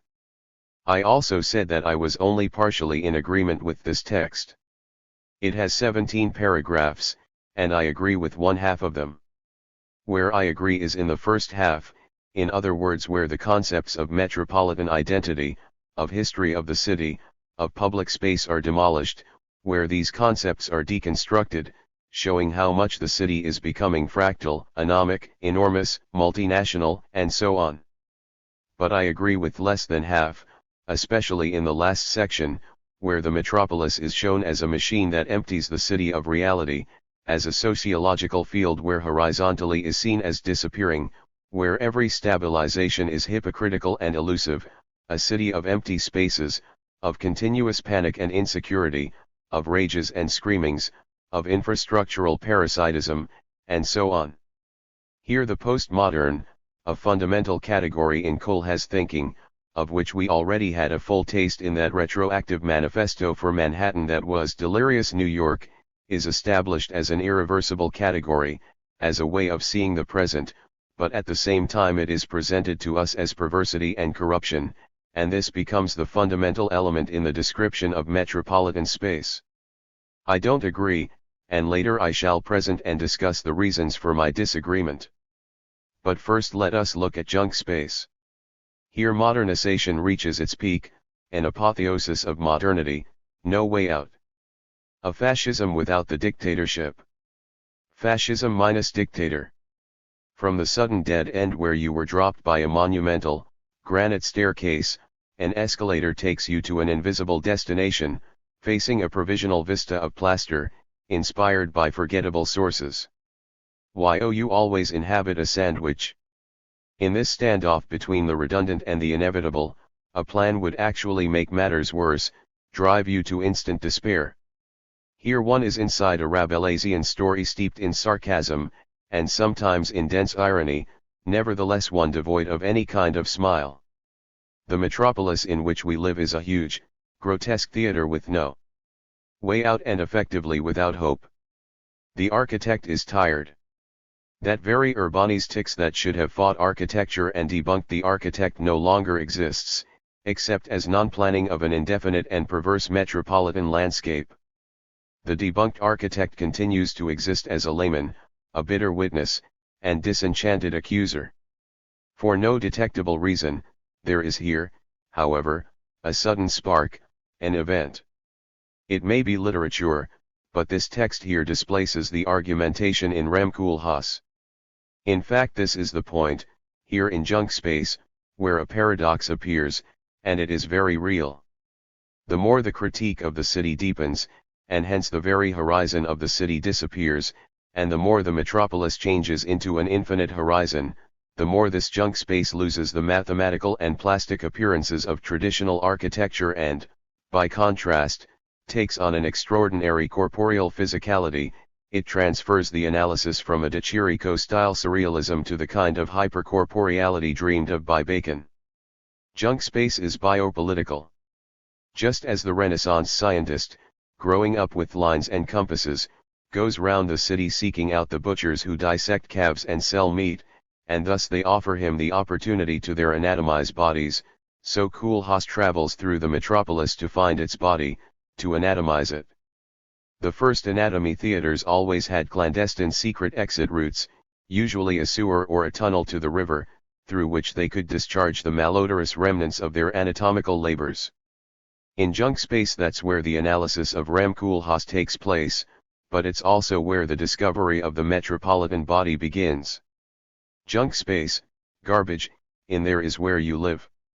Recently Agamben, speaking of the metropolis and citing Foucault, noted that the latter, in defining the transition from the territorial power of the ancien regime to modern biopower, put forward two disciplinary models, that of treating leprosy and that of containing plague.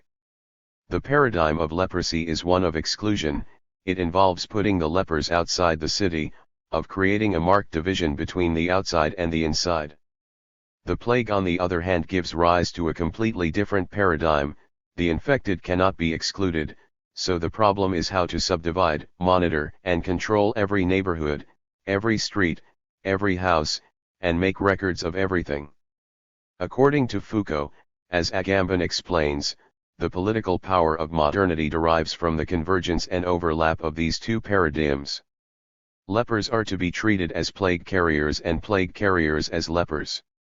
The result is a superimposition, over binary oppositions such as inclusion, exclusion, healthy, sick, normal, abnormal, of strategies and dispositives directed at subjectifying the subjects in a disciplinary manner and at controlling them. If we apply this double paradigm to urban space, we have a first schema for the understanding of the new metropolitan space of the West. It is a complex schema, in which the simple devices of exclusion and vision, as for leprosy, coexist with a complex articulation between spaces and their inhabitants, as for plague, in order to produce a global governance of people and things. So says Agamben. And he adds to this consideration a reference to the control of urban space in Genoa in July 2001 on the occasion of the G8 meeting. We might also add the control of public space around Rostock in 2007. What does this mean? It means that junk space is a place of disjunctive inclusion, in the same way that is also true of the capitalist process of production. There would be no capitalism if it did not include labor power, and it would not be productive if it did not suck out its value. But at the same time it has to separate itself from labor and to disjoin it within its very existence, in order to dominate it. In the productive metropolis, disjunctive inclusion is understood as that which includes the entire population of the metropolis, regarded as a productive space, and distributes it therein according to mobile and flexible functions that are basically precarious in the construction of value, in other words in the construction of wealth and in the extraction of profit. Let us subjectivize this postmodern reality of the metropolis. When one moves from a purely analytical consideration, from an objective and disenchanted phenomenological reflection, to taking the biopolitical into account, then the picture one gets, apart from being extraordinarily complex, shows the coextensivity between the productions of subjectivity and the metropolis, circulation of goods, information networks, continuous movements, and radical nomadism of labor power, a ferocious exploitation of these dynamics. But at the same time a continuous and inexhaustible exceedance, a biopolitical potentiality potenza of the multitude, of new exceedance in relation to the dominant institution's structural capacity for control. All available energies are put to work, the society is put to work, junk space equals a society of labor.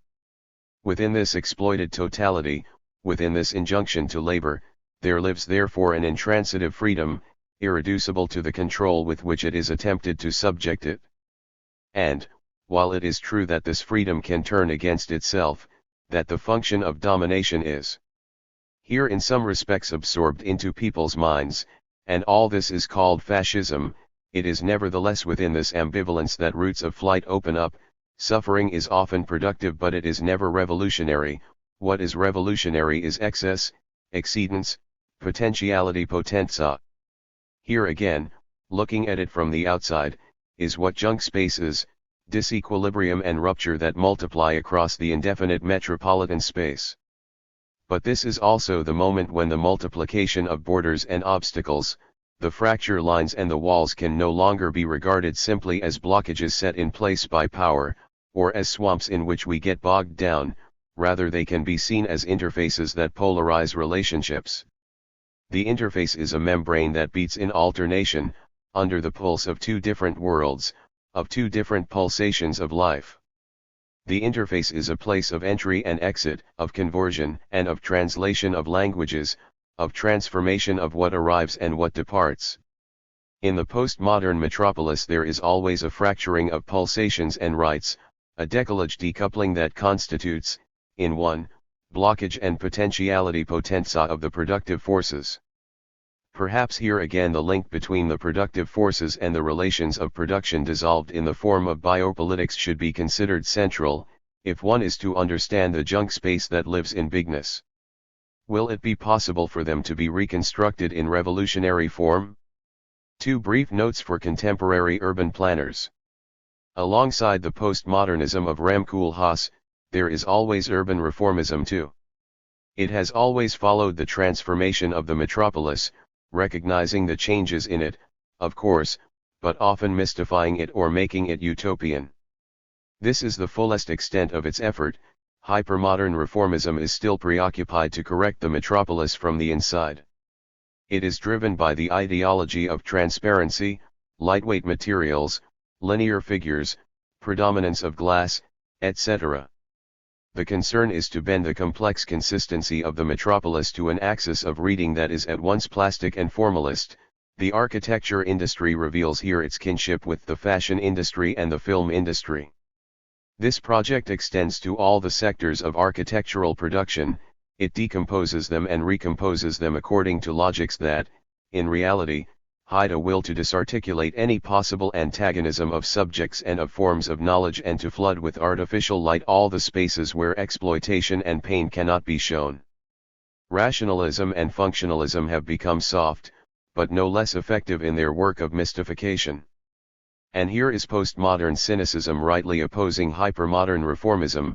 It keeps a watchful eye on bigness and always a perverse look on junk space. Postmodernism attacks history, but it is historicizing. It attacks the holy trinity of income, profit, and wages as an archaeological stratification. And yet it knows that it is unable to destroy it. Indeed, even as it inherits it, it knows that it will end up reproducing it. There is a cruelty that postmodernism exhibits in exemplary ways. It is the recognition that the human being, the citizen, the worker, the homeless, in short all are immersed in the world of the commodity, in a metropolis that exploits them. Is postmodernism also a statement of the impossibility of extracting oneself from this reality? Finally, is bigness dominated by a sense of impotence? And does the recognition of junk space end up in an asthmatic conclusion that it is impossible to act? All of this lies there, before our eyes. The sciences of the city have bowed to the biopowers. Enough. This situation cannot continue, we must overturn it.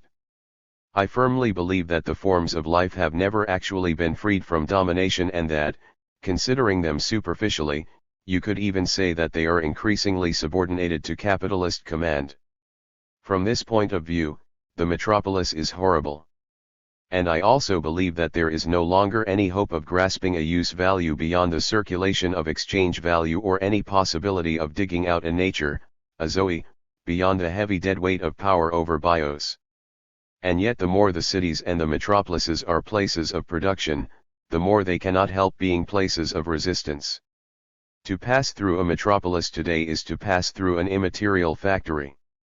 And, just as the Fordist factories housed both the hard realities of production and the joy of the encounter, of being together, of constructing the class, so now in the metropolis the solitude and the multitude do coexist. The metropolis is constant capital in action, it is a frenetic expropriation of labor power. But it is also a place where the multitude reappropriates the intellectual capital and the common produced through labor. Consequently, the city is at once a place of exploitation and a terrain of exodus.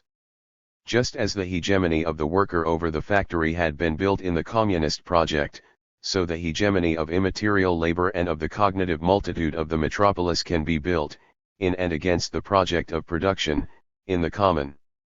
If we start from this awareness, everything can begin, everything must begin. I really don't know what the architects can do, caught as they are in the grip of the crisis of modernity. But it seems to me that they have to decide how to interpret the relationship of inclusion, disjunction, in other words the productive relationship that extends between metropolis and multitude. Will it be possible to open the metropolis to the possibility of encounter and of constructing struggles? One certain thing is that there is no time left for resistance withdrawals into oneself, nor is there space for utopias. Beyond the hypocritical transparency of the hypermodern, beyond the illusion that urban spaces can be gentrified by creative classes a la Tony Blair, here junk space really does become a weapon of demystification and struggle. The thing is to liberate new forms of life and to seek new structures of community that tend towards exodus. I have to laugh when my close comrades talk to me of communal housing, of self-managed citizen gardens and vegetable gardens, of multipurpose squats, of cultural and political workshops, of enterprises of a common Bildung, taking them as alternatives. The cynical realism of the postmodern has won me over to critique. But it is precisely starting from its realism, without harboring any more illusions about the fact that the city and the metropolis are now given over to the exercise of biopower, it is precisely starting from this awareness that I ask myself what it means to return the city to biopolitical production, in the dimensions of bigness, in other words not of artisanal industry but of general intellect. Perhaps it is just a question of renewing discussion of communism and democracy. Toni Negri. October 2007. Translator's note, Ramkulhas, Bigness, or the Problem of Large, in Ramkulhas/Oma and Bruce Mao, SMLXL, Taskin, Cologne, 1997, p. 513. Published in Italian as Junk Space, Quadlibet, Mace Reda, 2006. Ibid, p. 515. Translator's note, Ramkulhas, Junk Space, in Ramkulhas and Oma, eds, content. Taskin, Cologne, 2004, pages 166-7. Translator's note, Giorgio Agamben, Metropolis, unpublished document. Seminar given at the Uninomade Conference Metropolis/Moltitudine, Venice, November 2006. 10. The Capital, Labor Relation in Cognitive Capitalism. Co-authored with Carlo Vercellone. In the transition from industrial capitalism to cognitive capitalism, the capital-labor relation is marked by a radical transformation. This transformation is indissolubly related to the mode of production, to the class composition on which the valorization of capital depends, and finally to the forms of distribution of income between wages, rent, and profit. The aim of this article is to reconstruct the basic characteristics and the stakes involved in this great transformation. To do this, we shall proceed in 3 stages.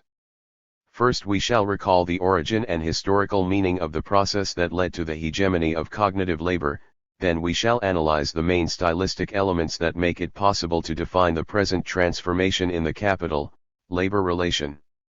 Finally, we shall show why the increasingly central role of rent renders obsolete the terms of the traditional antagonism founded on the opposition between company profits and wages.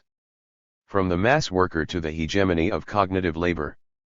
Today we witness a transformation of the capital-labor relation in a direction that is opposite, but of comparable importance, to the one described by Gramsci in the 1930s in Americanism and Fordism. To understand the origins and significance of this historical turning point, we have to remember how, in the post-war period, Fordist growth was the fulfillment of the logic of development of an industrial capitalism that had been founded on 4 main tendencies: the social polarization of forms of knowledge sapere and the separation of intellectual labor from manual labor, the hegemony of the kinds of know-how connaissance embedded in fixed capital and the managerial organization of companies, the centrality of material labor, subjected to Taylorist standards for the extraction of surplus value, and the strategic role of fixed capital as the main form of ownership and of technological progress. With the crisis of Fordism, these tendencies became problematic. The starting point of the upheaval was the conflictual dynamic through which the mass worker had destructured the foundations of the scientific organization of work and had led to a tremendous expansion of guarantees and collective services of the welfare state, well beyond what was compatible with Fordism. The result was a weakening of the monetary constraint on the wage relation and a powerful process of collective reappropriation of the intellectual potentialities potens of production. It was through this antagonistic dynamic that the mass worker brought about the structural crisis of the Fordist model, while at the same time building, at the very heart of capital, the elements of a common and of an ontological transformation of labor that went beyond the logic of capital.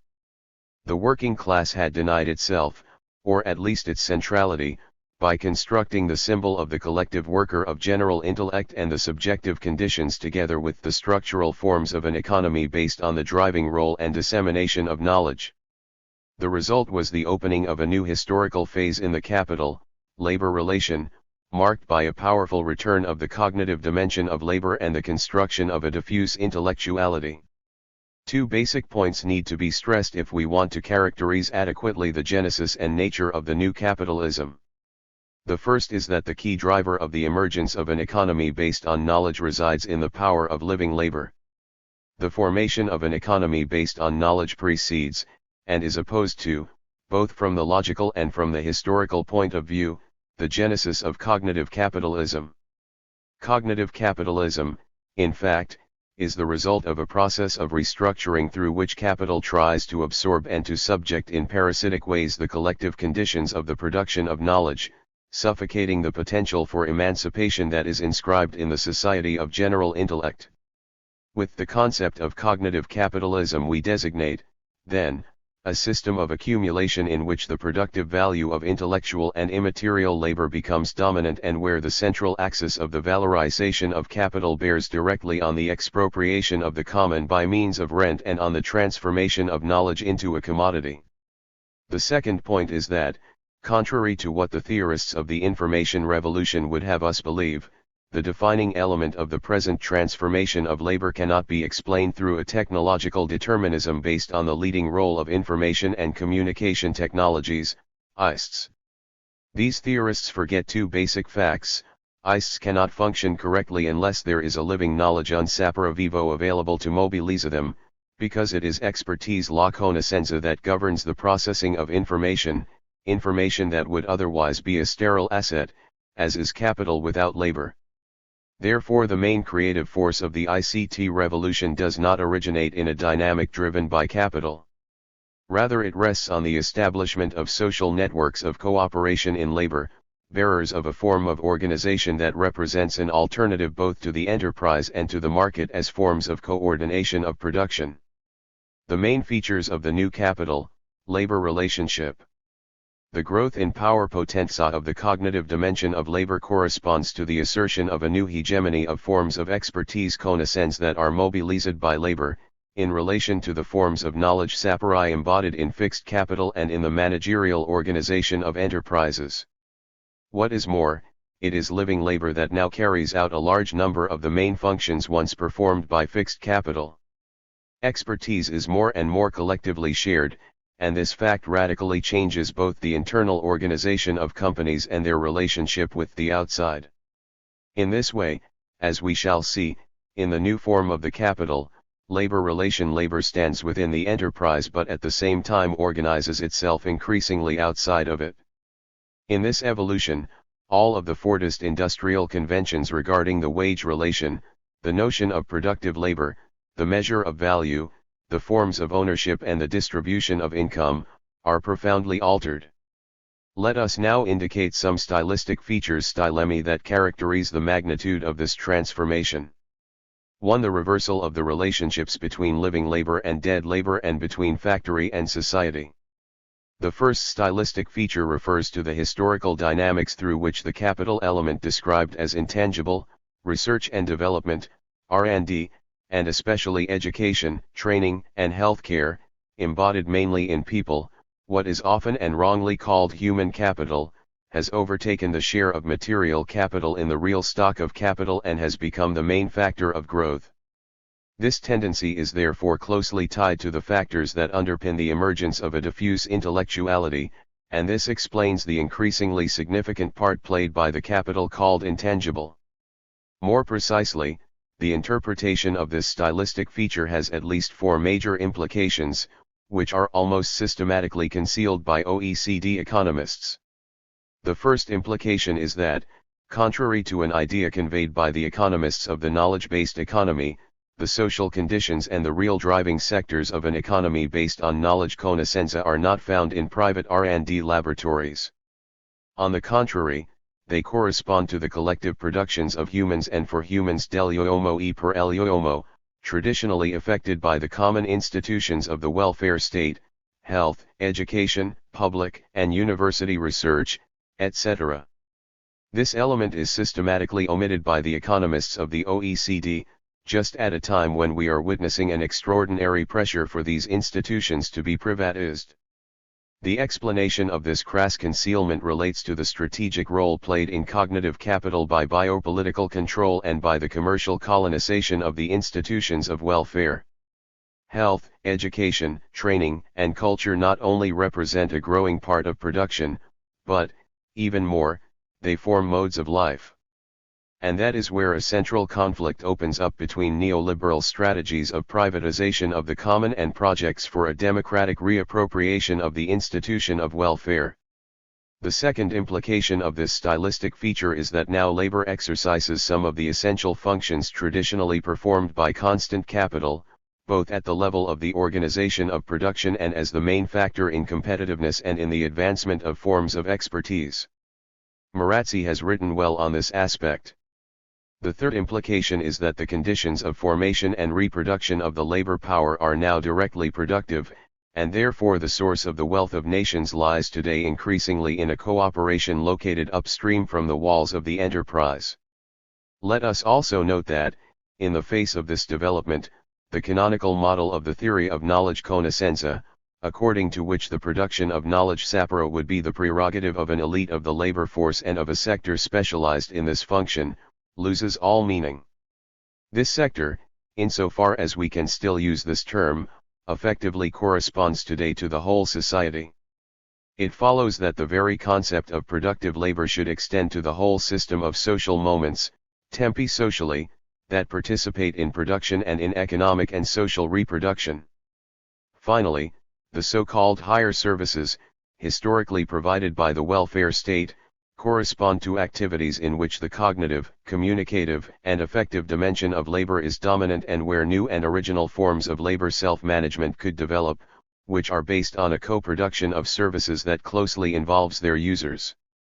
2. Cognitive division of labor, working class, and destabilization of the canonical terms of the wage relation. The second stylistic feature regards the transition from a Taylorist division of labor to a cognitive division of labor. In this context, the efficacy of production no longer rests on the reduction of the operating time required for each task, but is based on forms of knowledge and on the polyvalence of a labor power able to maximize capacities of learning, innovation, and adaptation to a dynamic of continuous change. Let us note that, beyond the paradigmatic model of the higher services and high-tech activities of the new economy, the spread of activities related to the production of knowledge and to data processing involves all the economic sectors, including those with low technological intensity. The generalist progress of indicators of self-employed labor testifies to this. Of course, this trend is not univocal. Within a single sector, certain phases in the production process can be organized according to cognitive principles, while other phases of production, especially the more standardist industrial operations, may still be based on an organization of labor that is Taylorist or neo-Taylorist. Nevertheless, both at the qualitative and at the quantitative level, at least in the countries of the OECD, it is cognitive labor that lies at the center of capital's process of value creation, and that has therefore the power to break with the mechanisms of capitalist production if need be.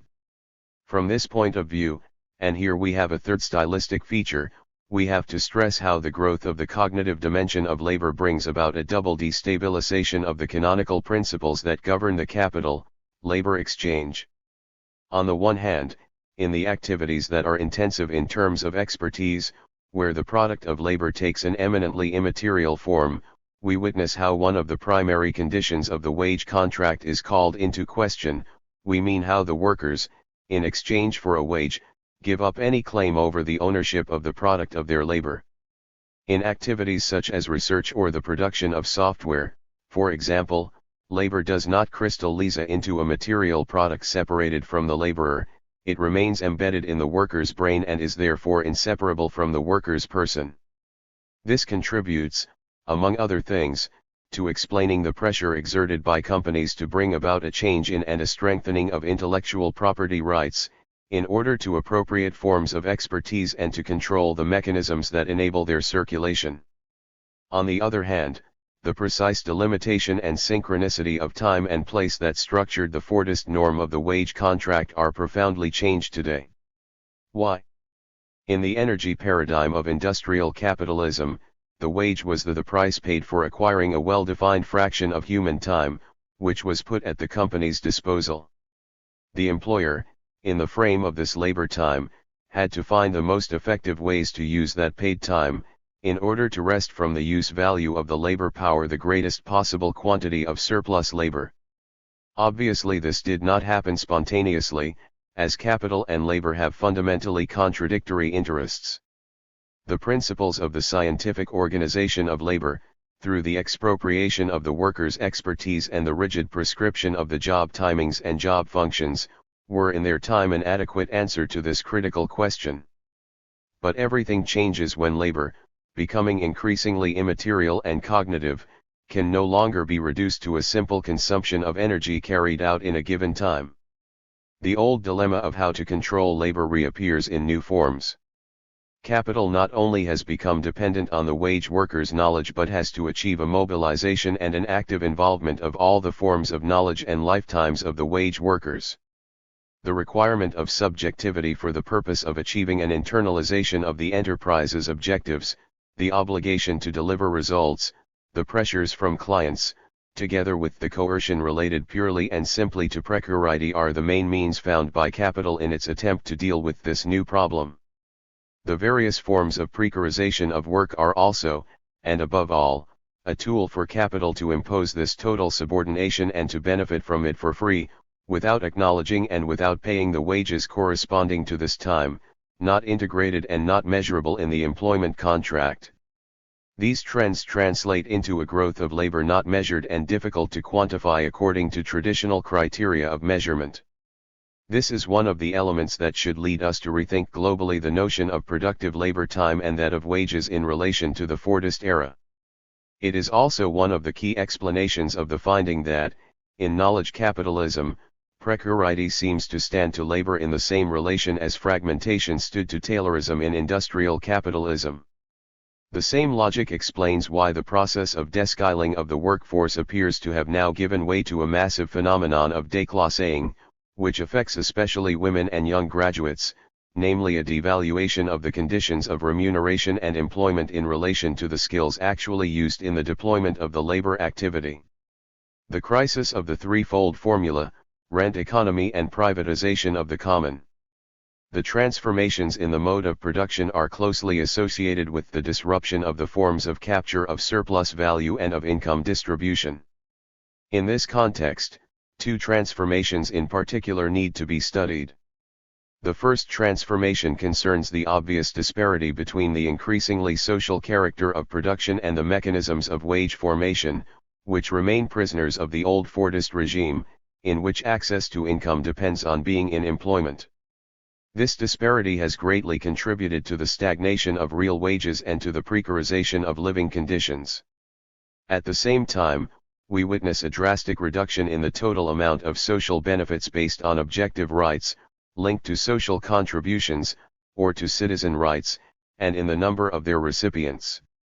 The result is a shift from a welfare system to a workfare state system in which the emphasis on welfare benefits that are very low in monetary terms and subjected to strong sets of conditions stigmatizes the beneficiaries and weakens the bargaining power of the workforce as a whole. The second development concerns a forceful return of rent. Rent presents itself as the main instrument for capturing surplus value and for desocializing the common. The meaning and the key role of this development of rent can be understood at two main levels. On the one hand, it functions at the level of the social organization of production. The very criteria of the traditional distinction between rent and profit become less and less relevant. This blurring of the borders between rent and profit finds expression, among other things, in how financial power reshapes the criteria of the governance of enterprises only according to the creation of value for the shareholder. It is as if the movement of autonomization of cooperation in labor were matched by a parallel movement of autonomization of capital in the abstract, flexible, and mobile form of capital as money. This is a new qualitative leap by comparison with the historical process that had led to an increasing separation between management and ownership of capital. Why? Because the era of cognitive capitalism sees not only the definitive decline of the idyllic type of the Weberian entrepreneur, who unifies in one person the functions of ownership and management of the enterprise.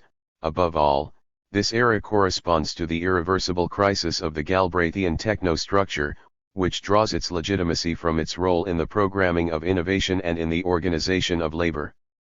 These types give way to that of a management whose main expertise lies in the exercise of financial and speculative functions, while the actual functions of organization of the production are increasingly allocated to the employee, as we have seen. This evolution can be observed both at the level of individual companies, here one could speak of absolute rent, and at the level of relationships between enterprises and society. In fact, the competitiveness of companies depends more and more not on internal economies but on external economies, in other words on their ability to capture the production surpluses that derive from the cognitive resources of a territory. On a new historical scale, this is what Alfred Marshall characterized as rent, as a way of distinguishing this free gift, which results from the general progress of the society, from the normal sources of profit. In short, capital draws free benefit from the collective knowledge of society as if it were a gift of nature, and this part of surplus value is precisely comparable to the differential rent enjoyed by the owners of the more fertile lands. On the other hand, the current development of rent corresponds to its purest forms and functions, those that stood at the base of the genesis of capitalism through the history of enclosures. In this respect, rent presents itself as the product of a privatization of the common that makes it possible, on that basis, to collect a profit generated through the creation of an artificial scarcity of resources. This is the common element that brings together, in a single logic, the rent that comes from property speculation and the financial rent that, since the early 1980s, thanks to the privatization of money and of public debt, has played a major role in the fiscal crisis and in the dismantling of the institutions of the welfare state. A similar logic presides over the attempt to privatize knowledge and life forms even through a policy of strengthening intellectual property rights that makes it possible to maintain artificially high prices on many goods, even though their reproduction costs are extremely low, even approaching zero. We have here another manifestation of the crisis of the law of value and of the antagonism between capital and labor in the era of general intellect. These profound changes in the relationship between wages, rent, and profit are also the pivot of a policy of segmentation of class composition and of the labor market in the direction of a configuration that is highly dualistic. A first sector concentrates a privileged minority of the workforce, which is employed in the more profitable and often more parasitic activities of cognitive capitalism, such as corporate finance services, research activities oriented towards obtaining patents and specialized legal activities for the protection of intellectual property rights. This component of the so-called cognitariat, people whom you could also describe as functionaries of capital's rent, has its qualifications and its competences explicitly recognized. Besides, the pay packets of these workers include a growing share in the dividends of financial capital and benefit from forms of protection related to a system of pension funds and private insurance schemes. The second sector concentrates instead a workforce whose qualifications and skills are not recognized.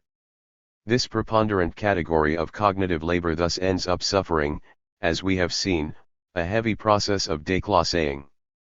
This sector has to cover and carry out not only the most precarious jobs in the new cognitive division of labor, but also the neo-Taylorist functions of the new standardist services, related to the development of low-wage personal services.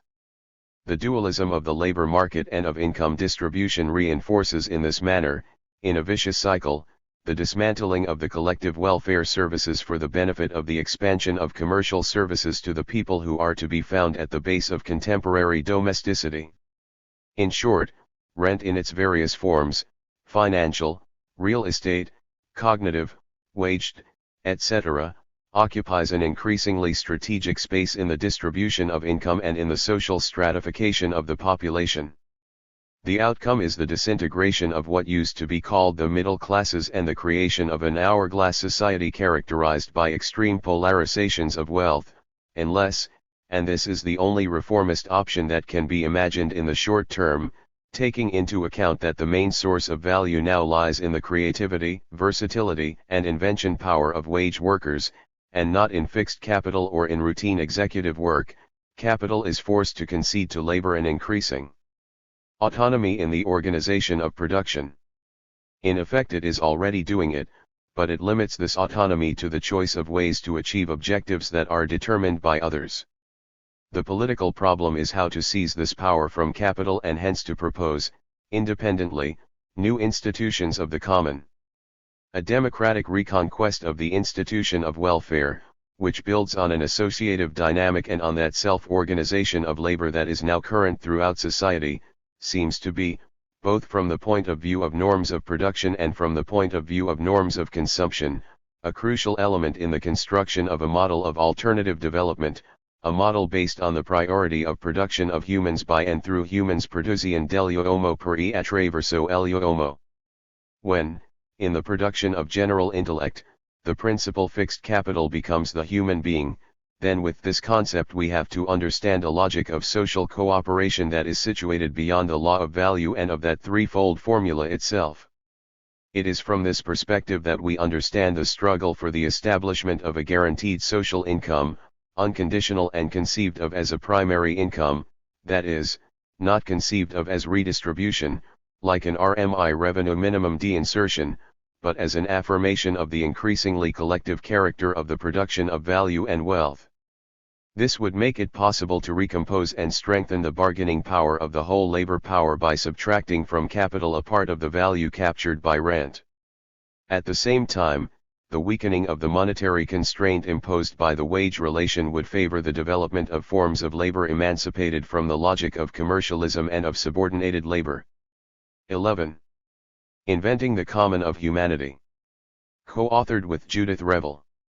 We start from an observation that is very simple, because sometimes it is easier to start thinking from the end and work backwards.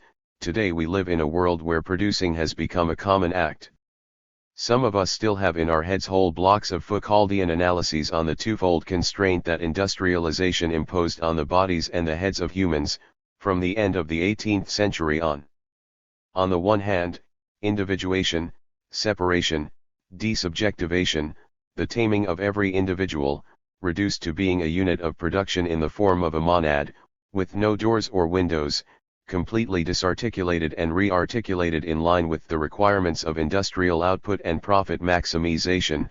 On the other hand, the construction of these productive monads into series, their massification, their constitution into undifferentiated populations, their interchangeability, because gray always equals gray and one trained body is as good as another.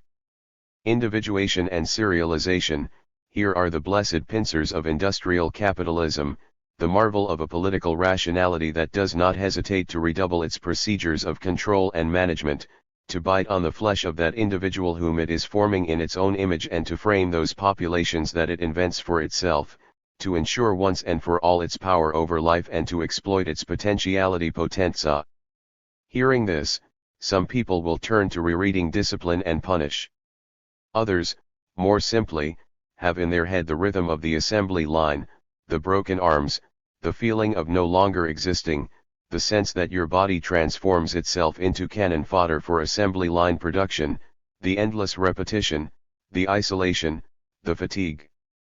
The impression that all have been swallowed at once by a whale, alone, in the black, in the darkness, and are being chewed up together with many others. All this was true. All this is still the case. However, it is the case to a gradually diminishing degree. Since it was born, multitudes has attempted to state this mutation, to describe its reality, this tendency that was running through the existent, and digging out its inner consistency from within, to analyze its consequences. This transformation has affected, at once, the conditions of exploitation, the relations of power, the paradigm of labor, and the production of value. This change has also affected the possibilities of resistance. Because, paradoxically, this change has also reopened and multiplied the possibilities of resistance. One of the most difficult and most polemical points for those who are still loyal to the old model of series production, to the symbol of the factory and to the history of working-class resistance, is to think that a new mode of exploitation of humanity, more advanced, more effective, more extensive, can be matched by an increased possibility of conflict and sabotage, of rebellion and freedom. For us, to say that the model of production, and hence of exploitation, has changed, to say that we must stop thinking of the factory as the only matrix of production and proletarian conflict, is also to say that there is resistance. When we speak of a new capitalism, of cognitive capitalism, immaterial labor, social cooperation, circulation of knowledge and collective intelligence, we are trying to describe simultaneously the new reality of the capitalist plundering of life, its investment not only of the factory but of the whole of society, but also the generalization of the space of struggle, the transformation of the place of resistance, and the shape of the metropolis as a place of production that has become today the space of possible resistances. We say that today capitalism can no longer afford to desubjectivate people, individualize them, serialize them, grind their flesh to make double-headed golems out of them, the individual as a unit of production, the population as an object of massified management. Capitalism can no longer afford this because what produces value nowadays is the common production of subjectivity. When we say that the production has become common, we do not mean to deny that there are still factories, massacred bodies, and assembly lines.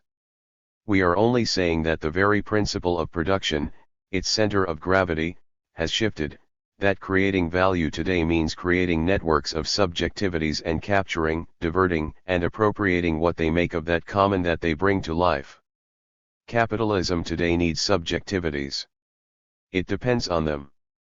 So, paradoxically, it finds itself chained to that which threatens its existence, because the resistance, the affirmation of an intransitive freedom of humankind, means precisely to assert the potentiality potenza of subjective invention, its singular multiplicity, its ability to produce the common starting from differences.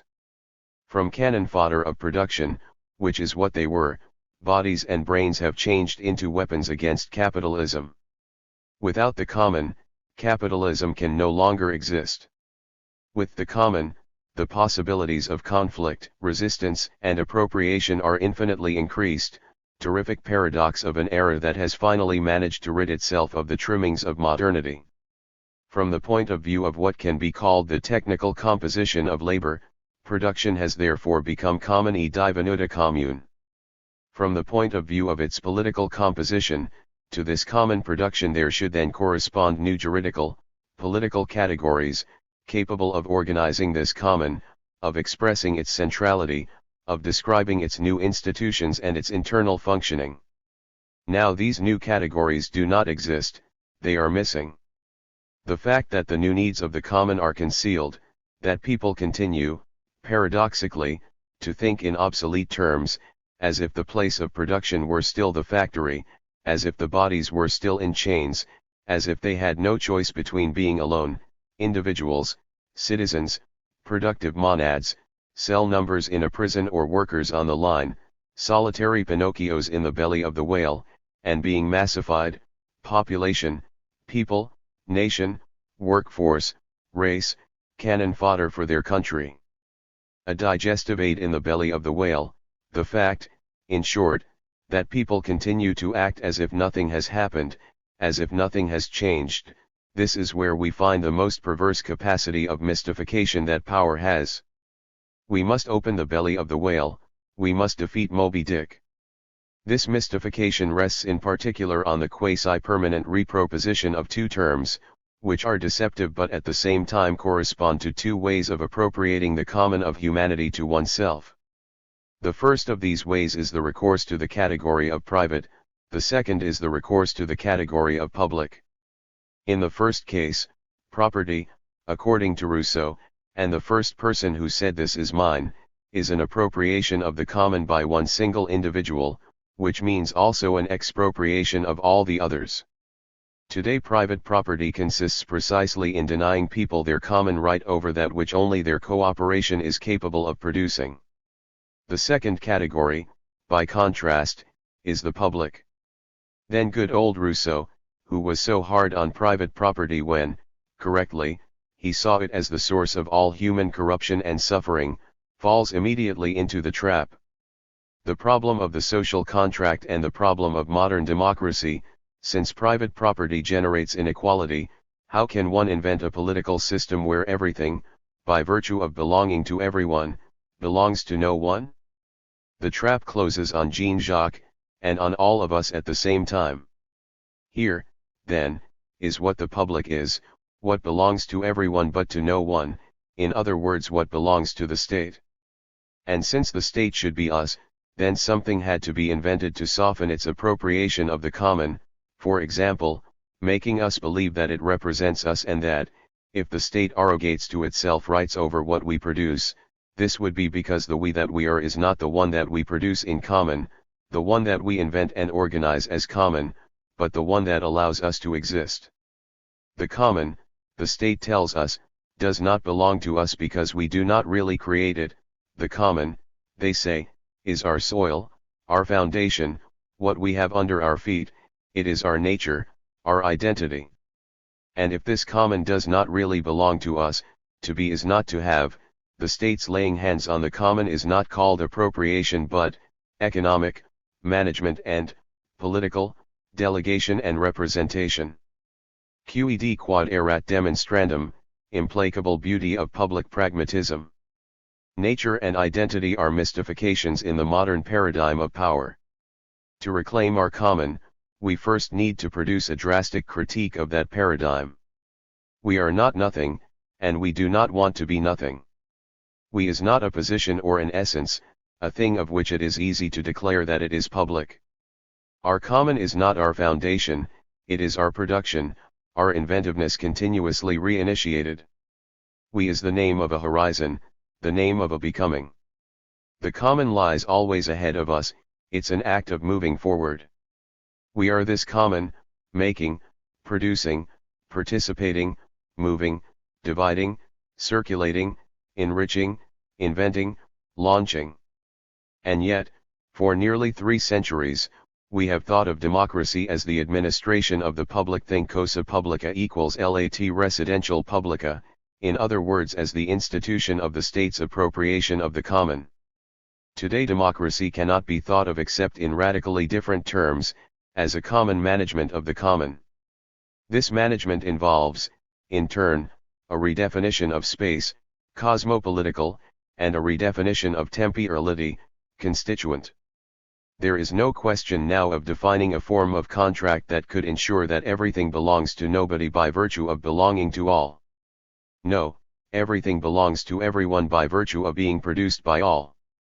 In the texts that some of us have produced for the main section of this issue of multitudes, developed from research done over a number of years, and also from being aware that this work, which in earlier times was niche research, is now becoming standard practice, we try to make this common visible, to propose some strategies of reappropriation of the common.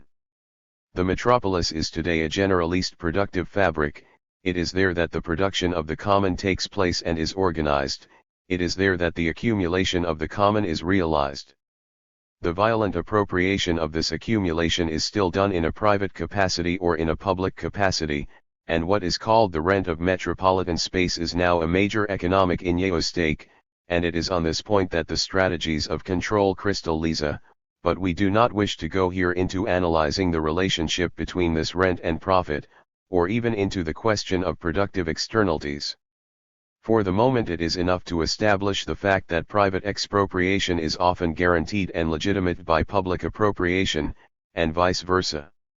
Taking back the common, reconquering something that is no longer a thing but a constituent process, which means also the space in which it develops, the space of the metropolis, tracing diagonals within the rectilinear space of control, opposing diagonals to diagrams, interstices to quadrilogy grids, movements to positions, becomings to identities, endless cultural multiplicities to simple natures, artifacts to claims of originality. In a fine book, several years ago, Jean Starobinsky spoke of the age of the Enlightenment as a time that had seen the invention of liberty. If modern democracy has been the invention of liberty, then radical democracy today wants to be an invention of the common. Translator's note, elliptic allusion to the opening sentence of the second part of Jean-Jacques Rousseau's 1754 Discourse on the Origin of the Inequality of Mankind, the first person who, having enclosed a plot of land, took it into his head to say this is mine and found people simple enough to believe him was the real founder of civil society. Quotation here at p. 44 in the 1992 Hackett Publishing edition, Indianapolis, slightly modified. 12. The Commune of Social Cooperation. Interview with Federico Tomasello on questions regarding the metropolis. Question: several years ago some of your writings on the theme that makes the subject of this interview were collected in a book whose title, Dalla Fabbrica alla Metropoli, From Factory to Metropolis, refers to the idea that the metropolis is to the multitude as the factory was once to the working class. Today I would like us to talk about what the changes, the movements, and the global crisis of recent years can tell us for an analysis of the metropolis understood as an analytical grid through which we might reread and interpret many categories for reading the present. Recently, especially in your article for the construction of multitudinous coalitions in Europe, you mentioned the need to submit to critical testing some of the established categories of the post-workerist experience. I would like to ask you, to begin with, whether you think that the schema of reading the relationship between metropolis and multitude needs in turn to be tested and updated. Answer: today we find ourselves in a completely open situation as regards the metropolis. This is why I think that the discourse should indeed be tested, but in any case I would continue to stress the factory-metropolis relation, only without interpreting it in a linear fashion. Obviously the metropolis is something radically different from the factory. It is a place of production that needs to be analyzed in all its specificity, but it is equally true that it is the place of production par excellence. Second, are all the inhabitants of the city, the urban, metropolitan multitude, to be considered like the working class in the factory? Here, too, the discussion obviously needs to be broadened, simplified, stripped of the initial categories, but it is not a metaphor to say that the metropolis is today for the multitude what the factory once was for the working class. One needs to stress this: it is not a metaphor, because a relationship does exist, it is happening, even if it is no longer one simply of exploitation, as was the case with the factory relationship. I am very alarmed by those sociologies today that, masquerading behind the fetish of spatiality, read the city exclusively in terms of differences and separations, whereas in fact behind this diversity there is a mechanism of exploitation that operates in a manner that is entirely concrete and called extractive mechanism. If we take the root factory, metropolis, class, multitude, we find ourselves in a non-metaphorical situation that needs nevertheless to be interpreted through new categories of exploitation, particularly of the kind of exploitation that is called today extraction, extractive exploitation, or, better still, relationship of extractive domination. One needs to emphasize this theme of extractivism, albeit never forgetting that the sociological fabric of the metropolis is not the same as that of the factory. First, because the division of labor is not immediately functional, not disciplinary, and, ultimately, not even a matter of control. Second, because we are at a different stage in the development of capitalist exploitation, one that Carlo Vercellone, speaking of the relationship between cognitive capital and cognitive labor, already calls not post-industrial anymore, but decisively informatic. It's a phase that is now beginning to find its equilibrium and in which the relationship of exploitation, in its current extractive aspect, becomes very hard to define, because in this area there certainly is confusion and hybridization between fixed capital and living labor, perhaps reappropriation of fixed capital by the subjects themselves, and a form of social cooperation emerges that should probably be seen as a dispositif of autonomy. You talked about the extractive mechanism, and from there you mentioned the theme of cooperation, and then that of autonomy, a trajectory that brings us to the structurally ambivalent meanings of the concept of metropolis, which always refers to a double set of issues: on the one hand, to the new regimes of social control, to the mechanisms of capturing socially produced value, to the intensive expropriation of urban labor power and urban social cooperation, to rent, to property speculation, and to the proliferation of internal borders in the space of the metropolis. On the other hand, there is the metropolis, and I quote from Commonwealth by Michael Hart and yourself, as the inorganic body of the multitude, a territory of the production of subjectivity and of forms of life, a specific spatiality of new processes of subjectivation, or, to use your words, an institutional millefeuille that collects the set of passions that generate the common. How do you think that the reciprocal relationship between these two aspects of the concept of a metropolis should be formulated and analyzed? By working to emphasize their elements of relative mutual autonomy, or by evidencing their constant interaction? In short, what are the basic coordinates for a work of inquiry into the metropolitan fabric from the point of view of the construction of the common? I believe that the economy of the metropolis is fundamentally unitary. Obviously both the element of autonomy and that of extractive exploitation have to be considered in their own consistency, in the intensity of their occurrence. But you have to assume the centrality of their mutual relationship. And this brings us back to the assumption, which is not metaphorical, that the metropolis is to the multitude as the factory was once to the working class, because capital is always a dual concept: there are the exploiters and the exploited, those who command and those who resist. The problem then becomes one of combining an intensive definition of the subjects in play with this dimension of the relationship, which is a dimension of continuous, alternative redefinition of the subjects themselves. I define you, you define me, and so on, ad infinitum. It is in this interplay that the qualities of the subjects are determined, with all the anthropological developments that will have to be drawn from them, and also the intensity of the forces in the field. We have to learn to see this relationship as a tissue, fluid but extremely strong, of waves and tidal shocks, as if they really were two large masses in collision with each other. Obviously, moving from this level, which is entirely real, to microanalysis is a complex task.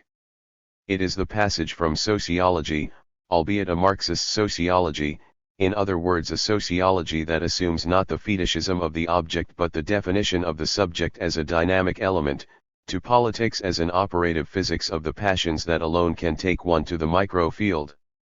This is in the true spirit of Romano Alquati.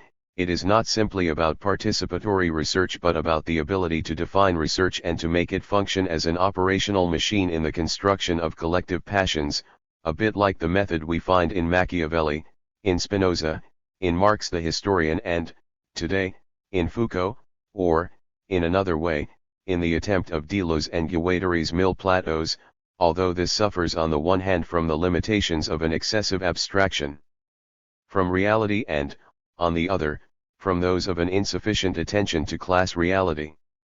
Q referred to the anthropological developments to be drawn from the analysis of changes in the metropolitan fabric and in the processes of accumulation, and then you moved on to the method that makes it possible to use thinking and research as tools of intervention on the present. Now I would like to ask whether you believe that in today's metropolis it is possible to find conditions that also suggest a new anthropological dimension of the political, and, if so, from what angle you think that they might be examined.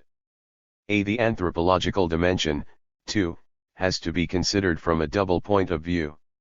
On one side there is the question of the mental form of post-industrial anthropology, as we might call it, I mean the subject's reacquisition of fixed capital, that mechanical part that human beings reappropriate to themselves, snatching from capital the exclusive command over it. The important element to consider here is that by now capitalist command no longer operates simply a kind of injection of technological elements into the human body but, equally importantly, has to deal with an autonomous capacity of reappropriation and transformation of machinic elements into structures of the human. Today when we talk of social passions we have to speak of passions linked to the passive consumption of technologies, but also of active consumption, and this in the first place. This thematic has to be absolutely removed, as it had to be in the case of the industrial worker, from the moralism and the stupidity of an anthropology of the pure human being, the naked human being. The human is never pure, the worker is never naked, these figures are always clothed and dirty, but it's the way in which they dress and work that gives us their only reality, and this also applies to the definition of the horizon of needs and of poverty. It is clear that poverty today is something entirely different from what it was a century ago. When we talk about poverty today, we refer rather to the tools of communication, to the ability or otherwise of social integration at levels of cooperation. Certainly we do not define poverty only in terms of food or housing. And then, on the other side, we have to grasp in the metropolis a rich anthropological texture as a level at which the autonomy of the subjects develops completely and that is linked to tendencies, to behaviors that are general or generative, in other words common. This element of commonality, whether passive or active, is a fundamental given in the metropolis, and constitutes what research should grasp as a preliminary. Then there are thousands of differences between center and periphery, thousands of levels of singularity, extremely different typologies figure that render impossible in the metropolis by now not only internal planning and programming but even the same topology. Now, that is the anthropological radical consistency that has to be reconstructed through its discontinuities of object and of subject. However, this does not imply discontinuity or rupture in a method, that of participatory research, that still retains a heuristic value today. For example, in my view, in the new conditions of life and production in the metropolis and given the reality of the cognitive worker, an anthropological approach should resume that method in which the industrial worker was seen as combining a capacity to resist and a general power to irradiate forms of resistance. You mentioned the theme of consumption and that of poverty. Let's stay with these elements for a moment. Some people, for example, when they speak about sectors of Western urban space that are marked today by very high rates of youth unemployment, point to the emergence of a condition of superfluousness, of new forms of poverty, characterized by radical marginality vis-a-vis the processes of production, accumulation, and exploitation, which have radically relocated their centers of operation. Do you believe that these perspectives provide an effective description of segments of the contemporary city?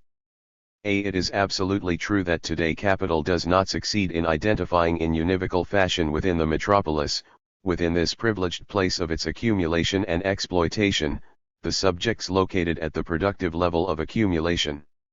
It does not succeed in identifying them but succeeds, despite everything, in governing them, in shepherding them, in commanding them pastorally, and therefore in very general terms.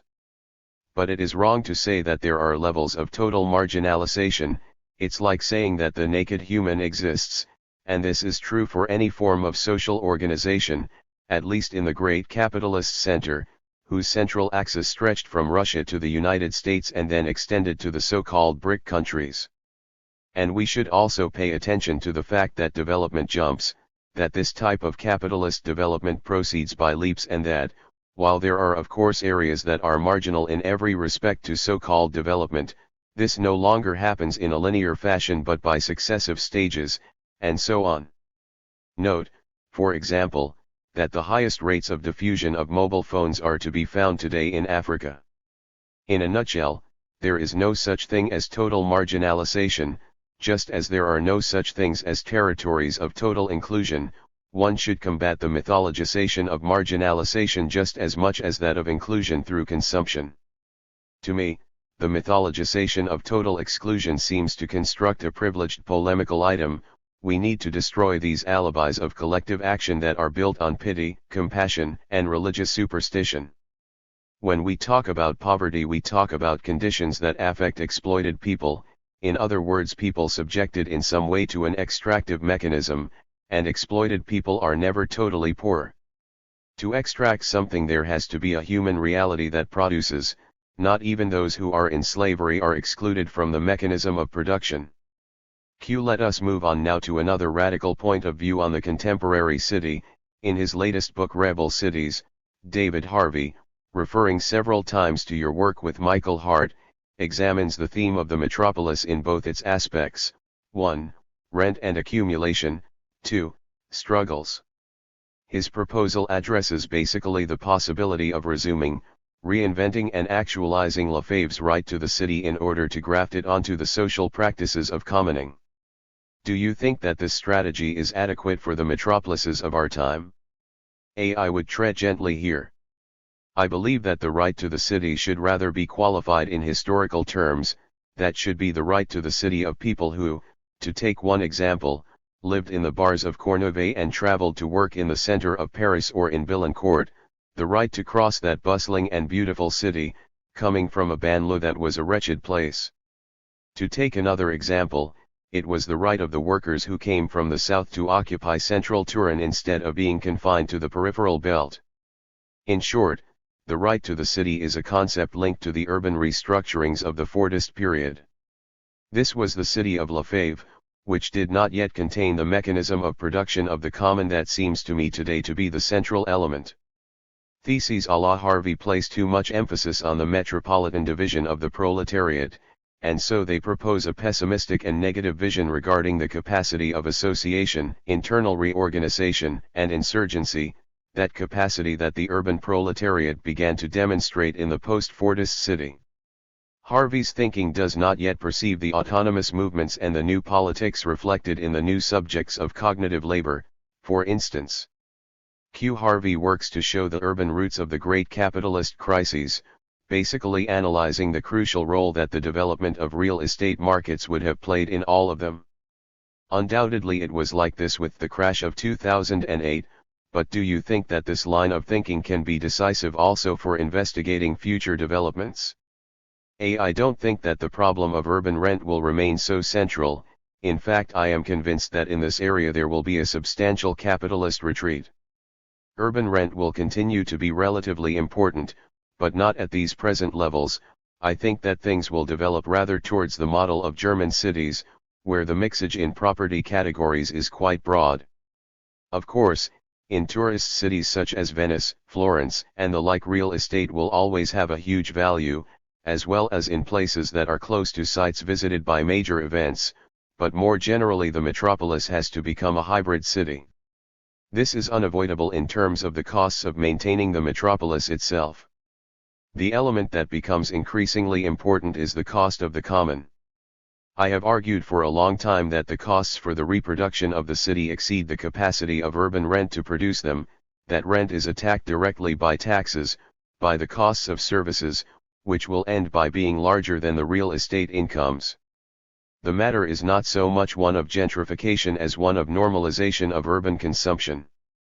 Accumulation now passes through the productive use of this machine, which works in a comprehensive manner. In a general manner, it produces ideas, languages, potentialities, ways of life, networks, knowledges, and above all cooperation. This is a huge combination, which costs capital a lot and offers enormous revenues, but these are related to the structure of the common, not to rent. In short, in my view, the city of the future will be built not so much on real estate as on the sum and integration of services. This is the dispositif that qualifies a city, because it qualifies it qua a factory. A factory of the multitude. This phrase alludes not only to the fact that the multitude produces but also to the quantity of services, which are constantly expanding. If there is talk in town about setting up free broadband internet access in cities, this is because it produces, because people use it, because they are asking for it, because it makes the city function better, because there are people who are able to appropriate it, because it represents a form of cooperation that spreads throughout the whole of the city. Let's now turn more specifically to the aspect of the metropolis as a place of production of subjectivity and insubordination. I suggest that we take a journey in stages through some of the events and experiences of the past few years. Recently you had the opportunity to travel in both Turkey and Brazil, where there have been properly metropolitan mobilizations and movements. Let's start from there. What in your opinion are the most significant elements of these experiences? What are the connections and the discontinuities between those movements and movements such as Occupy and the Indignados? In Brazil the struggle begins over a typical issue of the right to the city, the cost of fares on urban transportation. That's the way it starts, but then it becomes immediately a revolt against development policies that appear to reproduce the urban structure and are linked to big construction projects, big interventions in the urban structure. Especially in Rio, these policies link investments in big events such as the World Cup and the Olympics to contemporary practices of urban exclusion and of private sector recuperation of those big community structures that are the favelas. Now, to return incidentally to a point that we raised earlier, the favelas are a living critique of those who think that misery and poverty can be total.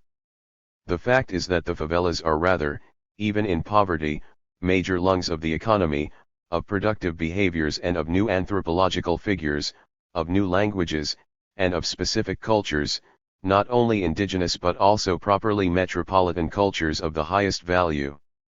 Then, of course, there are in them also elements of deviant communities, which sociologists of the metropolis discuss too little, except when crises explode, such as the drug market, which is really destructive of communities, especially from an ethical, political point of view. In Brazil the struggle started like that, but then it jeopardized not only the issue of restructuring the city, but also all the symbols and bulwarks of a white metropolitan consciousness that were formed when the city liberated itself from slavery. The favelas are other cities alive inside the metropolis. This attack on favelas thus became a major point on which the politicians of urban development bang their heads, forgetting that the favelas may be other, but they are always within the metropolitan system of production. The leading Partido dos Trabalhadores PT, Workers' Party, planner of the socialist government, mistakenly took development as synonymous with industrial production in the most rigid sense of the word. The stupidity of this archaeo-industrialism was immediately exposed by the emergence of a rich and vibrant resistance. And the opposition was very strong, an opposition that was certainly not just ecological in nature, just as it was not in Gezi Park, but was intent on maintaining a living communitarian space within the metropolis. This is where the anthropological mutation resides. The industrial worker identified the city with the factory and sought to escape from it.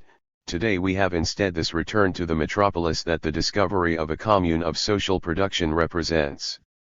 The metropolitan character is productive, not ecological, and this seems to be what drove both the revolt of Gezi Park and those of Rio and Sao Paulo. Q. Would you see these as struggles within and against development? I would see them rather as production struggles against development, production struggles against capitalist development. We must begin to distinguish radically between production and development. On this the Manifesto for an Accelerationist Politics, which I recently reviewed in Euronomade, is an excellent and well thought out document. We have to regain a concept of production as against the concept of capitalist development. This certainly applies to Istanbul, where some layers of cognitive labor are completely Europeanized, identical to what you would find in Paris or Berlin, and they have reacted very strongly to the elite's inability to understand their languages. The situation is different in Ankara, where political elements related to secularism have been more important, because the fundamentalist Islamist grip of the government has weighed very heavily. We are dealing here with calls for a recognition of the productive community, which is made up of cognitive workers, those who are the source of capital's extraction of value. It is on this terrain, which is as ambiguous and ambivalent as you wish, yet very real, that a radical transformation has occurred by comparison to the reality described for example by Harvey. And it is from this perspective that we should also look at experiments such as Occupy and the Indignados. These are obviously struggles against the crisis as it has taken shape in the West, a crisis involving the overall reorganization of societies, for the purpose of redesigning them according to the needs of extractive capital. This is, then, a process of reorganizing the metropolis and the division of labor, a process that envisages the destruction of the welfare system and the construction of new hierarchies. For this reason, from Spain to Greece, and in Italy too, for example in the demonstration of October 19, the struggles over welfare have all been characterized, on the metropolitan terrain, as a kind of metropolitan social unionism. Here we are, then, at the movements of the Indignados and Occupy. These are movements against the crisis, born in and from the crisis, but then, somewhat surprisingly, they have organized their discourse around the call for radical democracy, making this element, rather than directly socio-economic concerns, into their most significant and disruptive marker. I agree with you. But by referring to those movements in this way, I would not want us to stray too far from the specifically metropolitan aspect of things.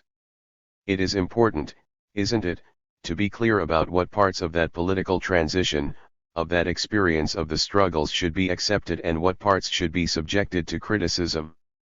The total horizontally, both during the constituent phase and in an imaginary future constitution, to which that fabric of mobilizations alludes, seems to me a completely abstract model of political structure. It may well work in periods of agitation, but it is misleading when you are really attempting to build and manage a process of constitutional transformation. I prefer to think of a model of counterpower, or rather of diffuse counterpowers, which is a more open model, able to mediate more efficiently and effectively the modes and difficulties of a constituent process, by comparison to the horizontally that has proved to be impotent, as it ignores the territorial and spatial diversities that any political movement needs to embrace and develop instead. The Indignados produced real leaps forward when they repositioned themselves in local communities. The revolt of Gezi Park becomes important when it is rooted in actual neighborhoods, I mean, when every neighborhood organizes an effective counterpower and when these counterpowers become capable of attacking the command structure vertically. Then, when one looks closely, that same new metropolitan composition is the factor that denies in practice the relevance of the model of total horizontally to the construction of durable projects today. Q is the same true of the US experience. With Occupy the situation is partly different. It is a complex movement, which arose from the problem of evicting people from their homes, so it arose from the issue of debt. And through the discourse on debt you move on to Wall Street. But then it produces little at that level, except the great symbolic capacity of a struggle that, insofar as it is American, is seen by the whole world. But, measured in terms of effectiveness, it was one of the weaker experiences of recent years. Indeed, it was liquidated by power very harshly, on the one hand through the media hype against twin extremisms, Occupy versus the Tea Party, and on the other through a clearly radical turn in the policies of the Democrats, which caused the movement's absorption into the electoral campaign that prompted Bill de Blasio's election as mayor of New York. However, one important element of Occupy remains: it emerged as a mobilization linked to housing, against real estate rents, and thus around an element that is central to any agenda of metropolitan unionism. I think that we have touched on the most important movements and urban struggles of the last few years. Now we come to another typically metropolitan phenomenon, but one apparently rather spurious from a political point of view: rioting. From the Los Angeles uprising of 1992 to the London riots of 2011, through the events of 2005 in the French banlieues, new collective social behaviors appear to have taken root in urban areas, so much so that they represent an almost objective characteristic in them, as your friend Alain Berthaud shows in his work on the political ethnography of the present, which points to the consistency and penetrating force of these phenomena in our time. On this question you offered in Commonwealth a genealogy of rebellion that reaches from the long history of Jacques Rise to the contemporary urban riots, defined as exercises in freedom moved by the sentiment of indignation, still insufficient but certainly necessary insofar as today's Jacques Rise, struggles of reappropriation, and metropolitan revolts become the essential enemy of capitalist biopower. However, these events are sometimes enigmatic because they are hard to grasp through the more traditional notions with which modern political thought has accustomed us to read social reality. Thus people are inclined to stigmatize them as radically non-political. What do you think of this idea of the non-political? And how would you suggest that we read today's urban uprisings? These are events that always seem to originate in the death of some young man at the hands of the police. You could say that this is the case of someone who dies symbolically, in order to represent exclusion. Hence there is a heteronomy of effects related to democratic order, the order of formal equality, which here explodes. These revolts are born essentially in confrontation with that archetypal political act, an unjustified killing committed by power. So it is stupid to define them as non-political, because these are revolts born from an insult against a fundamental right, the right to life. Would one say that the drama of Antigone is non-political? It's a political indignation that then radiates through metropolitan fabrics that are increasingly available technologically and susceptible to the diffusion of indignation and riot. These are struggles that are spread and organized through the new media of communication, in that combination of hidden and open that has always characterized Jacques Rise. The latter also had a very precise content: they attacked the centers where taxes were decreed, and they burned the registers with the names of the poor people who had to pay the taxes la gabella. This was their content, and it's worth noting how the bourgeois claimed that, when they talked about taxes, it was politics, but when the poor talked about it, lo and behold, then it was non-political. Obviously, if one sees politics only in terms of the formal table of rights and their translation through parliamentary representation, then these movements can easily be defined as non-political. It all depends on what you mean by politics. If you're a Marxist, politics is the ability to break the structure of the labor market and of the wage and the capitalist order that determines them. In this case it becomes difficult to exclude from politics phenomena of urban insubordination, which seem in fact to develop as proper struggles, syndicalist and political, on the social terrain of the metropolis. This is because they attack the exclusion that passes through the racial organization of the labor market, or the practices of the wage, or the operations of low pay and stratification in quadramento of labor power, variable capital. The spontaneity of these struggles also has important political characteristics, and yet they are spontaneous only at the start, because later on the outward radiation, the expression, the repetition, these always involve elements of organization. Whether they are able to develop afterwards into stable structures or not is a question that goes beyond the limits of our conversation.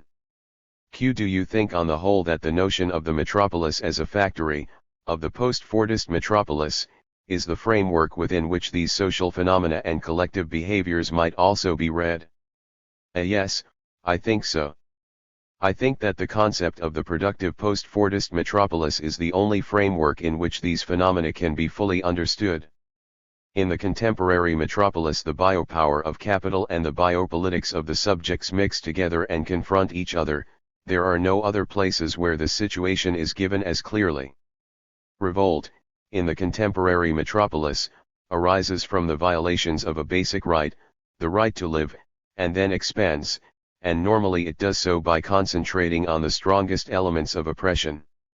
And these often have to do with the racial dimension and with the exclusion and discrimination that result from it. Exclusion from consumption is one of these elements, which is why it takes the form of a revolt of appropriation of goods, as has happened in recent mobs where, through people's wish for consumption, the struggle against the racist establishment of exclusion also manifested a class position in the revolt of appropriation of goods.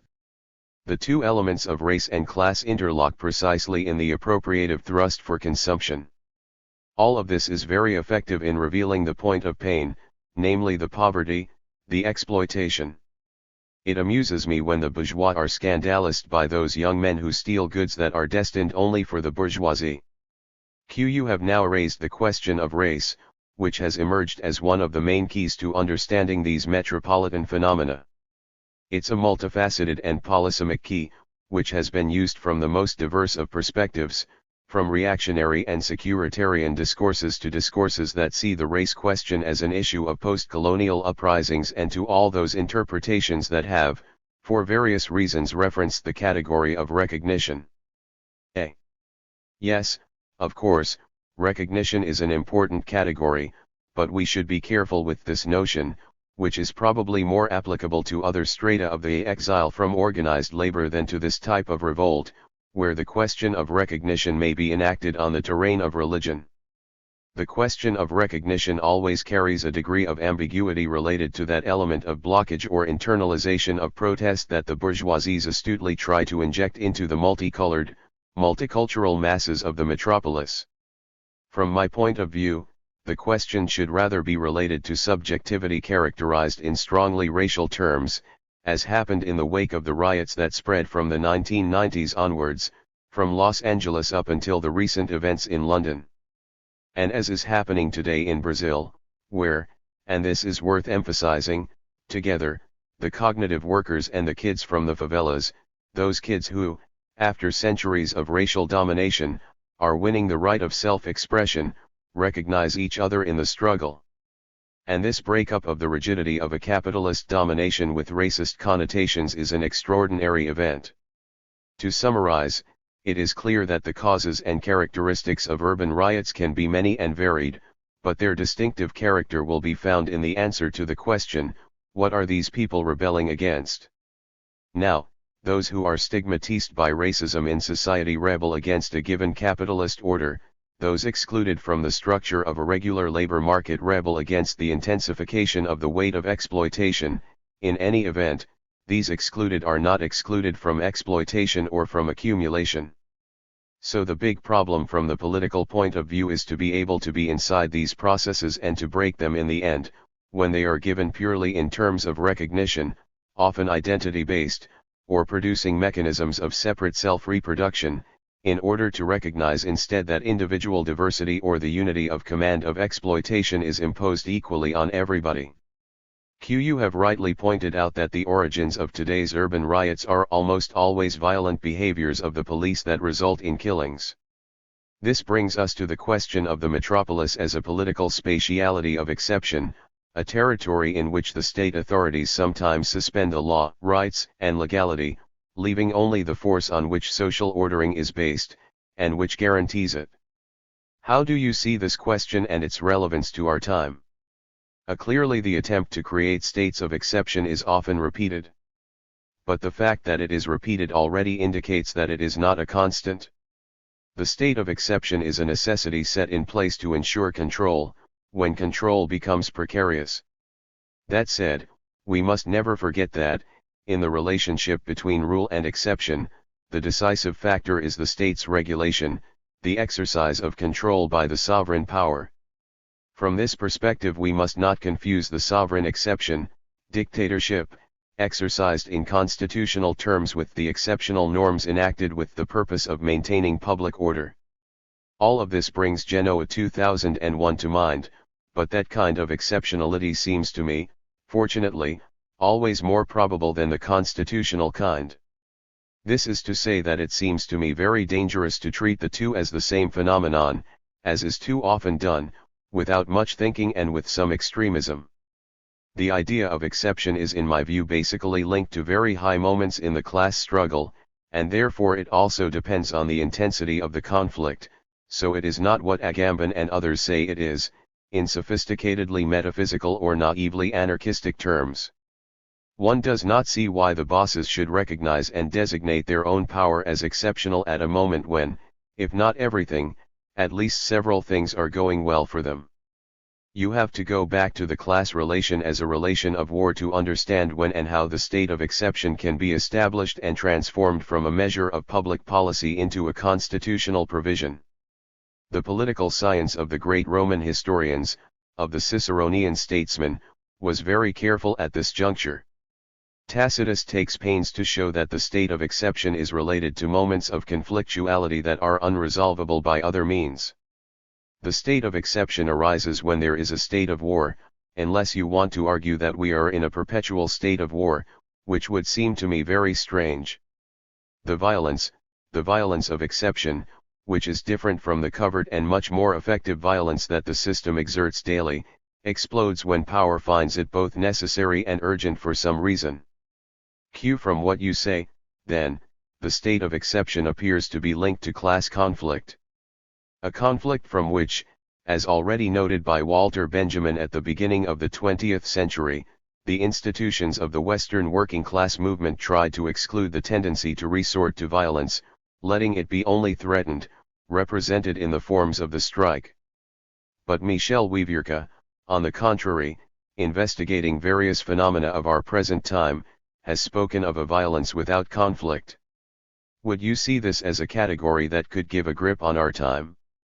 I think rather that conflict exists. What is the crisis if not a conflict that has been carried to extremes, a conflict that grows in intensity from the first postmodern crisis in 1973?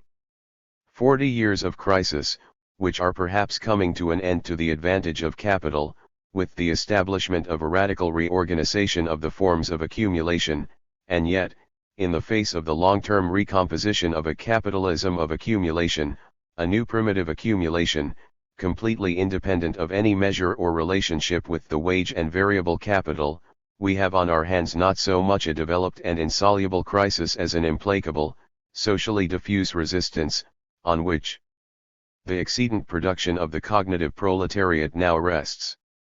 So conflict remains a permanent condition. From this perspective, the category violence without conflict strikes me as strange. It is one of those standard formulae that eliminate conflict in the name of violence and thereby sound like conceptions of the omni-exceptionalism of the state norm. Conflict is always there, even without violence. Then comes the violence. Why? Let us look at so-called extremist violence. What is it? A violence whose power of movement was forced because nobody listened to it. Yes, it was a force, but its voice was constitutionally inaudible. The great bugbear of the people who lived through the 1970s, greater than that of having used violence, was their not having succeeded in exerting a sufficient exceedance of protest to make themselves heard, to become audible, an exceedance that was objective, in struggles in factories, in social struggles, in a situation of enormous effervescence that nevertheless, instead of strengthening itself on the social terrain when it became constitutionally inaudible, found an escape route into militarism and was then suppressed militaristically. So, to summarize, conflict exists, and we need to work on it and develop an exceedance capable of blocking the state of exception. We have moved away somewhat from our starting point, so let us end on the problematic we have reached. In the labor of Dionysus you proposed a practical critique of violence aimed at taking the analysis of violence out of the field of abstract speculation and anchoring it in an inquiry into its material manifestations. So let us conclude our chat with a brief reflection on the cycle of violence, fear that seems to be a fundamental characteristic of many representations of the city today. One should no longer operate an overdetermination of violence as such. In the first place, punching a policeman is not the same as committing a murder, and yet today any kind of crime, of violence, is considered a crime against sovereignty. This is absurd, since it makes a homology between any act of violence and a murder. This is the mechanism of sovereignty, which flattens everything, overdetermining social conflicts. Second, violence is always there, it is not an element to be repressed, but rather one to be organized.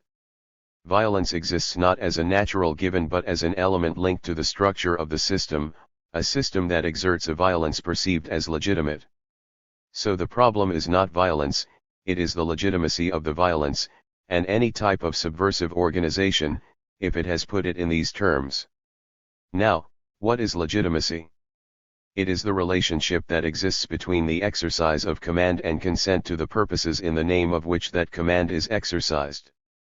When this relationship is dictated simply by the needs of capitalist development, there are very large margins within which the exercise of legitimacy does not work, or is missing or distorted. In fact, a legitimacy imposed in these conditions is tantamount to violence.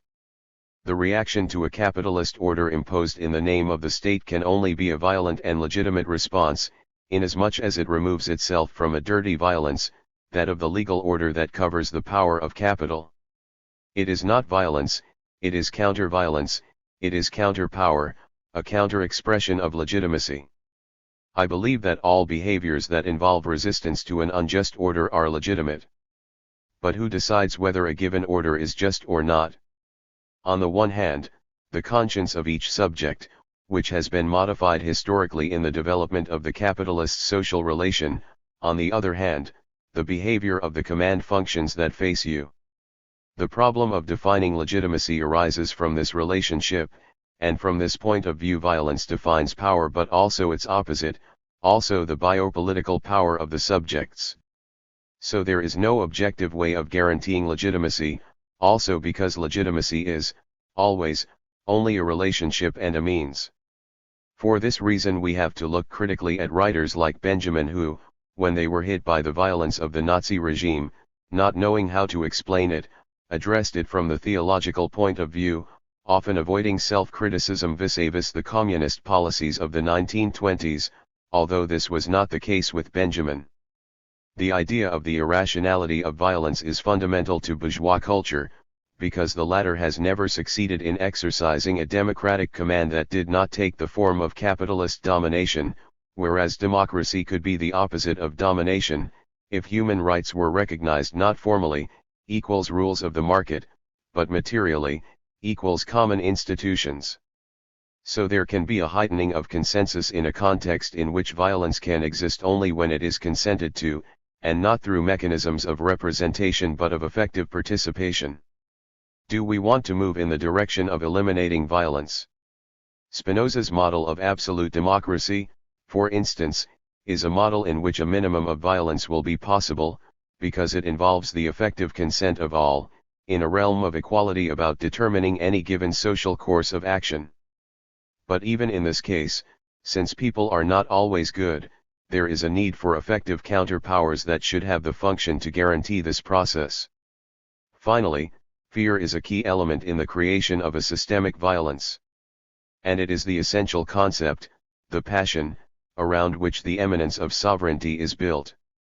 Fear is always fear of one person towards another, and is therefore the basis on which we build sovereignty as the thing that should remove the fear of homo homini lupus. Human to human is a wolf in an individualistic society.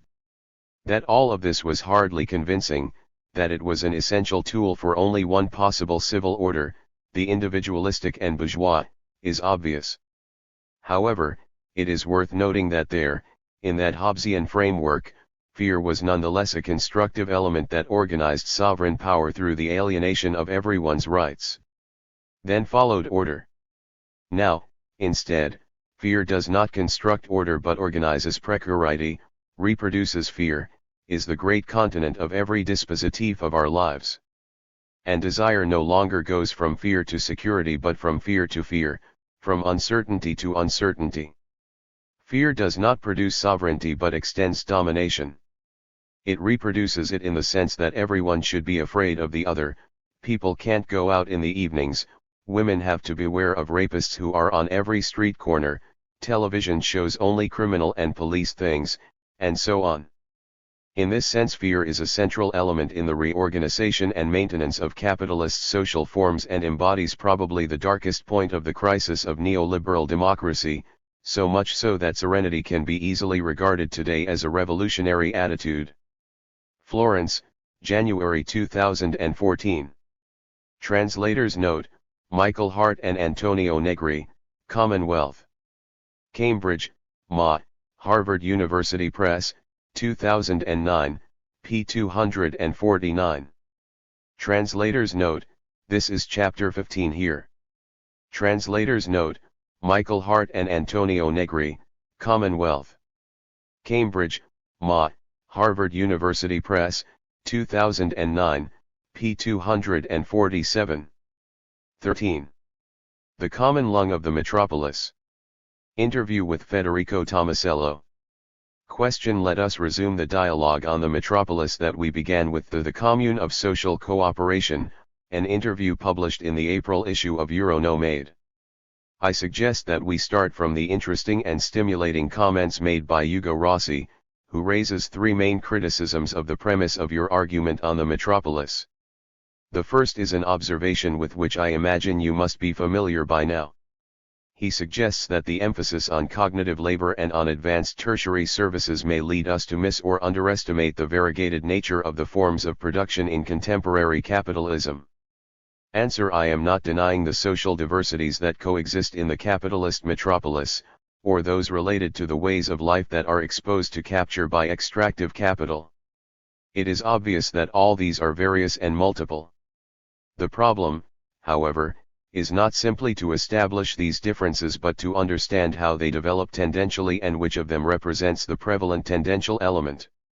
The Marxist method has always been characterized by the analysis of tendency.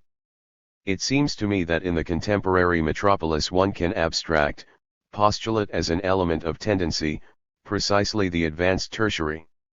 All other dimensions place themselves in relation to it, not in a linear manner, but in any case they are heavily affected by it, sometimes they may resist it but they are captured by it nonetheless.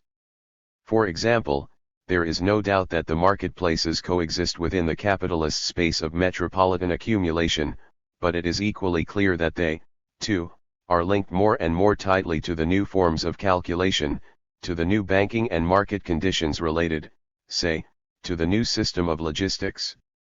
So here I agree with Rossi. However, I must stress that the differences at the metropolitan level are not necessarily chaotic but can be read as heading tendentially towards the higher services. Could one say, then, that, given this heterogeneity in the forms of labor, which obviously exists, one can and must seek to identify a common tendency in the valorizing mechanisms of capital, which invests, albeit to a varying extent, the many profiles of exploitation? Exactly. In my opinion, from the epistemological point of view, we have to distinguish two perspectives, the phenomenological, descriptive one, which observes and records, in the case of the metropolis, a plurality of subjects and of modes of production and extraction of value, and then the tendential point of view, which is inductive and forward-looking, that identifies and affirms the will to knowledge volontà di conoscenza as a key element in recomposing the subjects politically.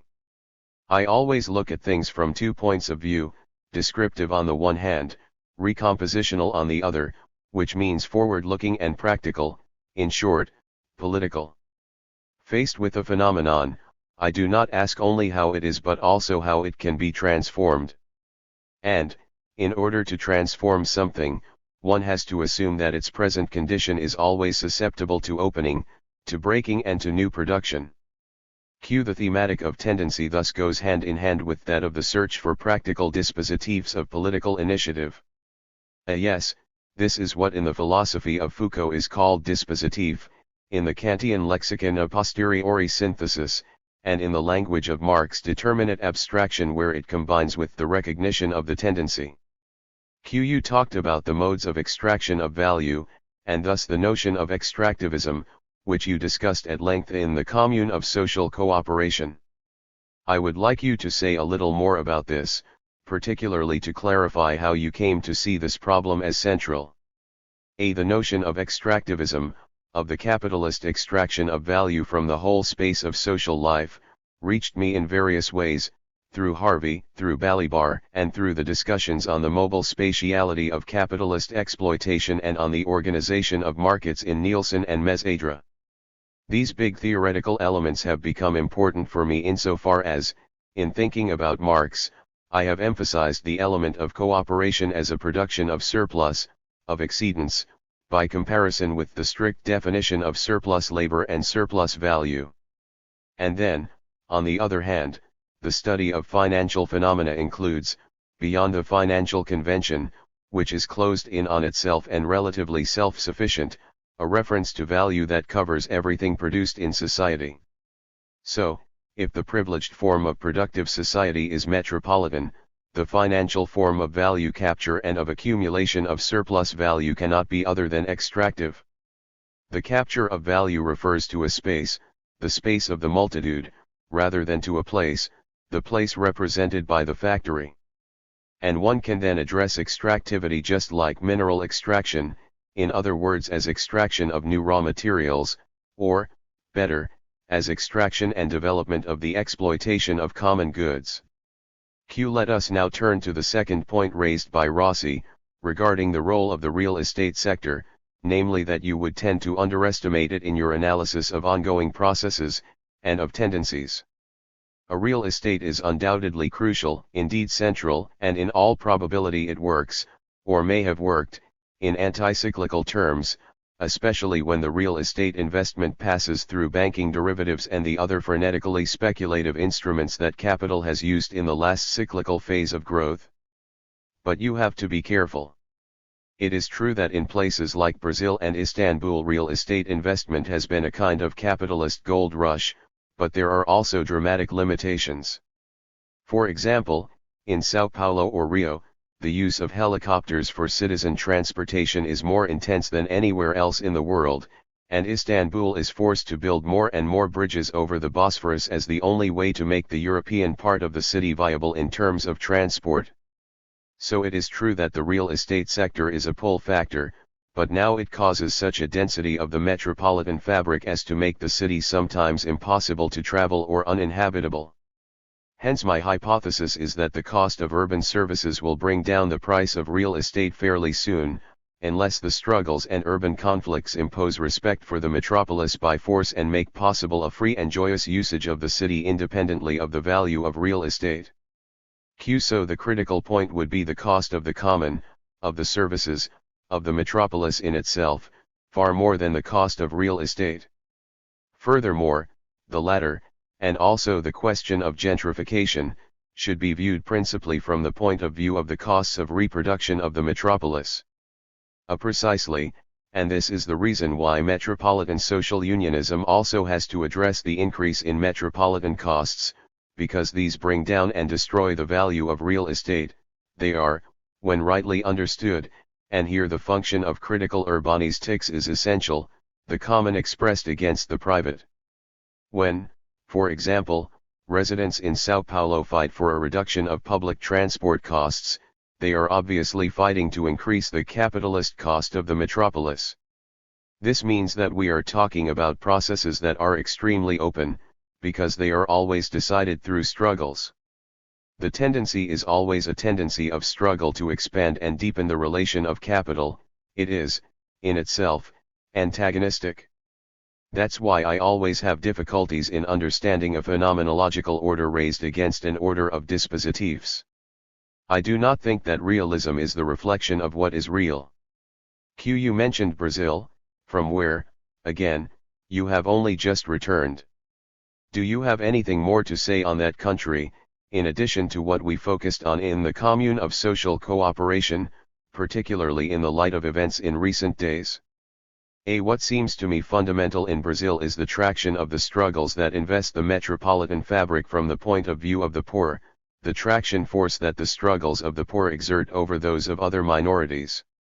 It has been the struggles of the poor that triggered the explosion of those of bus drivers, teachers, all the old trade union categories that have themselves become minorities in the metropolis and are now driven by struggles of the poor.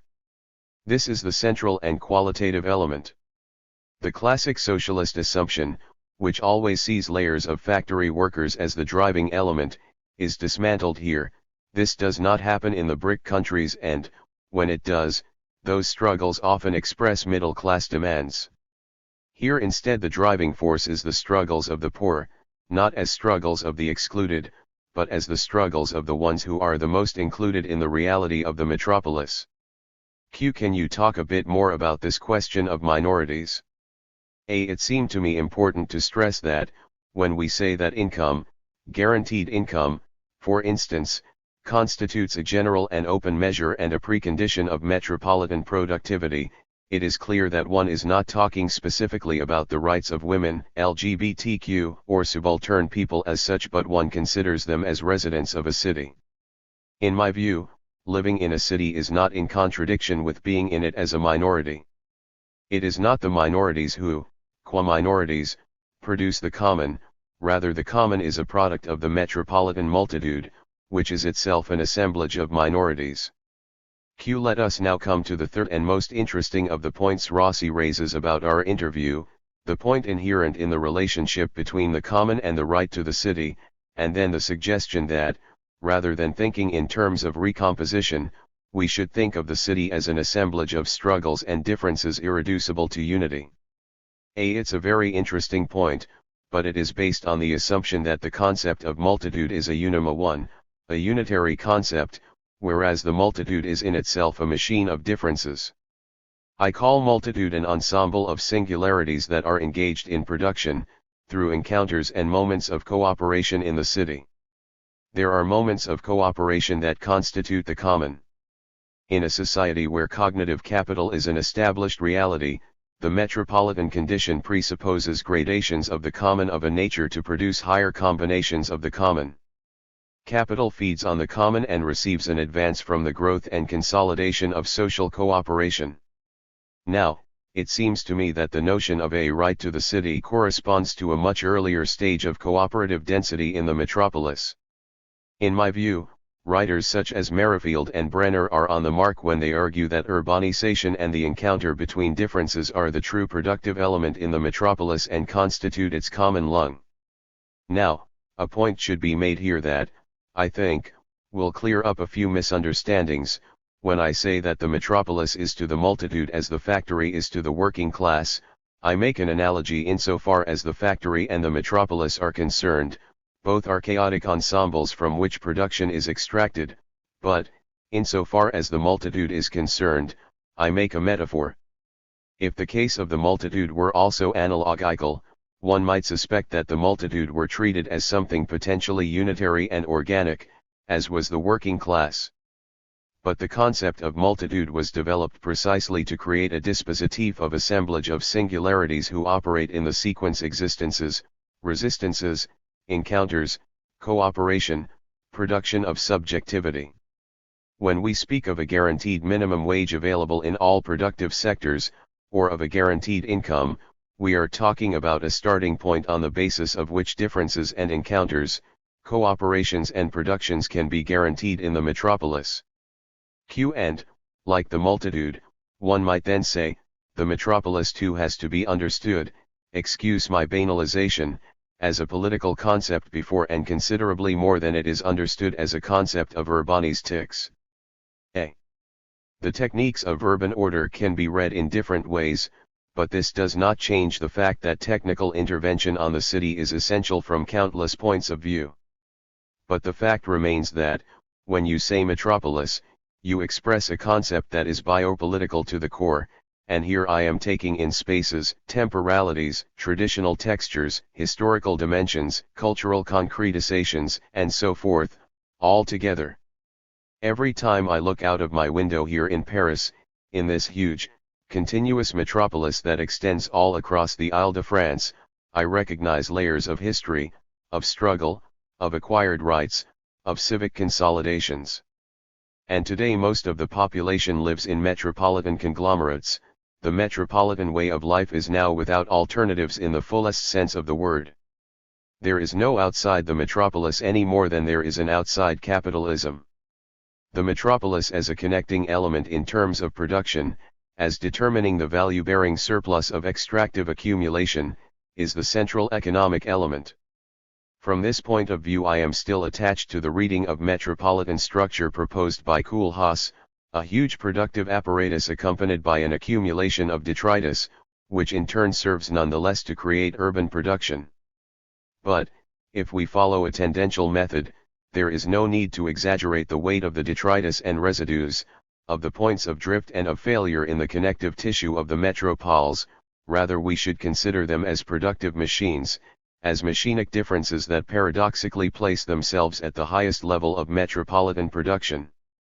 The fact that there is no longer an outside to the capitalist metropolis does not negate, as Frankfurt School sociologists have done for almost a century now, that within capital there is always resistance and that the very concept of capital, especially metropolitan capital, as is most obvious, is a concept of class struggle. A classic example is the very high productive intensity of Brazilian favelas. This is what has created the shock of the current struggles. All metropolitan struggles need to be observed within the conflict around the relationship between collective existence, ways of life of the singularities, resistance, encounters, cooperation, and differences in the production of subjectivity versus domination and hierarchy of capital. All of this creates that open concept, the common. On this I agree with Rossi when he says that the common is a machine of differences. This is because the common is the product of the multitude. 14. The habitat of general intellect. A dialogue between Antonio Negri and Federico Tomasello on living in the contemporary metropolis. To the Spanish comrades, women, and men, who have conquered Barcelona and Madrid. Question: let us continue the discussion on the metropolis that we started a year ago with the interview The Commune of Social Cooperation and continued with The Common Lung of the Metropolis, both published in Euronomade. Let us return to the fundamental theoretical dispositif that was our starting point, namely your view that the metropolis is to the multitude today what the factory was once to the working class, to turn it towards a new horizon of analysis. I would ask you to expand on this analogy between the factory and the metropolis, to address the changes that have taken place in fixed capital and in the job in the workplace. Nowadays it is stating the obvious to say that part of the labor of general intellect takes place inside the home, and that home is itself becoming somehow a workplace. How does this fit in with your perspective on the metropolis? Is it possible to extend the analysis of links and discontinuities between the paradigm of the factory and contemporary metropolitan reality right into the home, as a place where the occurrence of moments of labor and production of value is on the rise? Is it possible to trace the factory, metropolis analogy, the extension of the mechanism of value production to the entire metropolitan fabric, starting from the micro-dimension of the home, of the technologies of living and habitation? Answering general questions of that kind always involves approximations, but these offer a way to approach the subject. So, to begin with, I remember visiting last year the Biennale d'Architecture curated by Rem Koolhaas, where I came across a program note that was then developed in the course of the exhibition.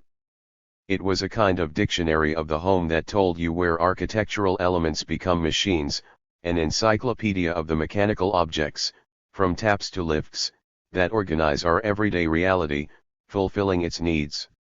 And it reminded me of that remarkable exhibition in 1969, where attitudes become forms le attitudini diventano form, now brought from Basel to Venice, in the Fondazione Prada, where works, imaginations, emotions turn into formal figures, signs, mounds, topographies, and so on, of the highest abstraction, of the imagination and of desire. Now, the attitudes taken into account in the case of this biennale, and generally for the issues we are discussing, are very different, but what is useful is the reference to passions and to the forms in which they are expressed. They are the attitudes of those who live in and make use of the habitational machine in order to live and work, in a relationship by now coherent with the machinic abstraction of artistic production, as Boltanski and Chiapello had already proposed. Hence this is a place where the most concrete living and working become form, a new form of value. In fact, when you speak of the home, from the objective point of view you have to bear in mind, as a first approach, two elements, the attitudes that become forms and the architectural elements that become machines. This is even more true when we consider habitation from a subjective point of view. With the advent of the digitization of society and computerization of the city, it is possible to work at home in a situation where the architectonic elements and the networks of communication are inserted into the fabric of the house itself. And, if the city has 1,000 times, 1,000 different temporalities that relate to patterns of work, this is not due simply to the precariousness and mobility of the workforce but to the material penetration of communication into habitations and to the fact that people become singularized in them. General intellect lives somewhere, it has found a home. But it is a wretched abode. Since the crisis of 1973, the rhythms of the city are no longer those of Fordism, the 3 8-hour cycles of work, leisure, and rest, with transport and brothels organized in that sequence. Rather they are linked to the urban generalization of labor cooperation and to a new management of work by the workers themselves. The factory has moved into the home. Analyzing the shift that has taken place between the old job in the factory and a situation in which people's houses become the shell of the new workplace means interrogating the forms of contemporary life, if it is true that production is now tied entirely to forms of life. This deep and intimate connection between forms of work and forms of life has enormous consequences, which affect especially the way people work, because when you are in your home and work there independently, you enact your work in the environment of an abstract cooperation, which is profoundly different from the physical proximity that prevailed in the factory. The bosses could exert discipline over that physical contiguity, on abstract cooperation they can at most exert control. This is because now people do not work on precise indications and serial determinations, but rather within an environment of freedom, a compound constituenza of living and working, a dispositif of autonomous projectivity, so to speak, located in and sheltered by the house itself. I mean, of course, when you manage to make your house into a shelter, and I stress this part only to bring out how difficult it is. After revisiting various segments of Foucauldian reflection, Gilles Deleuze proposed a particularly fortunate paradigm for reading the processes that cause the redistribution, along the entire sector of society, of elements that previously belonged only to specific places, moments, and institutions, a paradigm that could be summarized, as you said just now, under the heading of a transition from discipline to control. To what extent, in your opinion, is this paradigm able to describe and define the elements we have mobilized in talking about the factory, metropolis relation and about the homes becoming workplace? This juxtaposition between discipline and control has been a useful and important way of viewing things. It is somewhat left behind, however, given the forms of exploitation that have by now invaded the biopolitical. The so-called functions of control anticipated the biopolitical type of labor. From this point of view, one can speak today of a biopolitical control in which the accent falls on bios, and thus on a series of determinations that are much wider than those of pure control. Here it is very difficult to make clear-cut and definitive distinctions, because it is clear that both the machinic instruments with which life surrounds itself and the structures of welfare and monetary conditions are woven into one and the same process. For this reason it is difficult to reduce them directly, without mediations, to the distinction between industrial discipline and biopolitical control. That said, it should be added that, while this tendency, which developed over a period of time and is now fully enacted, reveals itself as a paradigm in the exercise of domestic activities, it appears under far more complex, and ubiquitous, forms when post-Fordist value creation combines with the biopolitical dimension. We can observe the most explicit form of this special kind of control during phases of crisis, when the worker is subjected at once to forms of precarized work and to conditions of very low pay miseria salariale, in an atmosphere of fear and insecurity. Life and survival are here brought into relation. And the home can become, from place and tool of work, a place of debt, of a more odious and deadly financial exploitation. From a space of expansion of desire and of new practices of production, the biopolitical becomes a prison and a force that destroys life. Here it might be useful to recall that the feminist militants and the feminist theoreticians who once gathered around the objective of wages for housework were well ahead of their time in understanding and describing this ambiguity of the biopolitical and the fact that it could become destructive. Long before the biopolitical had become the central key of social productive labor, these women had perceived, in the patriarchal structure of the working class wage and in the slavery of domestic work, that inequitable composition of the Fordist wage and its coexistence with family life, the complexity of the control exercised by the biopolitical. So they demanded, through struggles, that the distribution of the wage be reorganized across the entire social sphere, so that women's work would be seen as essential and would need to be recognized as such, a wage and rights, designed to guarantee not only survival but also emancipation, in a society where everything was tied to profit. Were they successful? That's not the point. I use this example only to show the extent to which, in post-Fordism, in the neoliberal era, the conditions of exploitation and of biopolitical control are complex and the antagonism is deep-seated. Let's now try to expand on two key elements of your discourse on the metropolis as regards this displacement towards the inside of the home of some moments that belonged to the factory before that.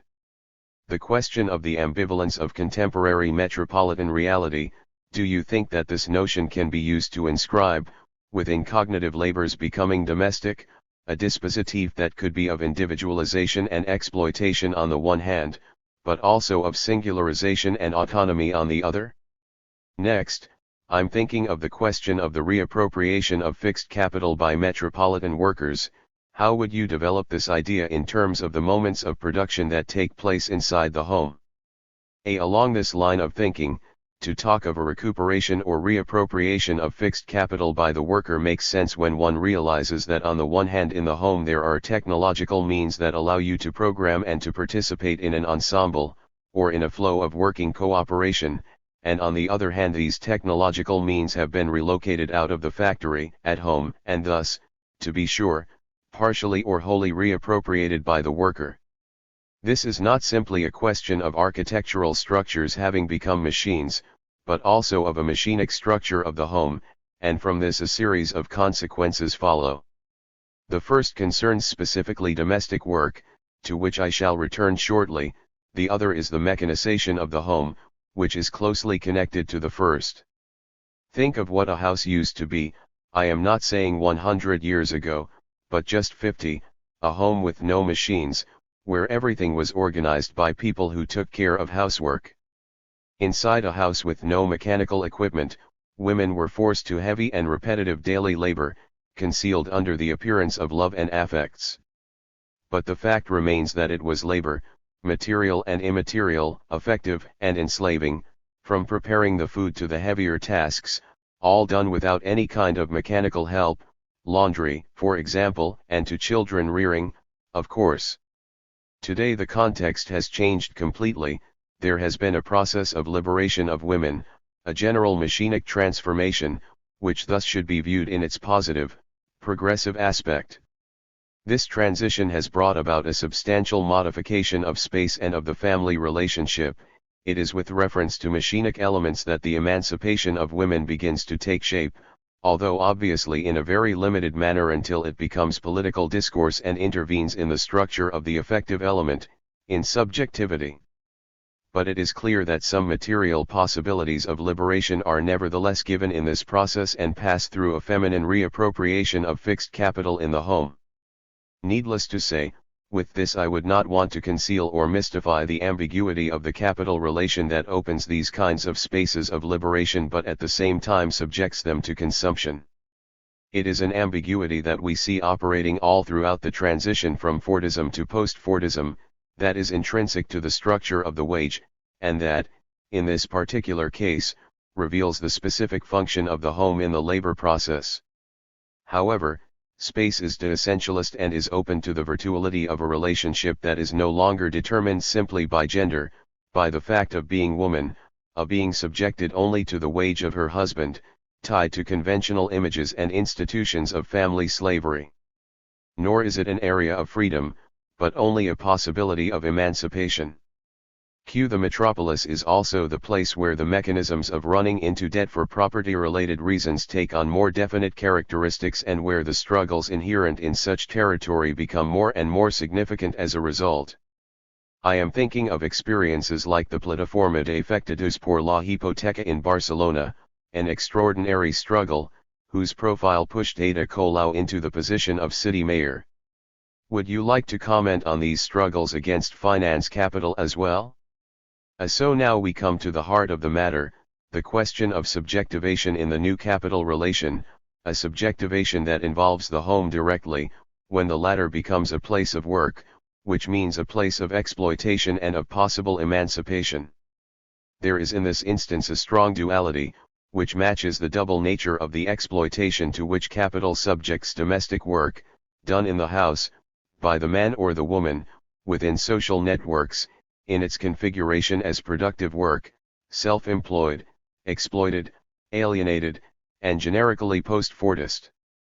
There are two directions of exploitation and alienation that are defined here. On the one hand, there is the direct exploitation of labor carried out in this mechanized house, in this home immersed in fixed capital. On the other hand, the mechanisms for the extraction of value, articulated through that indebtedness that the cognitive immaterial workers are often forced to undergo, those workers who make the home their main place of activity. On the one hand, the workers and the value of their labor power are consumed when capital absorbs them into direct exploitation, on the other, capital extracts, indirectly, by financial means, the value produced through cooperative labor, social, intellectual, and affective. However, to pick up the thread of our discussion, there is always the increased autonomy of labor, to serve, for capital, as adversary. On this basis, from this point of view, the struggle for the emancipation of labor and for liberation from work must be twofold, as it has always been and as it can be today even more forcefully, given the increased productivity and the relative autonomy of the worker, on the one hand, a specific struggle against exploitation, on the other hand, a general struggle against capitalist extractivism. The picture is, as I said earlier, complicated by the new elements of exploitation and extractivity, because they operate against a background of a common activity of producing, which means confluence of the production of goods with the production of subjectivities, of collective values and of productive singularities. If this is how things are, it will probably be possible to grasp how the subordinated, the exploited, workers in general understand today that, extractive, exploitation is an exploitation of the common, in other words of the networks of cooperation of socially productive workers. At the present, the social struggles of the new metropolitan proletariat seem to take place on this new terrain. The current struggles of the metropolitan proletariat seem to have grasped this immediately. On the one hand, there are the increasingly important battles for imposing the recognition of social labor, especially labor conducted in the home, battles against direct and indirect taxation, which affects the wage, and demands for generalist income, which implies recognition of social labor, and particularly of housework. On the other hand, there are the struggles against debt, in particular where it relates to house buying, like the struggles of Barcelona led by Ada Colau against the mortgage system, in other words against the penalties imposed on insolvent borrowers, up to the loss of the capital invested when people don't manage to pay their debt in its entirety. These have been massive struggles, conducted via direct action, a new metropolitan sentiment.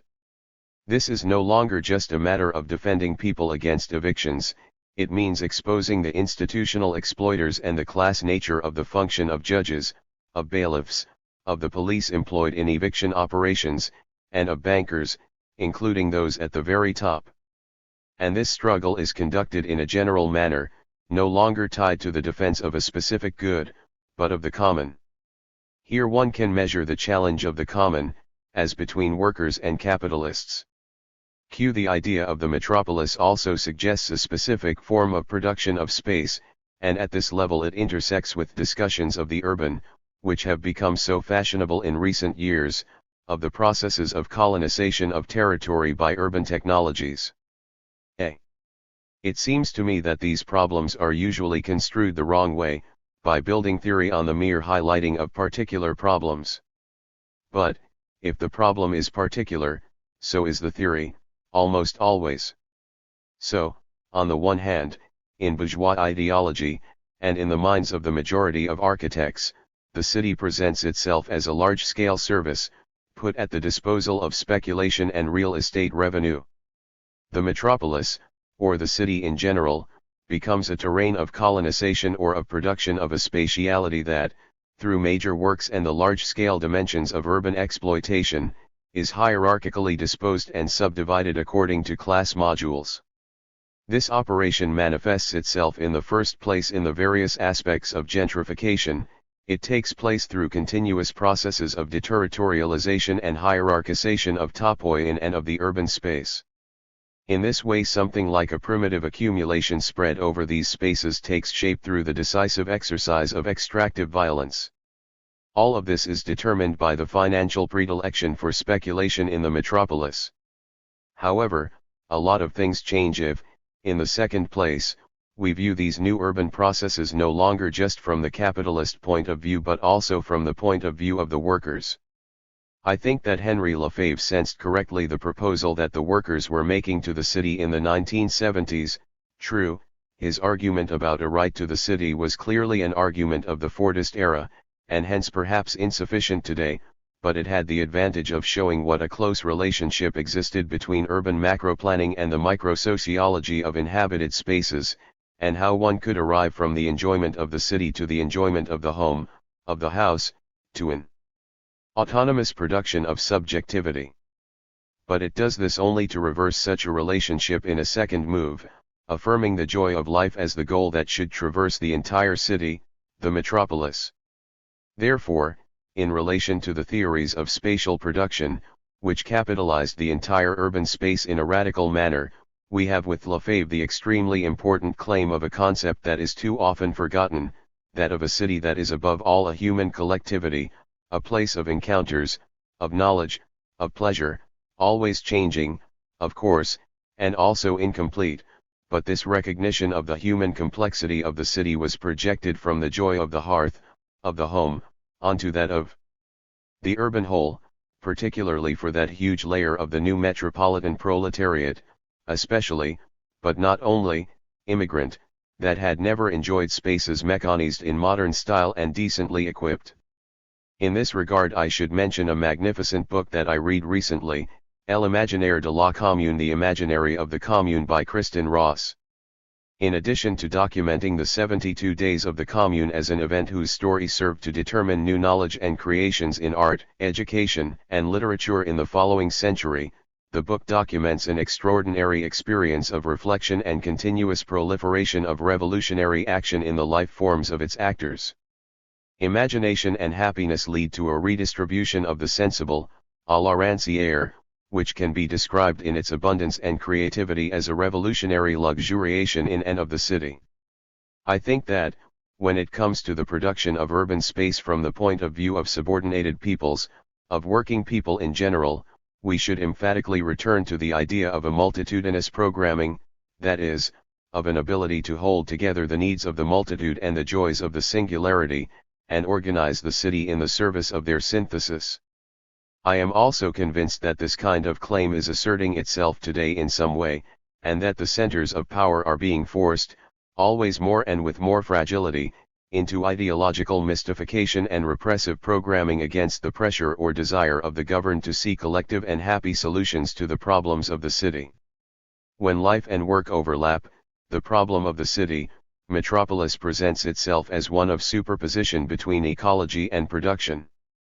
And therein lies the central problem of urban spatiality: hic rotus, hic salta. Here is roads, jump here.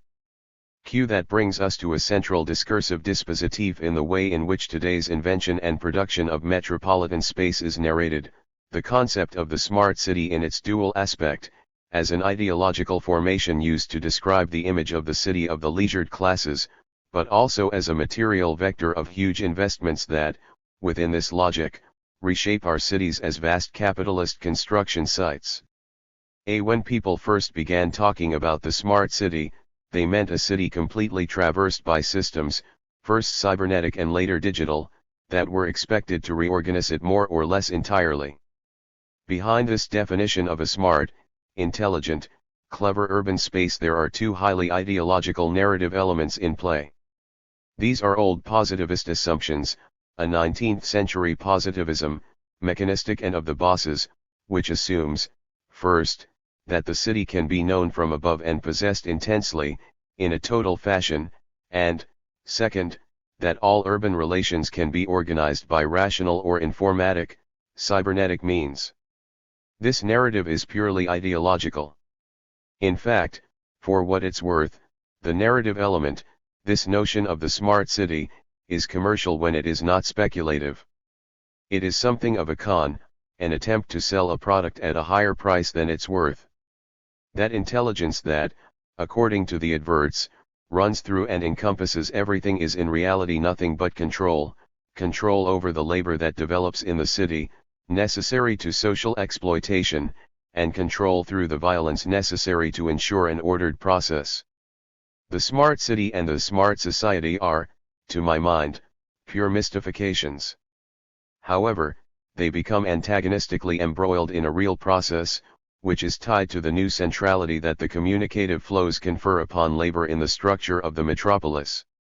The increase in the structural connections of communication produces a surplus value that is directly extracted by capital and, at the same time, a resistance and thus a possibility of attacking capital, which is constrained to this high level of mystification.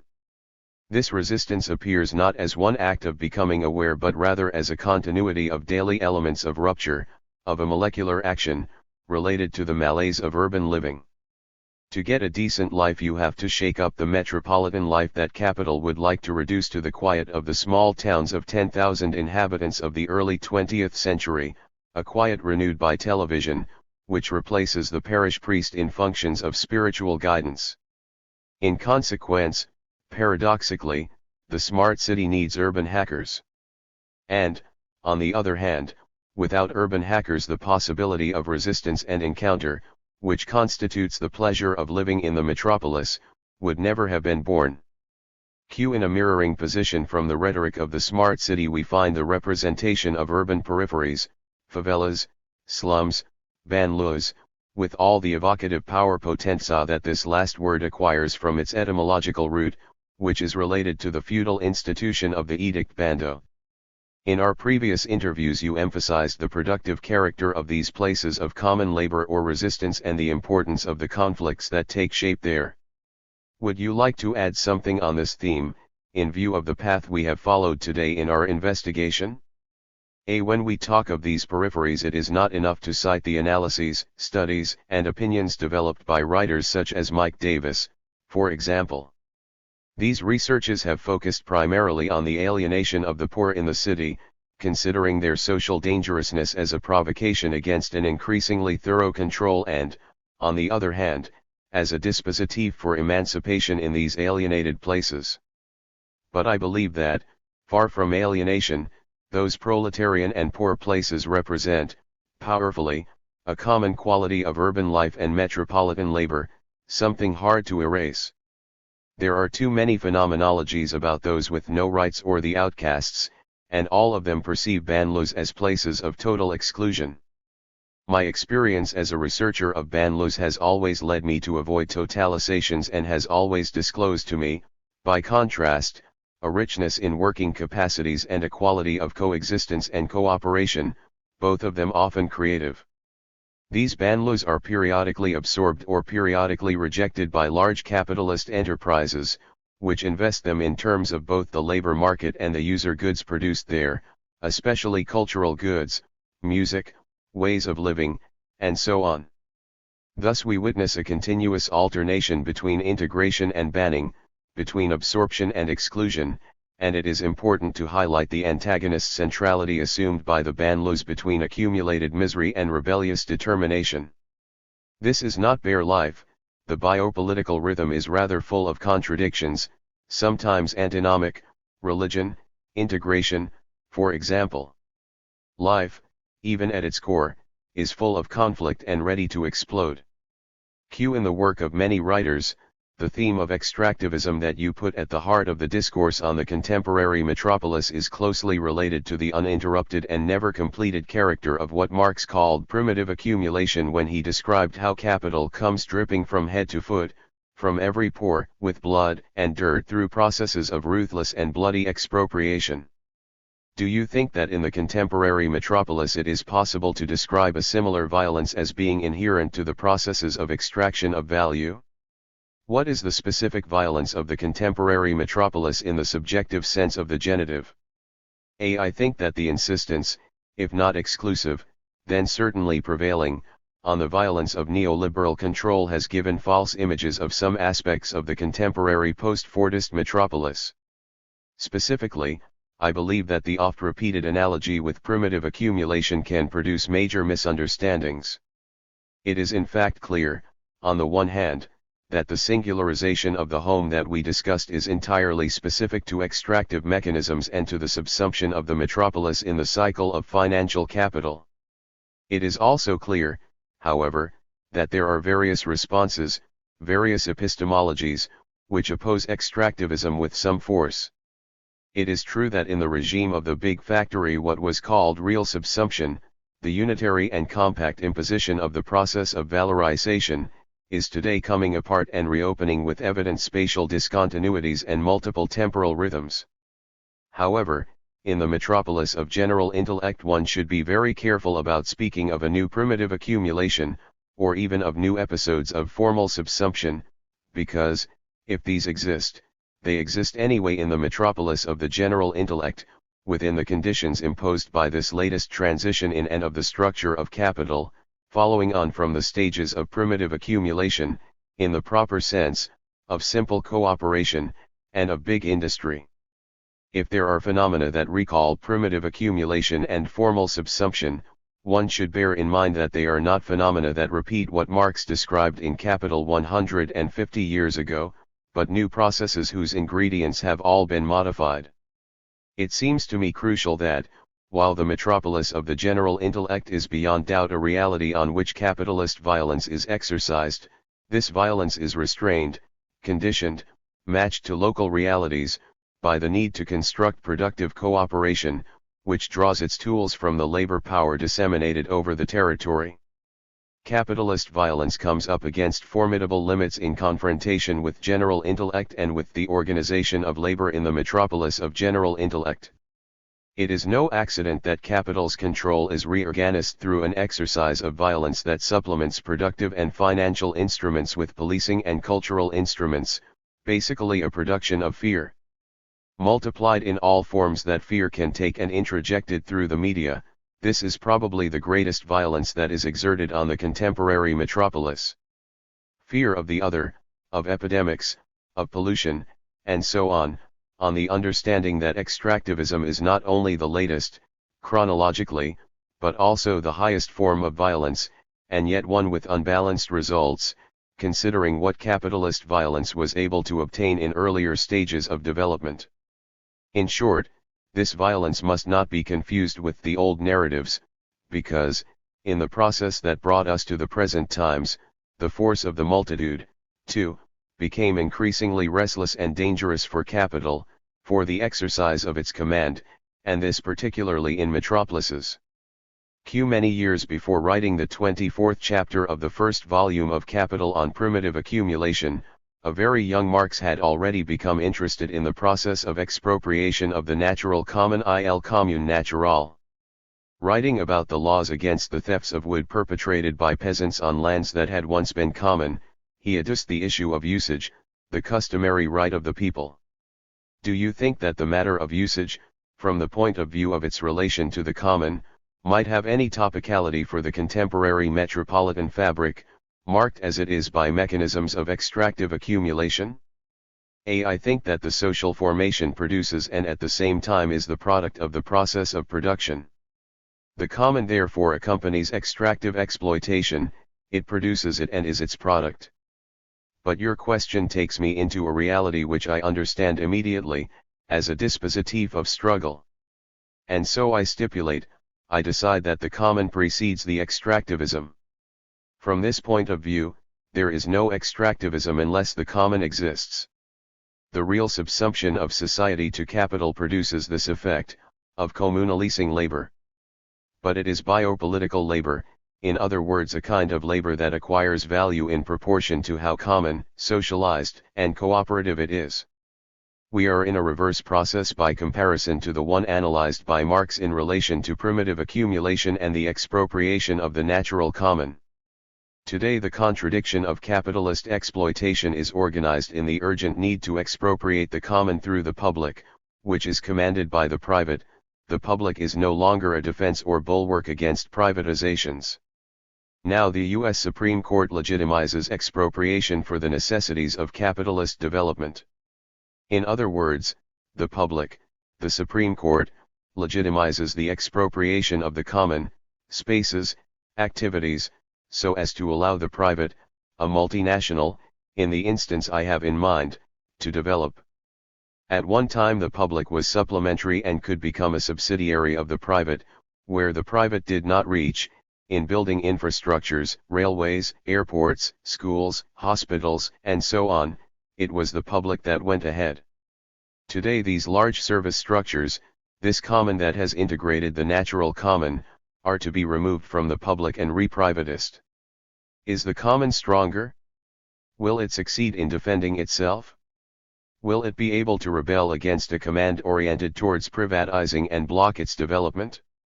This is today's battlefield, it's already strongly biased, but a battlefield nonetheless. Let us conclude this three-phase dialogue of ours on the metropolis with a question about whether it is possible to think of a specificity of metropolitan politics, a specific form of political action within these common totalities, articulated in correspondence with the contemporary forms of production of subjectivity and the common. The fact that nowadays architects increasingly think of operating on the ground is immediately political. There are comrades in architecture who try to translate into their work workerist options reinterpreted in social terms, for example Orally and his group, and they tend to push architecture to place itself in an ancillary or enabling position vis-a-vis the necessities of liberation, in other words the needs of the multitude and of political struggles. Up until now the ancillary character of architecture has always been as the prerogative of real estate big capitalism. Now, even at the professional level, it means rather the need, neither ingenuous nor utopian, to build according to norms of the common. And by this I mean the possibility of encouraging cooperation and freedom, equality and solidarity, and of rescuing the city, in its singular plurality, from the forced homogenization that capital wants to impose on it. It is within this space and these parameters that ecological struggles, for example, turn from the defense of nature to the charter of the forests, the defense and construction of the metropolitan common. A method that proposes alternatives to the capitalist plan has to be antagonistic here. It is on this terrain that the multitude organizes itself as a physical and urban character. I believe, following the good old workerist point of view, that struggles always precede capitalist structuring. Today, in the metropolis, this relationship, no longer dialectical but antagonist, becomes central. the metropolises become a privileged terrain of class struggle, and also of social struggle. The metropolis is effectively a factory, but a factory of general intellect. And the labor power of general intellect is as dynamic, mobile, flexible, and powerful as was that of the glorious working class.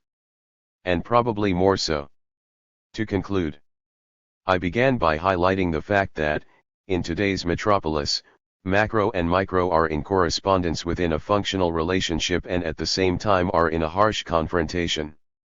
I continued by trying to see, at various levels, how the relation of domination that capital exerts in its action on the metropolis can be resisted, interrupted, turned into alternative forms, also how subordination to fixed capital can be reversed and how resistance to alienation can get the upper hand over sad passions. These considerations lead me to see in the city, metropolis not only the fundamental place in which extractive exploitation is exercised but also the possible space for a political recomposition of resistances. Thus productive cooperation, strongly accentuated by the present transformations in technology, which the city promotes and imposes, constitutes an exceptional space of exploitation.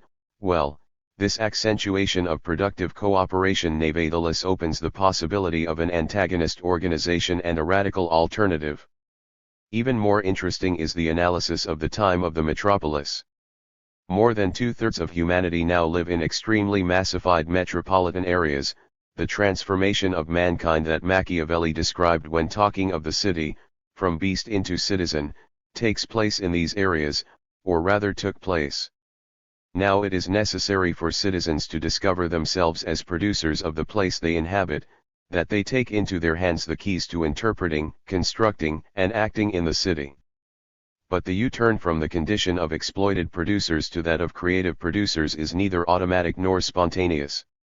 However, it is not an impossible route either, or one too difficult to follow. It is a route that can be sustained only on a radical transformation of being common, of living in common. To pursue this route, to make it so that the path is itself revolutionary, we need to build mutualistic forms of life, unions of the social, laboratories of encounters and action. Where? How? In the metropolis, in the streets and squares. Municipalism, i.e., the program of organizing and struggling in the municipalities, indicates the where. It is a generic indication but often very helpful. As to the how, the history of workers' struggles shows us the way to move, translating the strike that hurts the boss into a struggle that occasions hurt for the bosses of the city. Translate the factory struggle and the political struggles of old-style socialism into modes of attacking extractive capital. This is the way to a communism of tomorrow. In the city, in the metropolis. And it will not be difficult if we remember, as Kristen Ross reminds us, that Marxian insight that the revolutionary working class movement had already adopted as a mark of its own writing of history, and now it is up to us, as citizens, to make it our own. When labor time ceases to be the measure of work and work the measure of wealth, then wealth will no longer be measurable in terms of exchange value. Just as for each of these thinkers true individualism was only possible under communism, which needs and values the contribution of each individual to the common good, so true luxury could only be communal luxury. Translator's note, chapters 12 and 13 respectively. Translator's note, Old French ban, proclamation, decree of an overlord. Translator's note, this comes at the end of ch 31 in capital, volume 1. Translator's note, i.e. when the contemporary metropolis is subject rather than object of this violence. Subjective, and objective, genitive is a grammatical category from Latin, where the genitive in expressions like amor fratris, love of a brother, could turn either into subject, frater amat, the brother loves X, or into direct object, fratrem amat, X loves the brother, when the expressions in question took propositional form. Translator's note, Kristen Ross, Communal Luxury, The Political Imaginary of the Paris Commune, Verso, London, 2015, p. 142. Part 3. First Fruits of the New Metropolis. 15. Reflections on Manifesto for an Accelerationist Politics. The Manifesto for an Accelerationist Politics begins with a broad statement of the dramatic nature of the current crisis, a cataclysm, but also with a negation of the future, an impending apocalypse. No need to get alarmed, there is nothing theological, political in this. Anyone looking for that kind of thing can stop reading right here. Nor will you find any of the current shibboleths, or rather it is only noted in passing, the collapse of the planet's climate system. Yes, important, but entirely an outcome of industrial policies and approachable only on the basis of criticizing them. What it sees as crucial, rather, is the increasing automation of production processes, including intellectual labor, and this is taken as proof of the definitive crisis of capitalism. Is this catastrophism?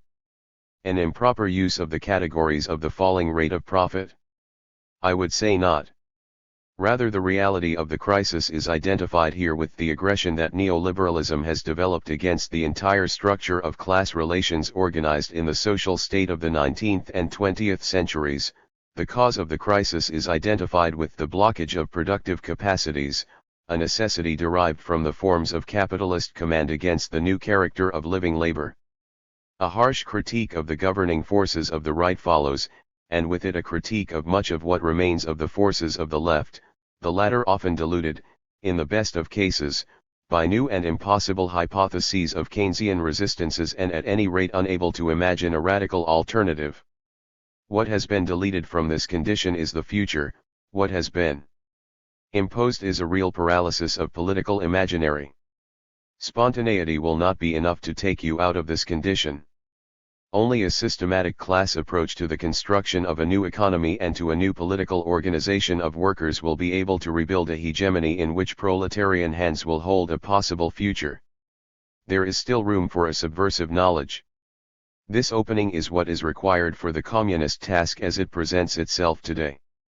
It is a step forward, determined and decisive, for people interested in thinking about revolution. But, above all, it gives the movement a new form, and by form I mean that dispositif that is constitutive, rich in potentiality, and ready to break with the hierarchical and repressive state horizon that gives meaning to capitalist power in our days. This is not about overturning the state form, it is rather a reference to potenza potential against potera power, for biopolitics against biopower.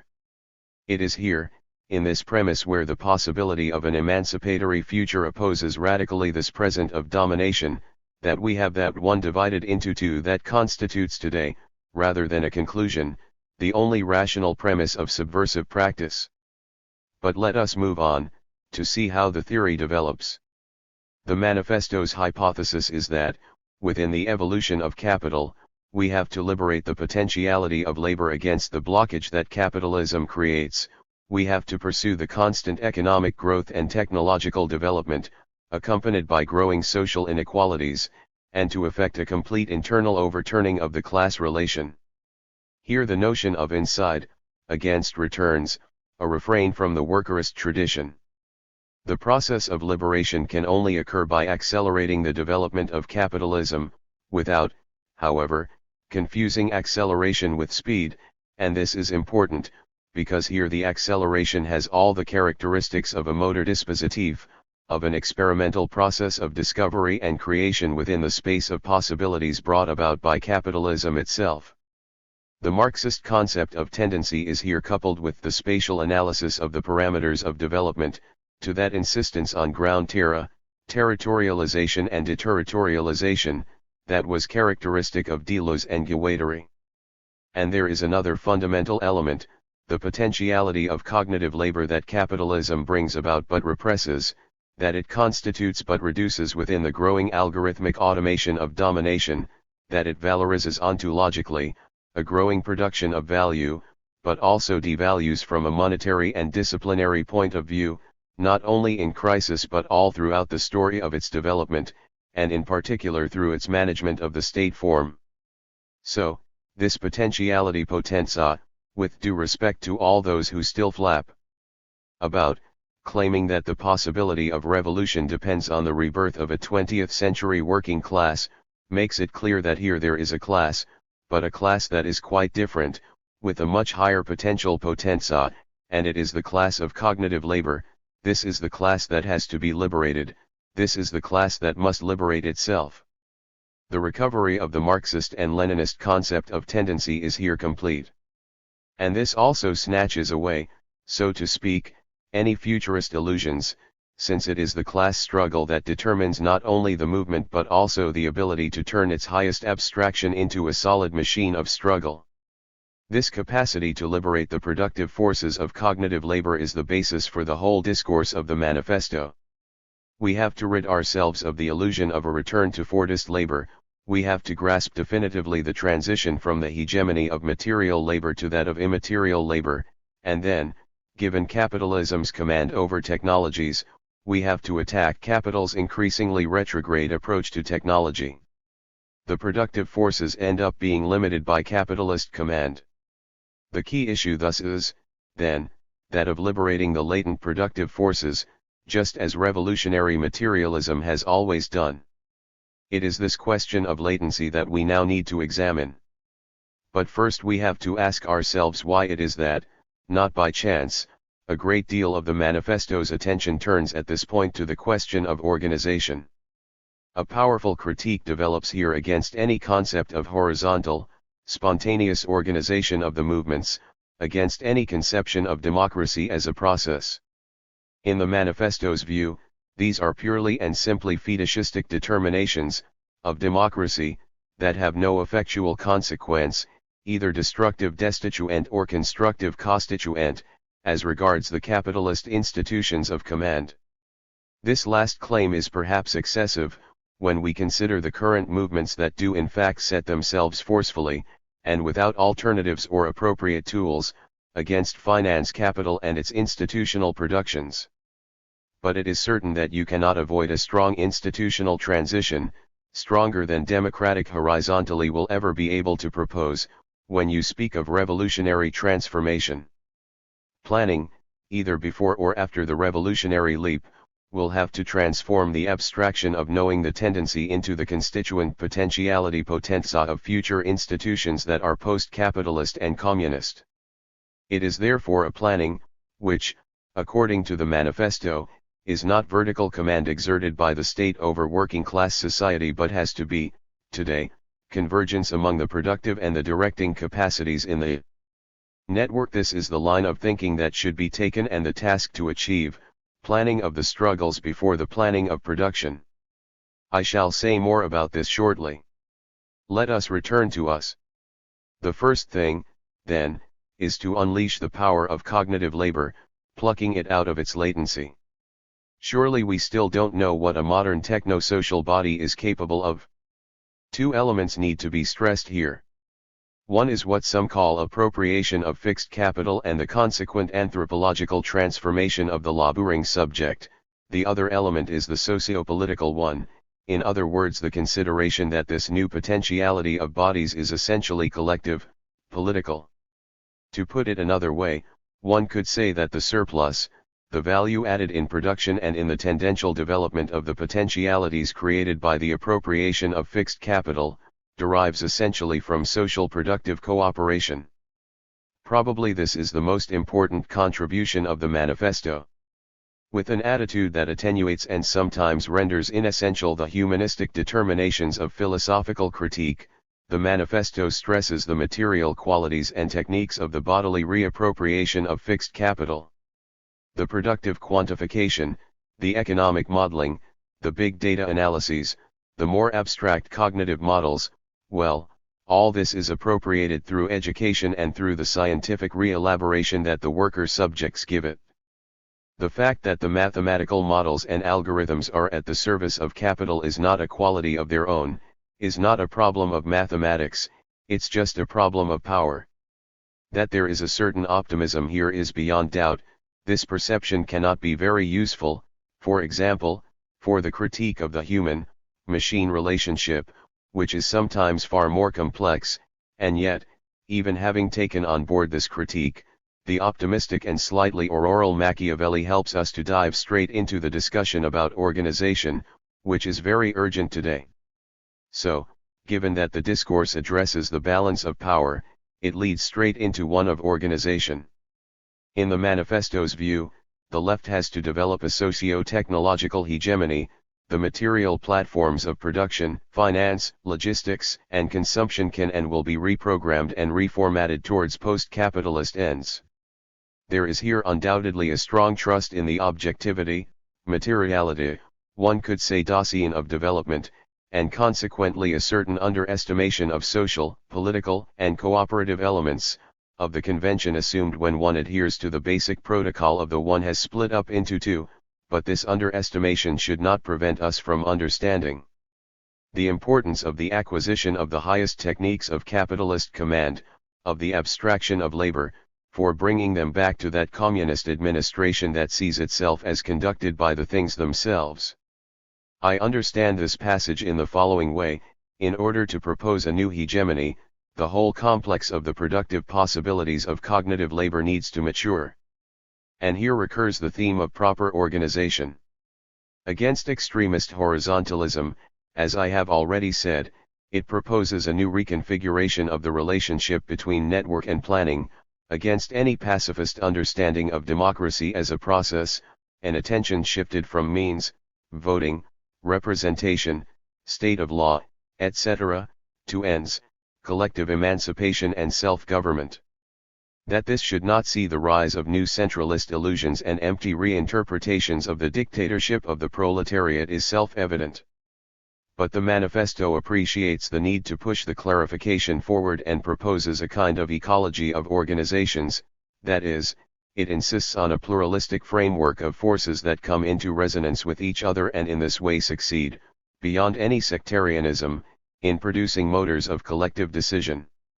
One could have doubts about this proposal and recognize in it difficulties in excess of the happy options it presumes, and yet this is a path to follow, all the more clearly today, at the end of that cycle of struggles that began in 2011 and that, despite a substantial power and a proposal of new contents that are genuinely revolutionary, have nevertheless come up against insuperable limits in the clash with power, with the maintenance of that form of organization. The manifesto proposes three urgent objectives, which are decidedly appropriate and realistic. First, to construct a kind of intellectual infrastructure that could build a new project of ideas and could study new economic models. Second, a strong initiative in the field of the mainstream communication media. The internet and the social networks have undoubtedly democratized communication and can be very useful in the struggle, but this communication still remains entirely subordinate to the stronger traditional forms of communication.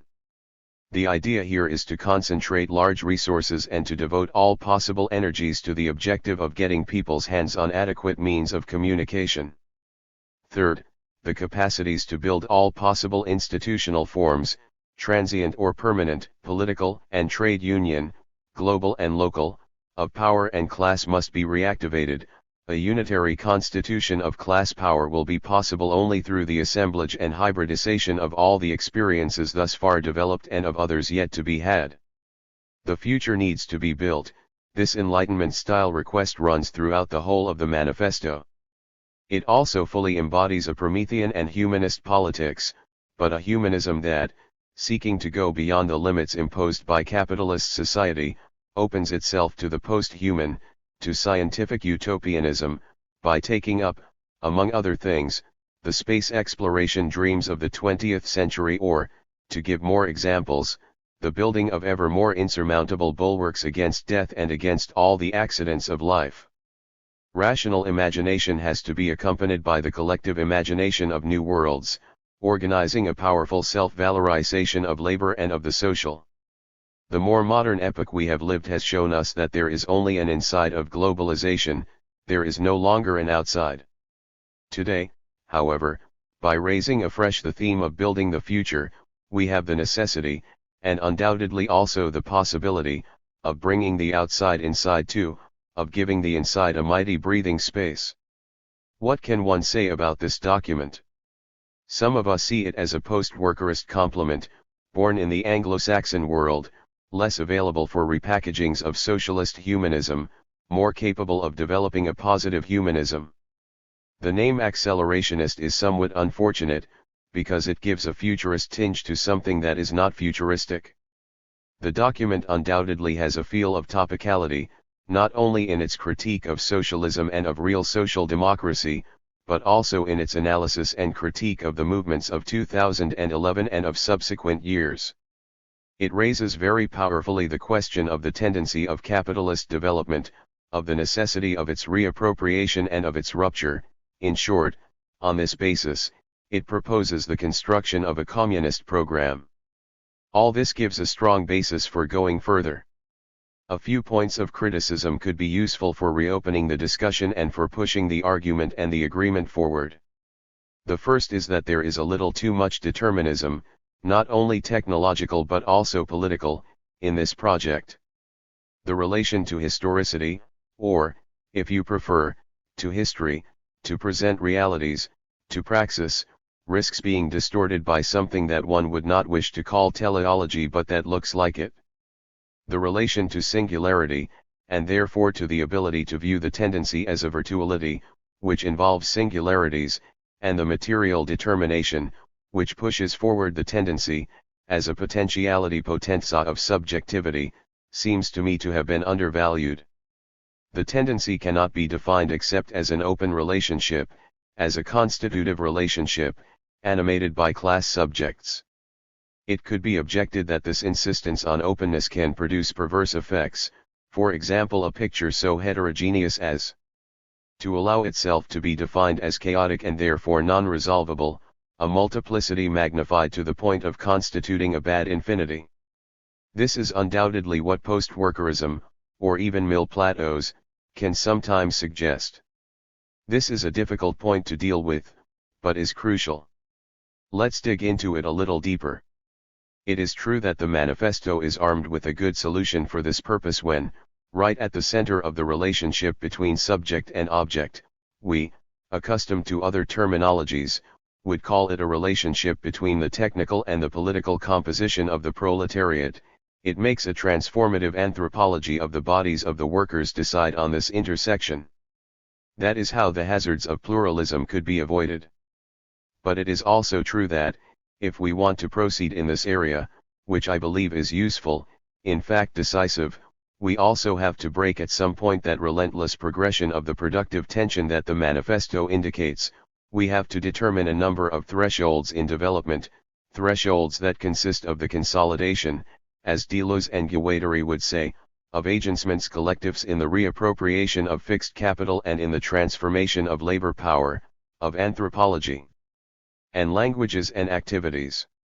These thresholds are those that arise in the relationship between the technical composition and political composition of the proletariat, and they are fixed historically.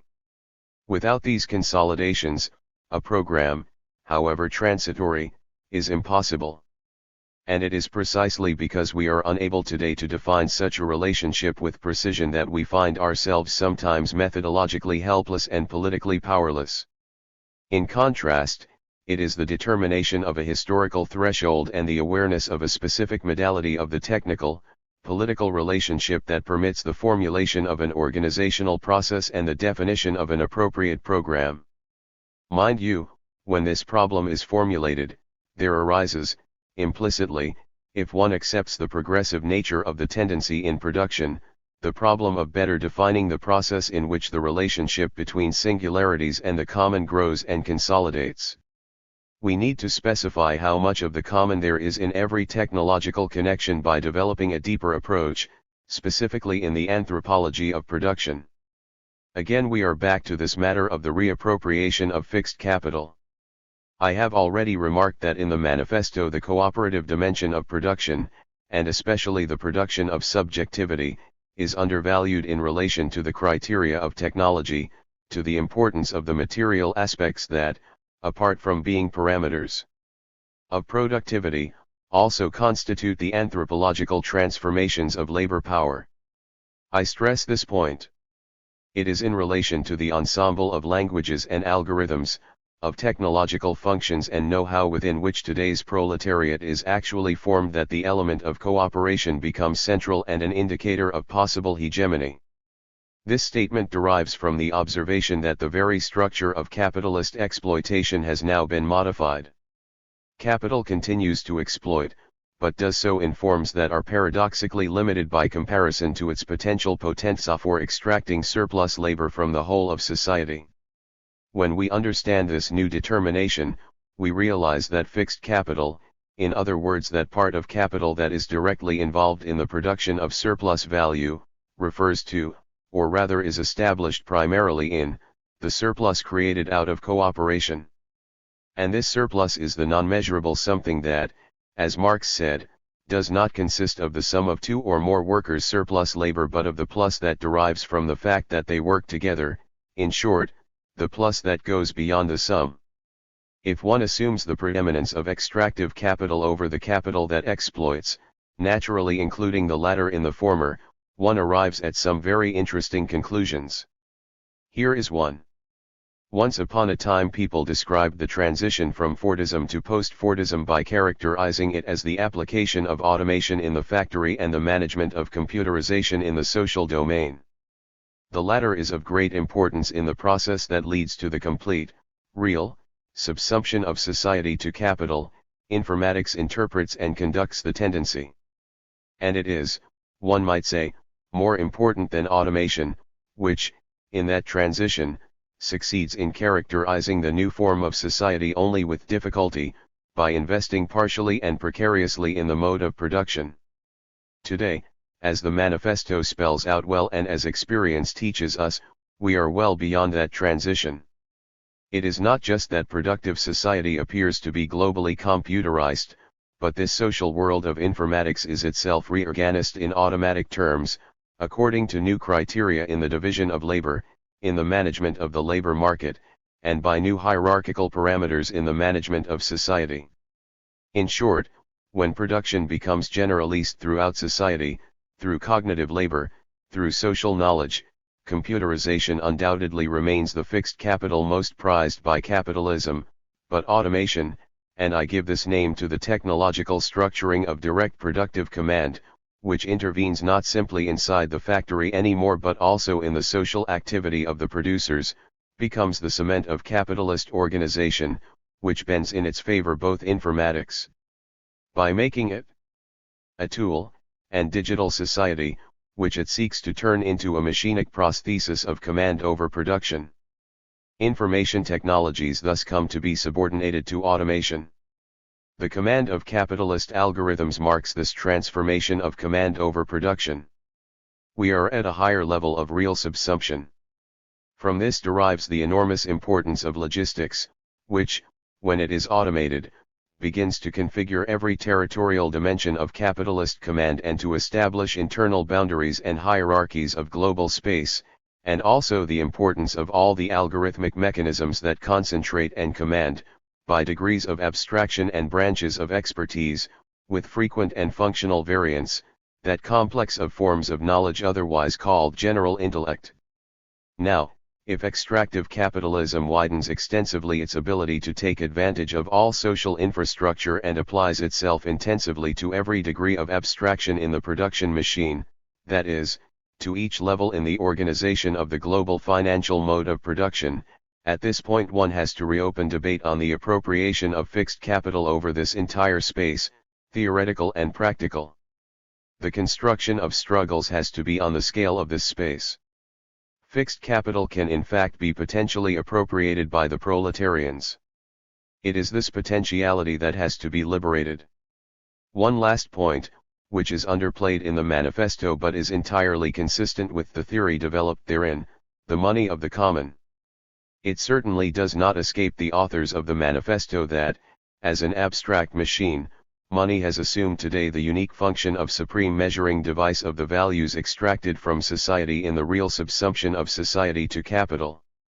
Now, the same schema that leads to the extraction or exploitation of social labor in its highest expression makes us recognize that money is there, money as measure, money as hierarchy, money as plan. But, insofar as this monetary abstraction is the tendential result of financial capitals becoming hegemonic, it points to the potentiality of forms of resistance and subversion at the same very high level. It is on this terrain that the communist program for a post-capitalist future needs to be elaborated, not only by proposing the proletarian reappropriation of wealth but also by constructing its hegemonic capacity, that is, by working on that common that is the basis of the highest extraction, abstraction of the value of labor and also of its universal translation into money.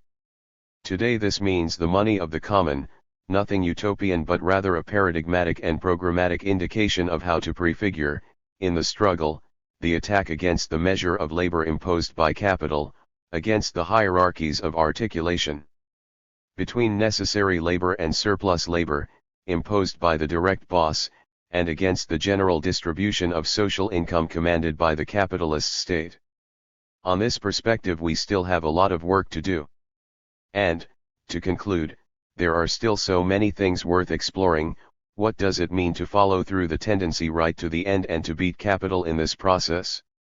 To take just one example, today it means renewing the slogan of refusal of work. The struggle against the algorithmic automaton must grasp positively the increase in productivity that this automaton brings about.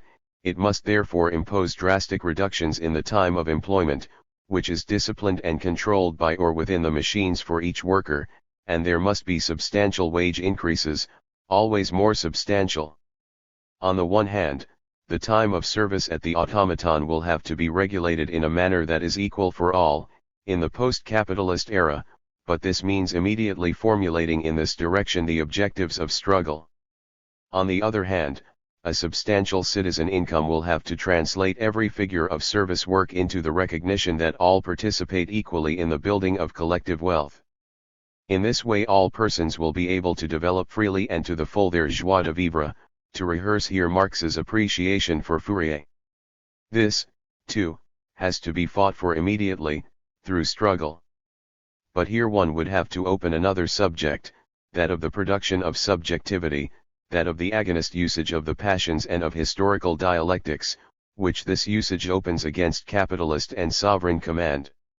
Toni Negri. February 7, 2014. Translators note, Alex Williams and Nick Cernasek, Accelerate, Manifesto for an Accelerationist Politics, at http://criticallegalthinking.com/2013/accelerate-manifesto-for-and-accelerationist-politics. 16. Notes on the abstract strike. What was the strike? It was a withdrawal from work by workers, an unruly and partisan, working class, breakpoint in the relationship of exploitation, and it was seen as a direct attack on capitalist exploitation. But from the working class point of view the strike was not only this, it was also something very material, an action that had to hurt the bosses and that at the same time put the workers' lives on the line. There was something carnal, something immediately biopolitical in the strike, a violence that transformed economic action into political representation and the act of withdrawal into a practice of desertion from capital.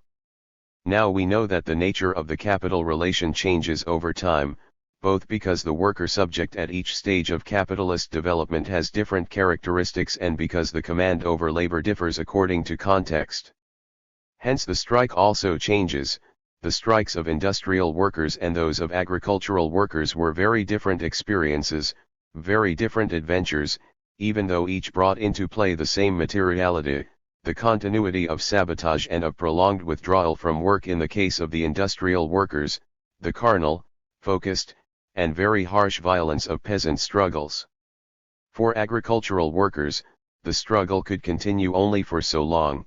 They tell of desperate cattle mooing when nobody was around to milk them, of harvests that were left uncollected and went to rot, so they had to intensify the struggle over a short time span. For industrial workers, the timings and styles of the struggle were very different and did not need to be shortened, except in the final instance, by the limit that the measure of the necessary wage, the survival wage, imposed on withdrawal from work. But, in the boss's view of things, the strike is one single reality, an economic breach of the relationship of valorization and a political breach of subordination, and its variety is cancelled out in an act of repression that always has political and highly symbolic motivations, order has to be reimposed. When neoliberalism was inaugurated in the 1980s as a general plan for transformations in labor, in the form of production, and in the political control of the working class, we know that the answer to the struggles of the mass worker had already been given through the automation of the factory and through the computerization of society. Indeed, the basis for the success of neoliberalism was precisely cybernetic entrepreneurship. But this transformation of control was introduced by a symbolic act, a political act that says that the bosses now know, wherever, whenever, and unrelentingly, how to resist the working class attack. The repression of the miners' strike by Margaret Thatcher and Ronald Reagan's attack on the air traffic controllers, these manifest themselves as a necessary precondition for the transformation of the mode of production. Here the symbolic character, later to be called biopolitical, of the repression of struggles appears in its extreme violence, pushing out of the picture all possible notions of negotiation. The working class strike is now confronted by biopower. To move the analysis forward and deal with the question of the abstract strike, we need to ask the question, who is now the worker and who is now the boss? First, who is the worker? The worker is someone who operates in an immaterial network, made up of the workers themselves but controlled by a boss, which at the same time enhances the workers' productivity and extracts value from them. These are workers who, growing within a more and more intense cooperation, manifest an increasing productive capacity and understand their labor power as a motive power potenza of the production system. Let me explain. Within cooperation, labor becomes increasingly abstract and hence increasingly capable of organizing production, but at the same time increasingly subjected to mechanisms of extraction of value, able to create cooperation in production and obliged to see it extracted, by capital, to an increasingly high degree. To get to understand this process, one should stress above all that, in relation to machinery, the worker develops more and more autonomously the aspect of cooperation and in this way organizes the productive energy that has been expressed. Can we speak of autonomy here in the same sense as we did at other stages of the formal or real subsumption of labor under capital? Certainly not. Because here there is a degree of autonomy that is not simply one of position but is ontological, an autonomous consistency, even if completely subjected to capitalist command. What does it mean? To be in a situation where a continuous, over time, and extended, in space, productive initiative, and a collective and cooperating power of invention, are extracted by capital? When the relation between the labor process, in the hands of the workers, and the capitalist process of value creation changes and they become separated, the former being entrusted to the autonomy of living labor and the latter to pure command, what does this change mean? It means that labor has reached a level of dignity and strength that refuses to accept the form of exploitation imposed on it, and therefore, albeit still within the imposition of command, is capable of developing its own autonomy. In the unbridled propaganda of capitalist command and of its inevitability, in the latest sermons on the efficacy without alternatives of the power of capital that the one-track thinking pensiero unico of the bosses and of the social democrats like to flaunt, we hear them more and more singing praises to the domination of the algorithm. But what is this algorithm, to which is attributed today control over the processes of IT valorization informatica? It is nothing but a machine that is born from the cooperation of the workers and that the bosses then impose over this cooperation. The algorithm is, in the words of our old friend Marx, a machine that runs to the place where there is strike action, wherever there is resistance or a breach of the valorization process, a machine produced today by that same power and autonomy that is expressed by living labor. The big difference between the labor processes studied by Marx and the current ones is that cooperation today is no longer imposed by the boss but produced from within the workforce, that the production process and the machines are not brought from the outside by the boss, nor are the workers forcibly obliged. Today we can properly speak of an appropriation of fixed capital by the workers and refer by this to a process, for example, of construction of the cognitive algorithm, that is disposed to the valorization of labor in all of its articulations and capable of producing languages of which it will become the master dominus. Those languages are thus created by the workers who hold their key and their engine of cooperation. If this is how things are, it is only by increasingly abstracting itself from the labor processes that capitalist command is able to function. It is not by chance that we speak of an extractive exploitation of social cooperation, and no longer of an exploitation tied to the industrial and temporal dimensions of the organization of labor. In this type of organization of labor and of valorization, a complex but basically linear role is therefore being played out, one of the production of subjectivity, where by production of subjectivity I mean on the one hand a production through subjectivation and, on the other, a continuous effort to reduce the latter to a commanded subject. The ambiguity that this game presents is the same as that of all the different figures of living labor in its post-industrial structuration. Second, what is the boss today? In relation to cognitive labor, bosses present themselves in the form of finance capital that extracts social value. Within this extraction a process is now underway, namely a progressive reduction of the boss function from an entrepreneurial category to a purely political category. The verticalization of capitalist command must cross, in an increasingly abstract manner, the relationship with cooperation and the processes of productive subjectivation. Consequently, within this verticalization, a kind of governmentalization of command will be expressed, the increasingly complex attempt to control the machinic, algorithmic mechanisms through which living labor has proposed cooperation and constructed it. From this perspective, finance capital presents itself as dictatorship, not a fascist dictatorship, of course, but an abstraction of command and its governmental uniformization, in the attempt to establish its authority over the process of abstraction, in short, to match extraction with abstraction. In studying the new type of capitalist command, one should distinguish two aspects. I have already stated the first, abstract, extractive command and its claim to recuperate the entire process of value creation. This is where political command organizes itself. But alongside this there is the other aspect. Neoliberalism is, in its own way, constituent. In addition to developing a governing activity that is only command, basically financial, but backed by the highest state force, it develops through networks, with multiple forms of governmentality, and acts as participatory command over an extensive micropolitical network inclined to encompass needs and desires.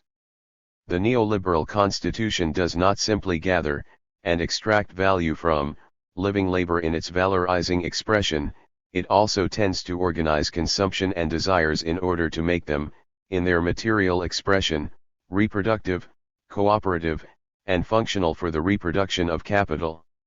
It is money that, in the age of finance capital, mediates between production and consumption, between needs and capitalist reproduction, and therefore equalizes and collects into one single abstraction the labor that produces it and the labor that consumes it.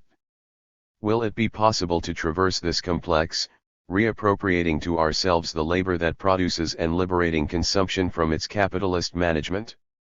When, 20 years ago, we began talking in terms of immaterial labor, we were derided not only because we were saying, incorrectly, immaterial, when of course all labor is material, but especially because through that immateriality we meant acts that were constitutive of value, of knowledge, of languages, of desires, and not simply manual labor. Today, of course, they can no longer mock. It is obvious to all that we are in a situation where capital has fully identified that new and very rich context in which living labor expresses itself and has placed it entirely under its command. Capital has acted in two directions. On the one hand, it has articulated its command to the living production of languages, on the other hand, it operates by making needs and desires functional to capitalist command. Capital, in neoliberalism, wants the power of productive subjectivation to be recognized as a subject of the capital relationship. It wants voluntary servitude. This ambiguity is pushed to the limit, just as there is no production without living labor, likewise, there is no value creation, or reproduction, without consumption. Keynesianism, albeit unrecognizable, is explicitly internalized and renewed in the neoliberal constitution, hence the impotent mystifications often produced or suffered by too many people who are honest but incapable of critical judgment. It is argued that capital is now able to make happy those who are dominated. What we have here is a recantation of servitude that masquerades as truth. I, however, prefer to think that to live in capital is necessarily to resist it. What is an abstract strike today?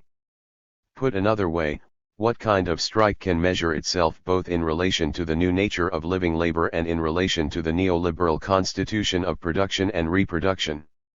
What kind of social struggle has the ability to hurt the system, to manifest itself once again with a material, biopolitical and efficacious power potenza?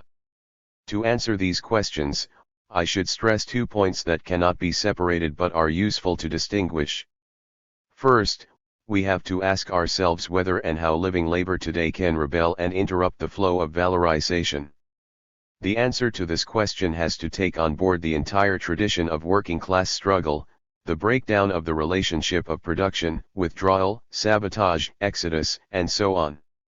But, you may say, when work has invested the whole of life, when you work all day outside of any timetable, when the productive capacities of each worker are caught in networks of command, how is it possible to regain that independence of action, which is required by the act of going on strike, both on the terrain of spatial links of cooperation and on that of temporal links, which are now reduced to a continuous flow? How? Is it possible, for example, to occupy and block the metropolis, which has become productive, or to interrupt that flow of social network productivity that can never stop? Here the answer cannot but bring us back to that singular composition that is represented today by the intimate algorithmic connection between production and command, to the place where workers build meaningful and productive relationships whose value is then extracted by capital. In this case the strike can succeed not just when it breaks the process of valorization but when it recovers the independence, the consistency of living labor, when it becomes a productive act. In the strike, machinic living labor breaks the algorithm in order to build new networks of signification. Not only can it do that, because, without production by living labor, without subjectivation, there is no algorithm, it has to do it, because in capitalism without resistance there is no wage, no social promotion, no welfare, no possible enjoyment of life. The strike reveals the future, breaking with the misery and the subjection to command, hence the strike as recovery of a working class tradition extended over the whole terrain of life, the social strike. This is the symbol of the strike against capitalist techniques that extract the value of society as a whole.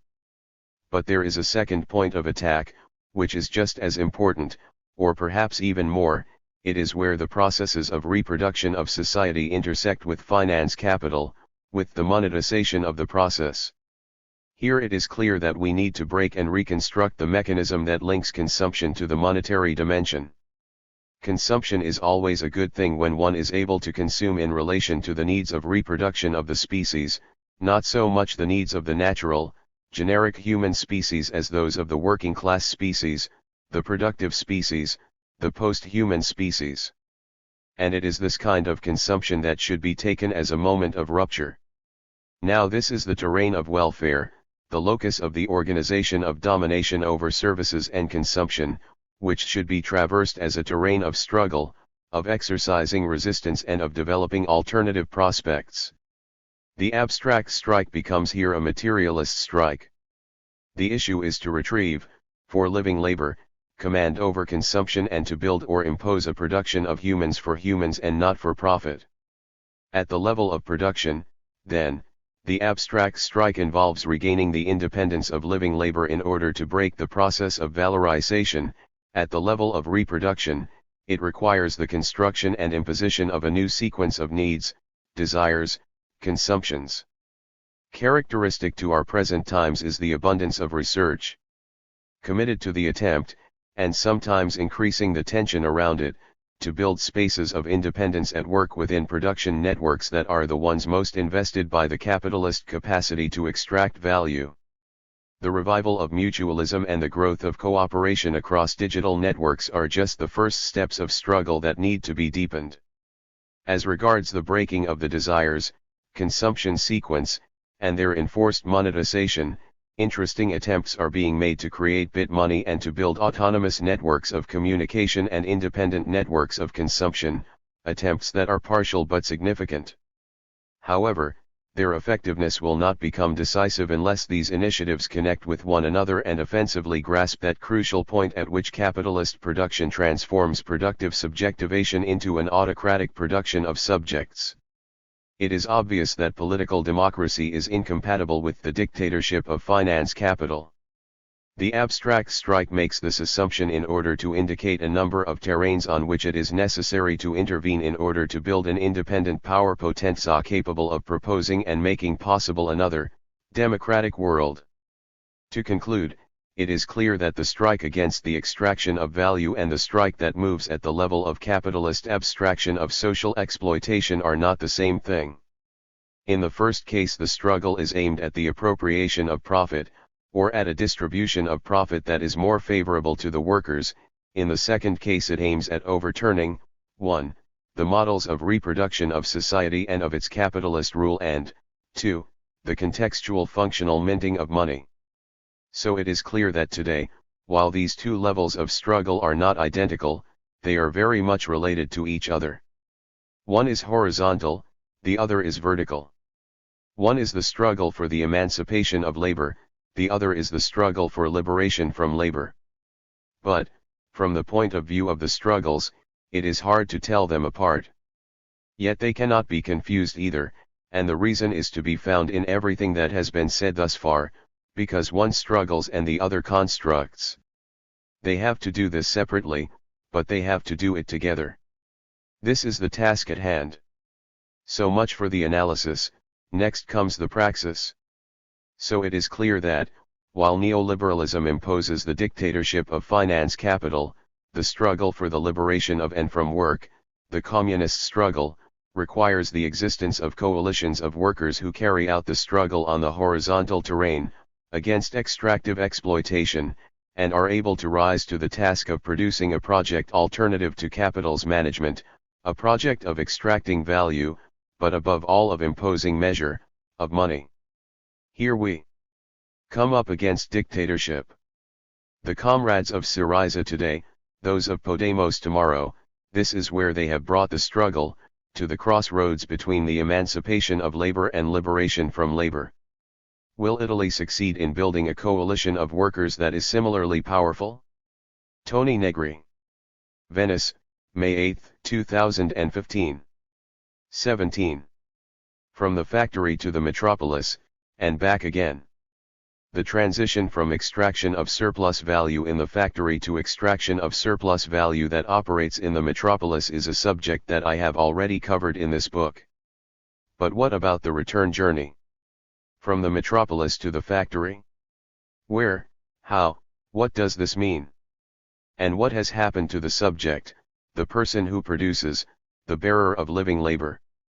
What has that person become in this transition? What are the characteristics of the exploited metropolitan worker, and in what respect is this person differentiated, or not, from the factory worker? Does the metropolitan common permit the insertion, in its own movement, of a new form of exploitation and of a new type of the proletariat, cognitive, in this instance? Let's start with this last question, by underlining the most obvious differences between the current and the preceding situation. That the common was always present in the construction and in the definition of the city is obvious. When Max Weber defines the city as the birthplace of the bourgeoisie and as the center of the conceptualization of the modern, this foundational concept is by itself open to the cooperation of singularities, to the common. From its very birth, the city is an expression of the multitude, of an associated multitude that produces, not only in the spaces left free by private or public ownership but by traversing the places of coexistence, by filling or emptying them, depending on the political circumstances of the city. It is clear, then, that the common presents itself as the other face of the political in the institutional system of the city, where the political shifts between the private and the public, the common is the basis of this shifting and constitutes its ontological foundation.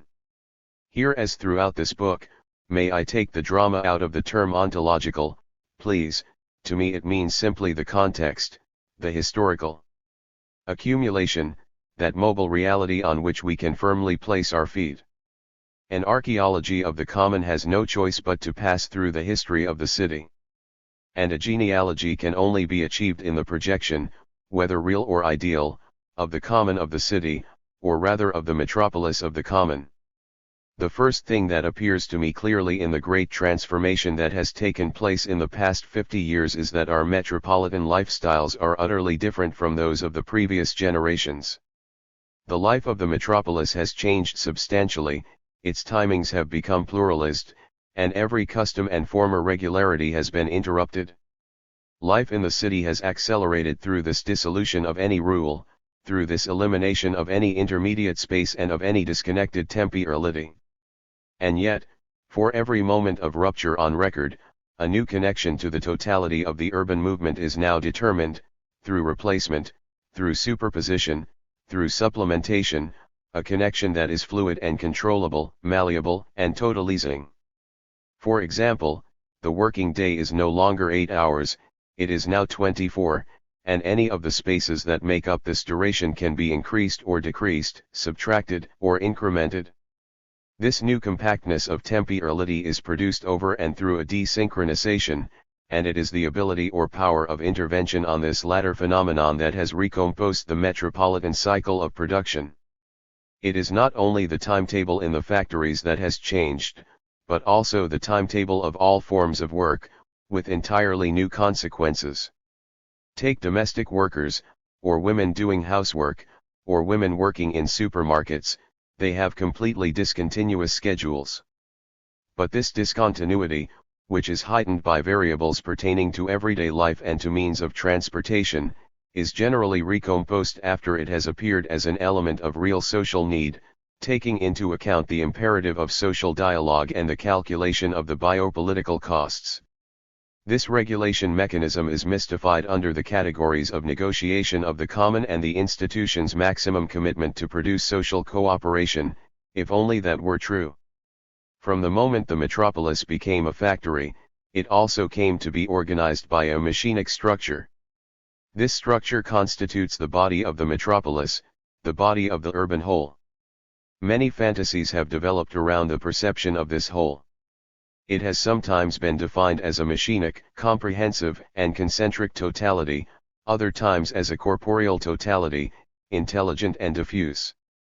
In fact, far from being scientific, these definitions are born as tools for the governance of the city. They portray the metropolis as a cybernetic city in order to permit a technocratic management of it. But this is merely sleight of hand. For good reason. Authors gifted with critical qualities, Adam Greenfield in particular, have no problem in showing that this way of looking at the city is a kind of unrepentant logical positivism that supposes the urban world to be perfectly knowable, its contents measurable, and its relationships meaningful and encodable without bias. From this angle it is not surprising that a sort of algebraic, and algorithmic, analytics comes to be used as a tool for understanding complexity and superimposes itself on the plural and varied reality of the city. No, this is not an adequate tool. And not only because, behind the compactness of capitalist command, the metropolis is a multiple and jumbled ensemble of actions and behaviors, but also because, as has already been said, in it is revealed that common, hidden but powerful, that traverses both private actions and public interventions. It is not possible to break free from this force, it is a constant accompaniment of our lives. It is systematically mystified and privately appropriated, owned by the public and paraded as general interest. In fact, it presents itself as the collective experience of a force that, over time, may be communitarian or antagonist, destructive or constructive. Within the urban dimension, the desire of the common is born as a search for spaces that are available for use, serviceable and tailored to the good life. Some say that we should leave the city, that this complexity is stifling. No, we cannot live outside the city, we cannot free ourselves from common exploitation except through collective action, through the insurrection of the common. We cannot liberate ourselves from complexity to seek autonomy, solitude or, worse, simply to limit consumption. What a stupid rhetoric. We have to invest the complexity, reorganizing it and bringing it back to the common. The machinic system that traverses the city is not just a coercive way of fencing in, like in a science fiction film, the conducts of the singularities, but rather a space of conflict, of enjoyment in struggle, and also of suffering in being exploited, repressed, and defeated, but in there is where we are. As it is for power, as it is for capital, the machinic system or the algorithm of the metropolis is twofold, broken in two. Yes, it is represented by the intimate algorithmic connection between production and command, that is, where workers or citizens build meaningful and productive relationships whose value is extracted by capital. But resistance happens when it breaks the process of valorization, in the resistance, certainly, but often also solely by its existence, and thus recovers the independence and consistency of living labor. Machinic living labor breaks the algorithm through resistance and builds new networks of meaning. It can do this because, without production by living labor, without subjectivation, there is not even the algorithm. It has to do this because, without resistance, there is neither capitalism, nor wage, nor social promotion, nor any possible enjoyment of life.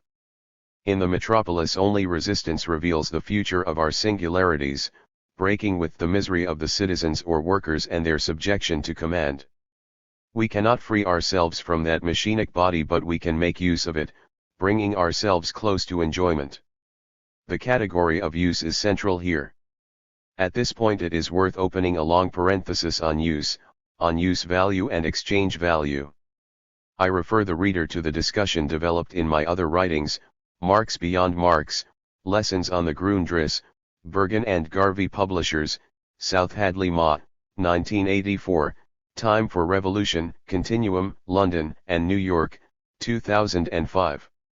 Here I shall limit myself to a few observations. It is evident that, in capitalist development, any use value was reduced under the category of exchange. Recovering use as a form of life will therefore mean breaking the coercive link, the violence, contractual or exceptional, that clings to it. The metropolitan struggles, what we call today social strike, see above, chapter 16, are an effective weapon on this terrain. We should not find it surprising, then, that, in the current urbanist utopia, that of the antagonistic militants in the architecture profession, people are now taking up models such as the closed fortress, which workers sought to create for their own neighborhoods in Vienna in the early 20th century. They are also picking up on the idea of bigness that Rem Koolhaas had developed, as a model for a place where the multitude can live and autonomously recompose itself. It is no accident that the Florentine workerists operaisti of Architsum have been working on this imaginary and have been at the center of the ensuing debate. All this has a subjective correlate. We have two urbanist technologies, says Saskia Sassen. What does this mean, if not that we have to democratize intelligence? And that we have to find operationally, in the metropolis, the dimension of the common? But what is this dimension, if not a production of subjectivity? Already the recompositional dynamic that brings the various figures of labor together under the sign of general intellect, of cognitive labor power, of cooperative interrelation requires at the same time that the traditional sectors of administration of the city, transport, construction, green spaces, roads, energy, and leisure, be reunited, or rather transformed into new, complex types of service, or, better, into productions of the metropolitan cooperation of citizens. In fact, the city is permanently traversed, especially since it became productive and an indisputable high point in the production of value, by trajectories of innovation. The problem will no longer be how to describe them, but how to entrust the citizens or workers, from below, with the function of becoming conscious of them and of governing the system. Taking up the insights of Henry Lefebvre, David Harvey has understood, right from the start of his work on building the concept of extractive exploitation, that the city was the product of a living labor power, and that it was this overall product that was expropriated by capital.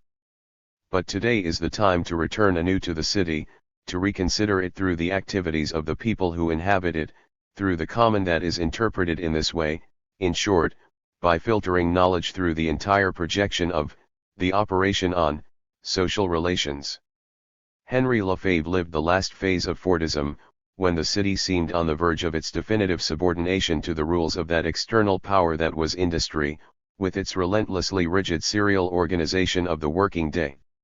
The working day that Marx had studied and that all the great novelists of the late 19th century had told us about, after having imposed a machinic command on the metropolis, was now in crisis, when it was not actually on the point of being destroyed. The working class sites that surrounded the metropolis and constituted its adjoining productive machine were experiencing an initial degradation and began to be reduced to dustbins pobres. The fiscal crisis of the city pushed away from its centers the creative classes of the time, actually the well-to-do bourgeoisie. The Lefebvrean utopia consisted in subjecting this crisis to the test of proletarian resistances, and thus not only in rediscovering the centrality of the metropolis but also in foreseeing the recovery of its productive potential potenza in the near future. And this is what happened. As it recovered a productive function, not simply an administrative function of impoverished peripheries condemned to factory work, and as it became rather the central point of the production of subjectivity, the city was considered by Lefebvre a new moment of creative effervescence and a political space that could represent a radical democratic value. The class struggle reinserted itself into the city and gave it a new, decisive importance for the fate of our free and civil living. It was no longer the city of the bourgeoisie but the metropolis of the cognitive worker, of the young and precarious proletariat that was invading it, a new potential potentiale of the common that was entering into the metropolis. Are we witnessing the fulfillment of Lefebvre's prediction, the enactment of his dystopia? There is no doubt that living in, occupying, from squats to the street demonstrations of 2011, from Occupy to the experiences of self-administration, cooperation and construction of liberated zones, is rediscovering itself as a communard practice, anti-liberalist and ecological. Mutual aid and cooperation now always arise when transformation imposes itself and when crisis is just around the corner. The struggle against real estate rent becomes central in the political self-realization of the citizens or workers. Extractive entrepreneurship is countered by a resistance that assumes as its base the common, the right of use of the common. Income, welfare, and citizenship become the battlefields on which housing and habitation serve as a trench, as a place of resistance, often as a place in which debt and poverty are found coexisting, but also from where they will be expelled.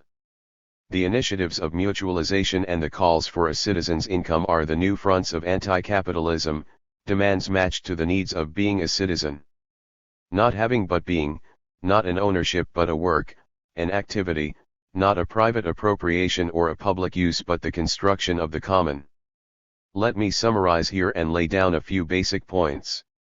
Today, when we address the question of the metropolis in crisis, on the one hand we discover its productive centrality, now renewed, after a long period of transition, on the other hand we rediscover the new role of the citizen or worker.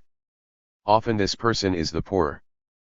But any analysis of poverty today has to develop on a terrain that concedes nothing to the past, in the transition to postmodernity, from the slavery of Fordism to finance capitalism, from the Taylorist slave to the knowledge worker, we are moving on a completely new terrain. In the metropolis, the multitude is fighting against poverty even as it creates the commonwealth directly, since it has reappropriated for itself the tools of production, which have become intellectual. The city is the fundamental place of this battle. Marx deepened the first trajectory of this critique, but most of all he revealed its logic. The capitalist form of poverty is given, as I have said, in the long and complex process of primitive accumulation of capital, which is being renewed today, in other forms, in the metropolis. After having been separated from the land and from all independent means of production, the workers are free in a double sense, free because they are no longer subordinated to relations of feudal serfdom, and free in the sense that they no longer have any property or any legal right to own land. The proletariat is being created as multitude of the poor. De te fabula narrator, you are the subject of the story, the same process repeats itself in the metropolis today in the transition from industrial labor to cognitive labor. The multitude of the poor is the multitude of cognitive workers. But Marx counters that the capacity for labor, stripped of the means of labor and means of subsistence, is thus absolute poverty, and the worker, as a simple personification of it, according to Marx's concept, is the poor. The poor of whom he is speaking is not simply the person who lives in poverty at the limits of survival, but all workers whose living labor is separated from the objectified labor destined for capital accumulation, and today this is fundamentally the case in the metropolis. Here Marx obviously correlates the poverty of the proletariat to its potentiality potenza, in the sense that living labor is the general possibility of material wealth in capitalist society. There is here an explosive mixture of power potenza and poverty that represents a mortal threat at the heart of private property. In the post-industrial phase of capitalist development, the separation of labor from command has increased massively, and the alienation of productive labor, intellectual, cognitive, has reached extreme heights, being embodied in the workers' proletarianization and in the insecurity of their life. The mixture of poverty and potentiality potenza is increasingly explosive. In the metropolis, all of this is hugely magnified. There is no longer poverty outside the common production of this society, outside the extraction of value accumulated in the metropolis. For example, there is no qualitative difference between the poor and the employed workers. There is instead a condition that is increasingly common to all the multitude and pertains to existence and to creative activities. The creativity and the inventiveness of the poor, of the unemployed, of the semi-employed and of the migrants are absolutely essential for social production. To the extent that production takes place today within as much as outside the factory walls, in the metropolis, it also takes place both inside and outside the wage relations. There is no social barrier between productive workers and so-called unproductive workers, both kinds participate in the metropolitan process of production. For this reason, those old, ambiguous Marxist distinctions should be definitively rejected, for instance the notion of the industrial reserve army. Those hierarchies have generally been used to exclude women, the unemployed and the poor from the significant political roles that, along with revolutionary projects, were entrusted to the horny-handed laborers of the big factories, in other words to those who were considered to be the producers par excellence. But how could you exclude women, the unemployed and the poor from metropolitan production today? The struggles of the poor against the conditions of their poverty are not only forms of contestation, they are above all affirmative modalities of a biopolitical power that reveals itself as a common being much more powerful than their pitiful having. In the course of the 20th century, in the dominant parts of the world, the movements of the poor populations have demonstrated the strength to overcome the fragmentation, the discouragement, the resignation, and the panic that accompany poverty and have challenged national governments with their demands for wealth redistribution and with their migrations to the big metropolises. The metropolises have supplied a territory for these struggles at the global level. The metropolis is the weaving together of a common production and at the same time its product. So, in conclusion, the class struggle has returned to the stage. It is a fight against poverty and for the construction of the common, and it unfolds in the metropolis. The worker returns to the metropolis and opposes the common to command.